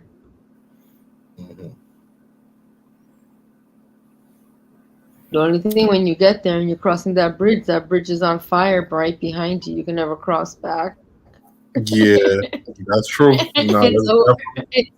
that's definitely true. That's You're like, definitely oh, let me cross this bridge. I could always cross it back, and then you look back and that shit is on fire. You're like, what the hell did I just sign up to do? too far to go back. Came too far to go back. So how do you like is it major differences between living in Arizona now, Lexi, from living in LA? Living in Arizona is a major difference than living anywhere I've lived in the whole United States of America. This is a different animal. This state, it's amazing. I'm surprised. I've been hearing a lot of good things about Arizona. I don't know why more people don't move here. I'm telling you, it's amazing. Amazing. Like, it's just over the top. It's just beautiful. There's so much to do. Like right now, my friends and I, we're going to Flagstaff for New Year's to rent a house and ski. And that's only like 5 hours north of us. It's I don't know. It's just amazing. You say if you're into the outdoors, if you're into hiking, if you're into like nature, if you're into like waterfalls and skiing and those type of like kayaking, those type of activities, like this is such a great state. I'm not that adventurous, honestly, at all. Like I don't even pretend to be. But I just love how the landscaping is. The people I don't really like too much. It's not very culture. There's not like a lot of culture here. It's not very like global. You don't have like Europeans coming over here. It's very, very American. It's 100% American. Mm-hmm. It's a lot of Midwest generational money. Mm. Yeah. Oh my gosh. Like, oh my God. Like, so many people from the Midwest that this is like, you know how New Yorkers go to Florida? Yeah. The Midwesterners come to Arizona. And they're the snowbirds here. That is crazy. I knew a couple of I knew a couple of people from here that lives down there in Arizona. And that's like different. Like that's a different vibe. It's like very American to me. You know what I mean? To me, I'm like, damn, I'm really around hardcore American people. Like, there's like only 2 Dominican restaurants here. Wow. Where I come from, and like in my block, there's like 3 Dominican restaurants. Mm-hmm. There's like 3 Dominican restaurants every block. Right, and like 2 Dominican hair salons on every block. Like, so I have to travel a little bit far whenever I want my Dominican food. Mm-hmm. But I, for me, like, I've had my community here. Like, I've met my people that I like. That they're just as bougie as me. Mm-hmm. They're like from like LA, Miami folks, Chicago folks here that we've all kind of retired our what we call our sequin thong here. We're like, okay, we're gonna chill our life out. We've done enough drugs and drinking. Mm-hmm. So we're very like about it because it just feels calming. But the other side of it is that it has like a dark side. Really, in Arizona? Yeah, it has a very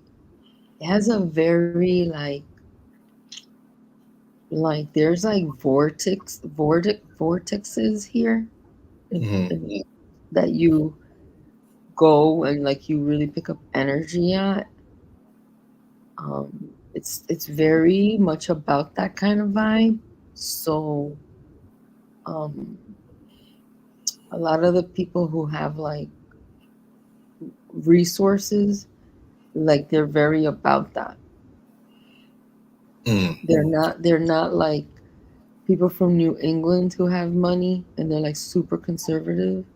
Like they don't believe in aliens and stuff like that. Over here, you have to be careful when you talk to people. Oh, like, wow. People take that whole stuff serious. Like that part. Like I went to Sedona, and I don't know. I feel like there's a whole energy over there that's like, wow, this is different.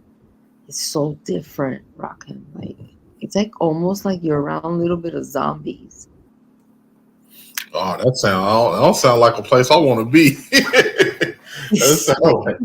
It could sound be like kinda Area 51 or something. yo, it could be like The Hills Have Eyes. There's areas like Yeah, I never outside liked that movie. That movie used to creep me. Yeah. because I'm in Scottsdale, so I'm like in the city. I'm like in the biggest city other than Phoenix, and I don't like Phoenix. I'm like in the next biggest city, and like whenever I leave outside of my city limits, it's because like somebody who lives here, they're like want to expose me to hiking, want to expose me to something different. And then when I get there, like I'll be like, yo, this is like The Hills Have Eyes, dude. Like this is so weird. Nah. Yo, and I'm just chill. Like I don't say anything. I'm just chill, toasting, having wine, having a good time. Can't wait to get my ass back home. I definitely understand that. Definitely understand that. So, like, what about Tucson? Did you like Tucson? No way. No, that's very weird. That's very weird over there. I don't do South Arizona. Okay. That is too close to the border. I was just gonna ask that too, because Papa Lona said no way. a lot of shots in A lot of two shots. Arizona. You know it. You know I like a chucha free life. Oh man. That's so like when you meet like other besides like from Caribbean Latins, when you meet like Latins from Central America, Mexico, do they know off the bat you're a Dominican, and can they tell? The thing that happens here that these are real authentic Mexican, that they just don't like dark people. Really? Yeah, that's just the real. Like Mexicans think they're better than Black Americans, dude. A fucking Mexican thinks he's better than you. I've heard certain people say that. They think they're better than me because we're the dark-skinned people in the Latin American world and Venezuelans. And Colombians. Yeah, like a lot of with the Mexicans that you run across that think like that. I think like that. I don't deal with them. I think. Are they more on the mestizo side or? Yeah, they fucking full throttle chuchas, yo. Wow. Full throttle. I don't even fuck with them like at all. Like, hell no. Like you don't even understand. Like where like the place that I stay at. They were like, when I got this spot, they were like, oh, we have our housekeeper, all that stuff. If I asked where she's from, they said Mexican. I said, I'm firing her. Number 4. Oh, wow.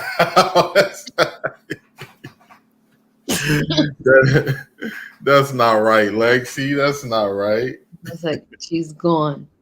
And then they were like, oh, we got to keep the gardeners. I was like, that's fine.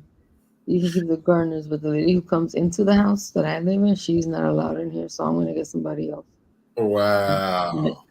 I got a Russian lady. She's amazing.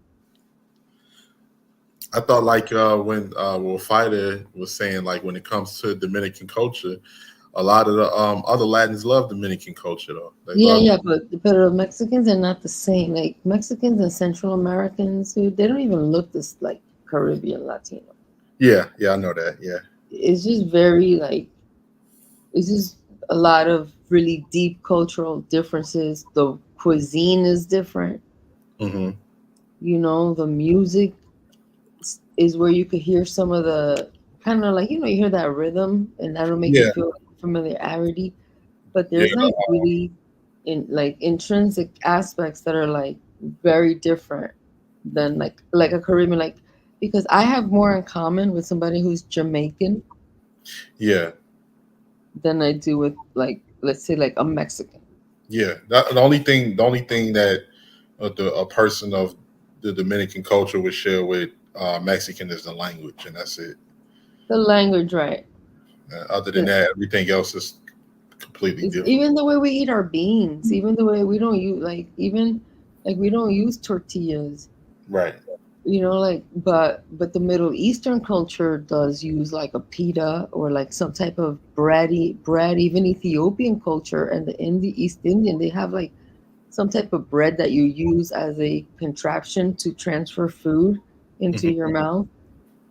So there's other cultures that use that same system, but Dominicans, we I don't know, we don't eat our food with our hands.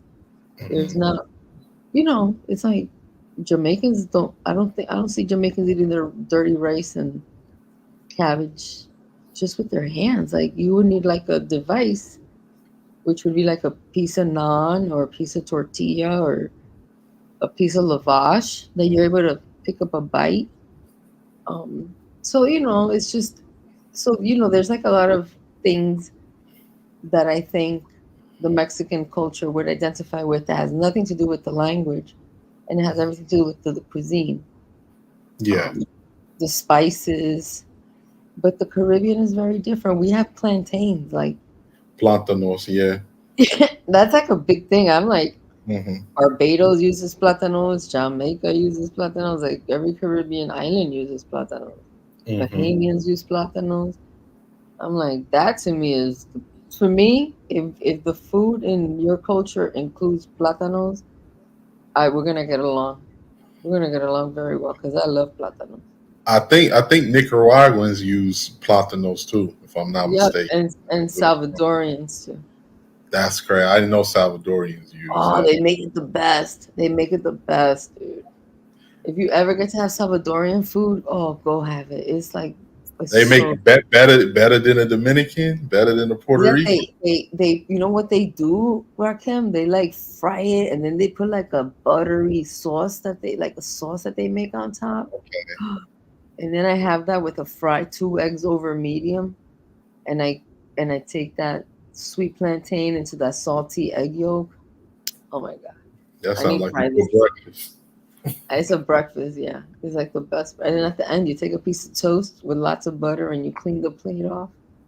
It's over. That sounds good. That sounds really good. Salvador, but if you have a chance to have Salvadorian food, go ahead and just take a chance and tell them be like, bring me your number 1 hits. You're gonna be like, oh, this is cool, this is interesting, and it's super cool.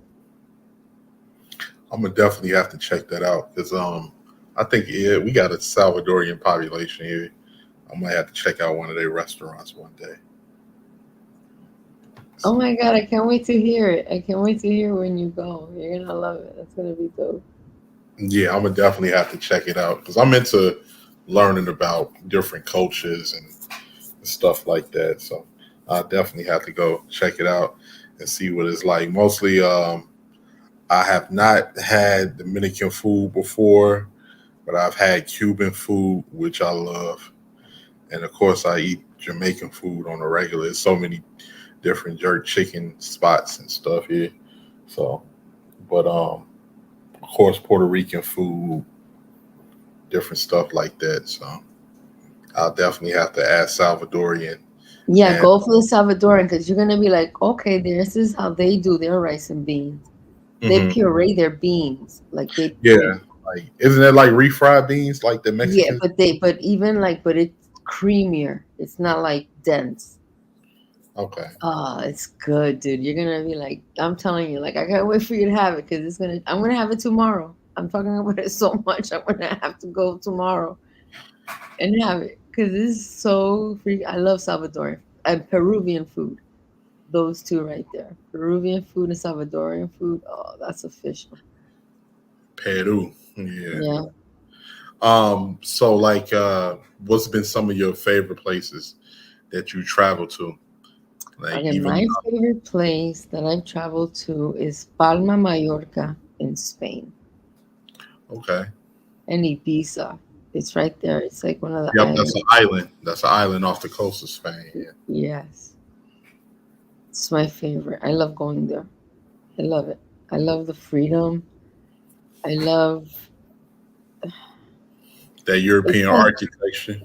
It's decadent, but it's very approachable. You know what I mean? It's like it's just young. You're like, and I shouldn't say young. It's just European entrepreneurs. You know what I mean? It's not all the way frou-frou, but it's like for the middle class upper. So it's like a reasonable place to vacation, quite frankly. I love it.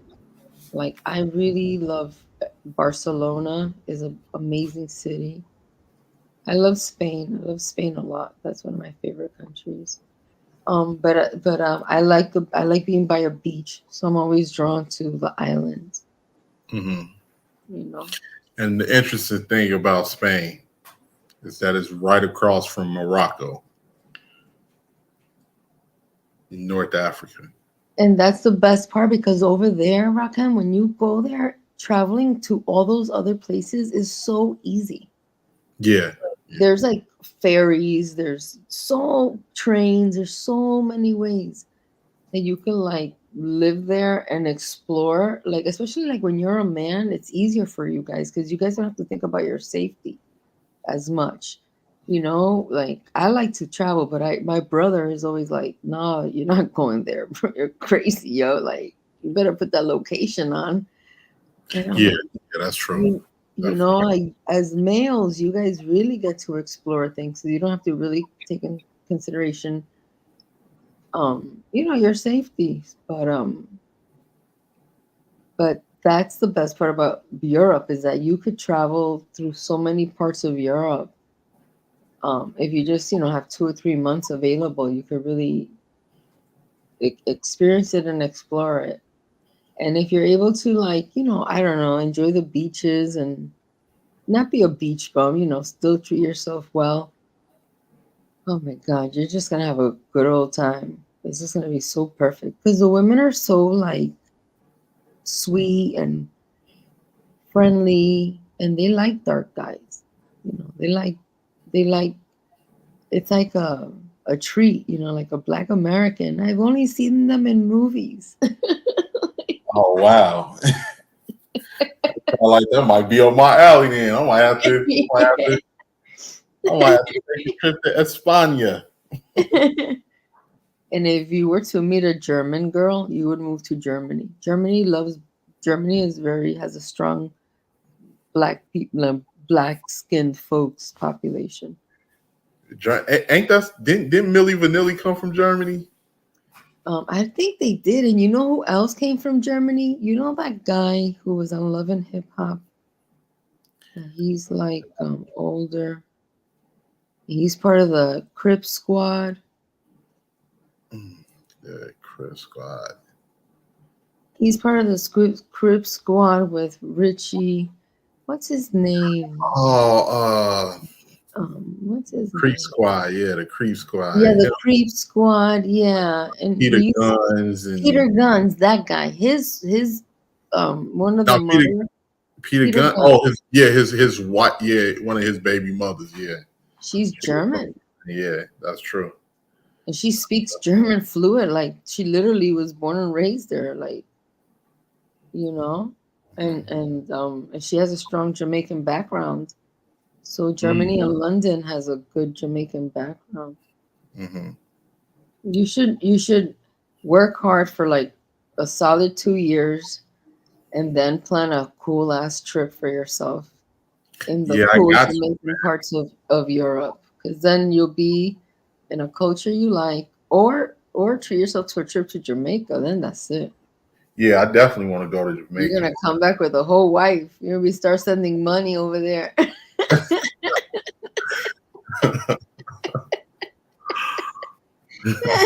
All the stuff you learned on these panels, you're gonna come back and be sending money to somebody.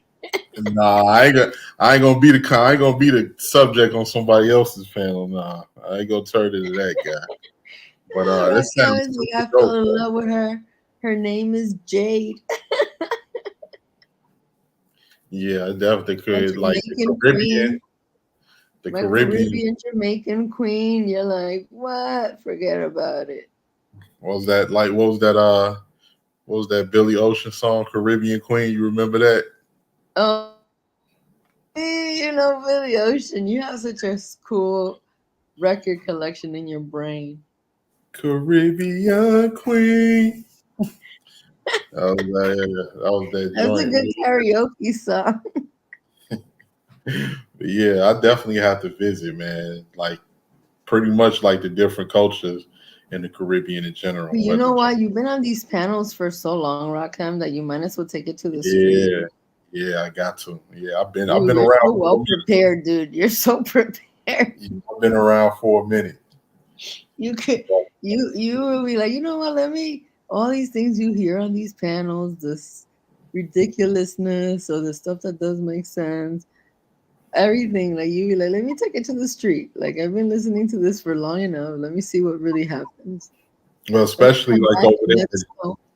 Let it come back and let us know. Yeah, especially like over there in the DR. I hear that the beaches is gorgeous over there. Yeah, that's a good start. I would start with Jamaica or DR. I hear like white sand, blue water. Somebody actually told they were like, yeah, the water is actually blue, like how it's supposed to look. Like, dude, you know what happens, Rakim? Your skin, because your skin here it doesn't get the vitamin D that it can handle. So your melanin just rises up and you become this color that you never even knew you had. Because the sun hits you different. The whole sun hits you different. That tropical color. Yo, that tropical color. That's it. That's like give me it's like cognac. It's like Courvoisier color. Yeah. Give me a wine shirt to wear over there with palm trees and stuff on it. So, but yeah, that sounds like you could start an OnlyFans with that. I ain't gonna do that. But yeah, but that's yeah, it's definitely. I'm definitely interested in taking some trips, man. I got to. Only thing I know is concrete. I don't know a lot of these other places that you might have got a chance to visit and go to these different areas. I ain't never left. I'm old. By the time you get to my age, you better have been some places. That's all I got. Well, I ain't that much younger now. You only like what, 35? Yeah, 35. I'm 47. Okay, see. I'm not that much younger. I'm on my third passport, so I better have seen some stuff by now. Oh wow, see, I ain't even got one. I ain't even got one. Yeah, I used to work just to travel. Mm-hmm. I would be like, I live in a studio apartment that I afford on my own, and then when I want to travel, I can go anywhere I want. Like I just was like kind of like bohemian artist with some money in the bank. Mm-hmm. Then I have to grow up. I need to have a retirement plan. I need to have health insurance. Like, you gotta grow up. I remember when I did visit Florida once, and I visited, but I wasn't in Miami. I went to Orlando.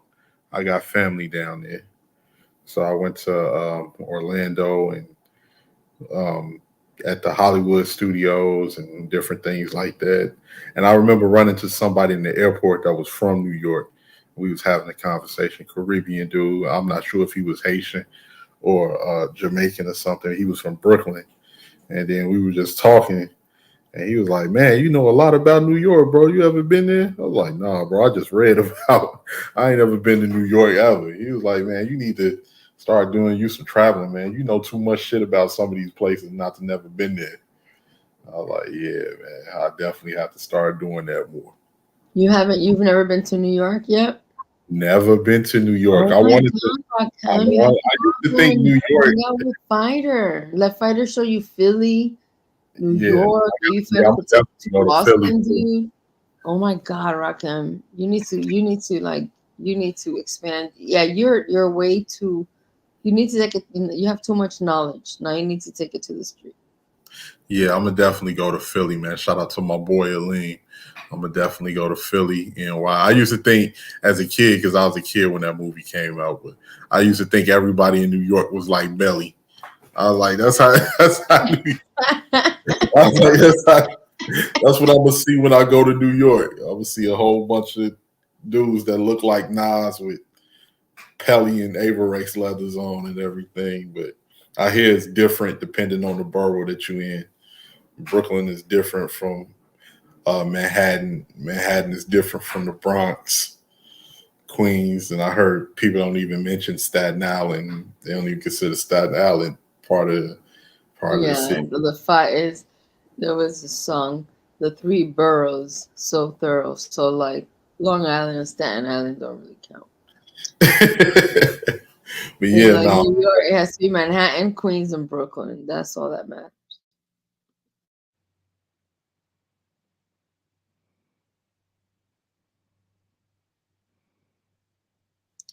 But Rakim, it's such a nice treat to catch up with you.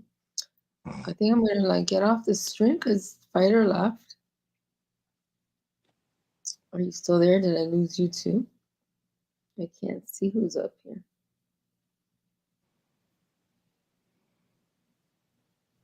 All right, well, good night, everybody. Good night, chat.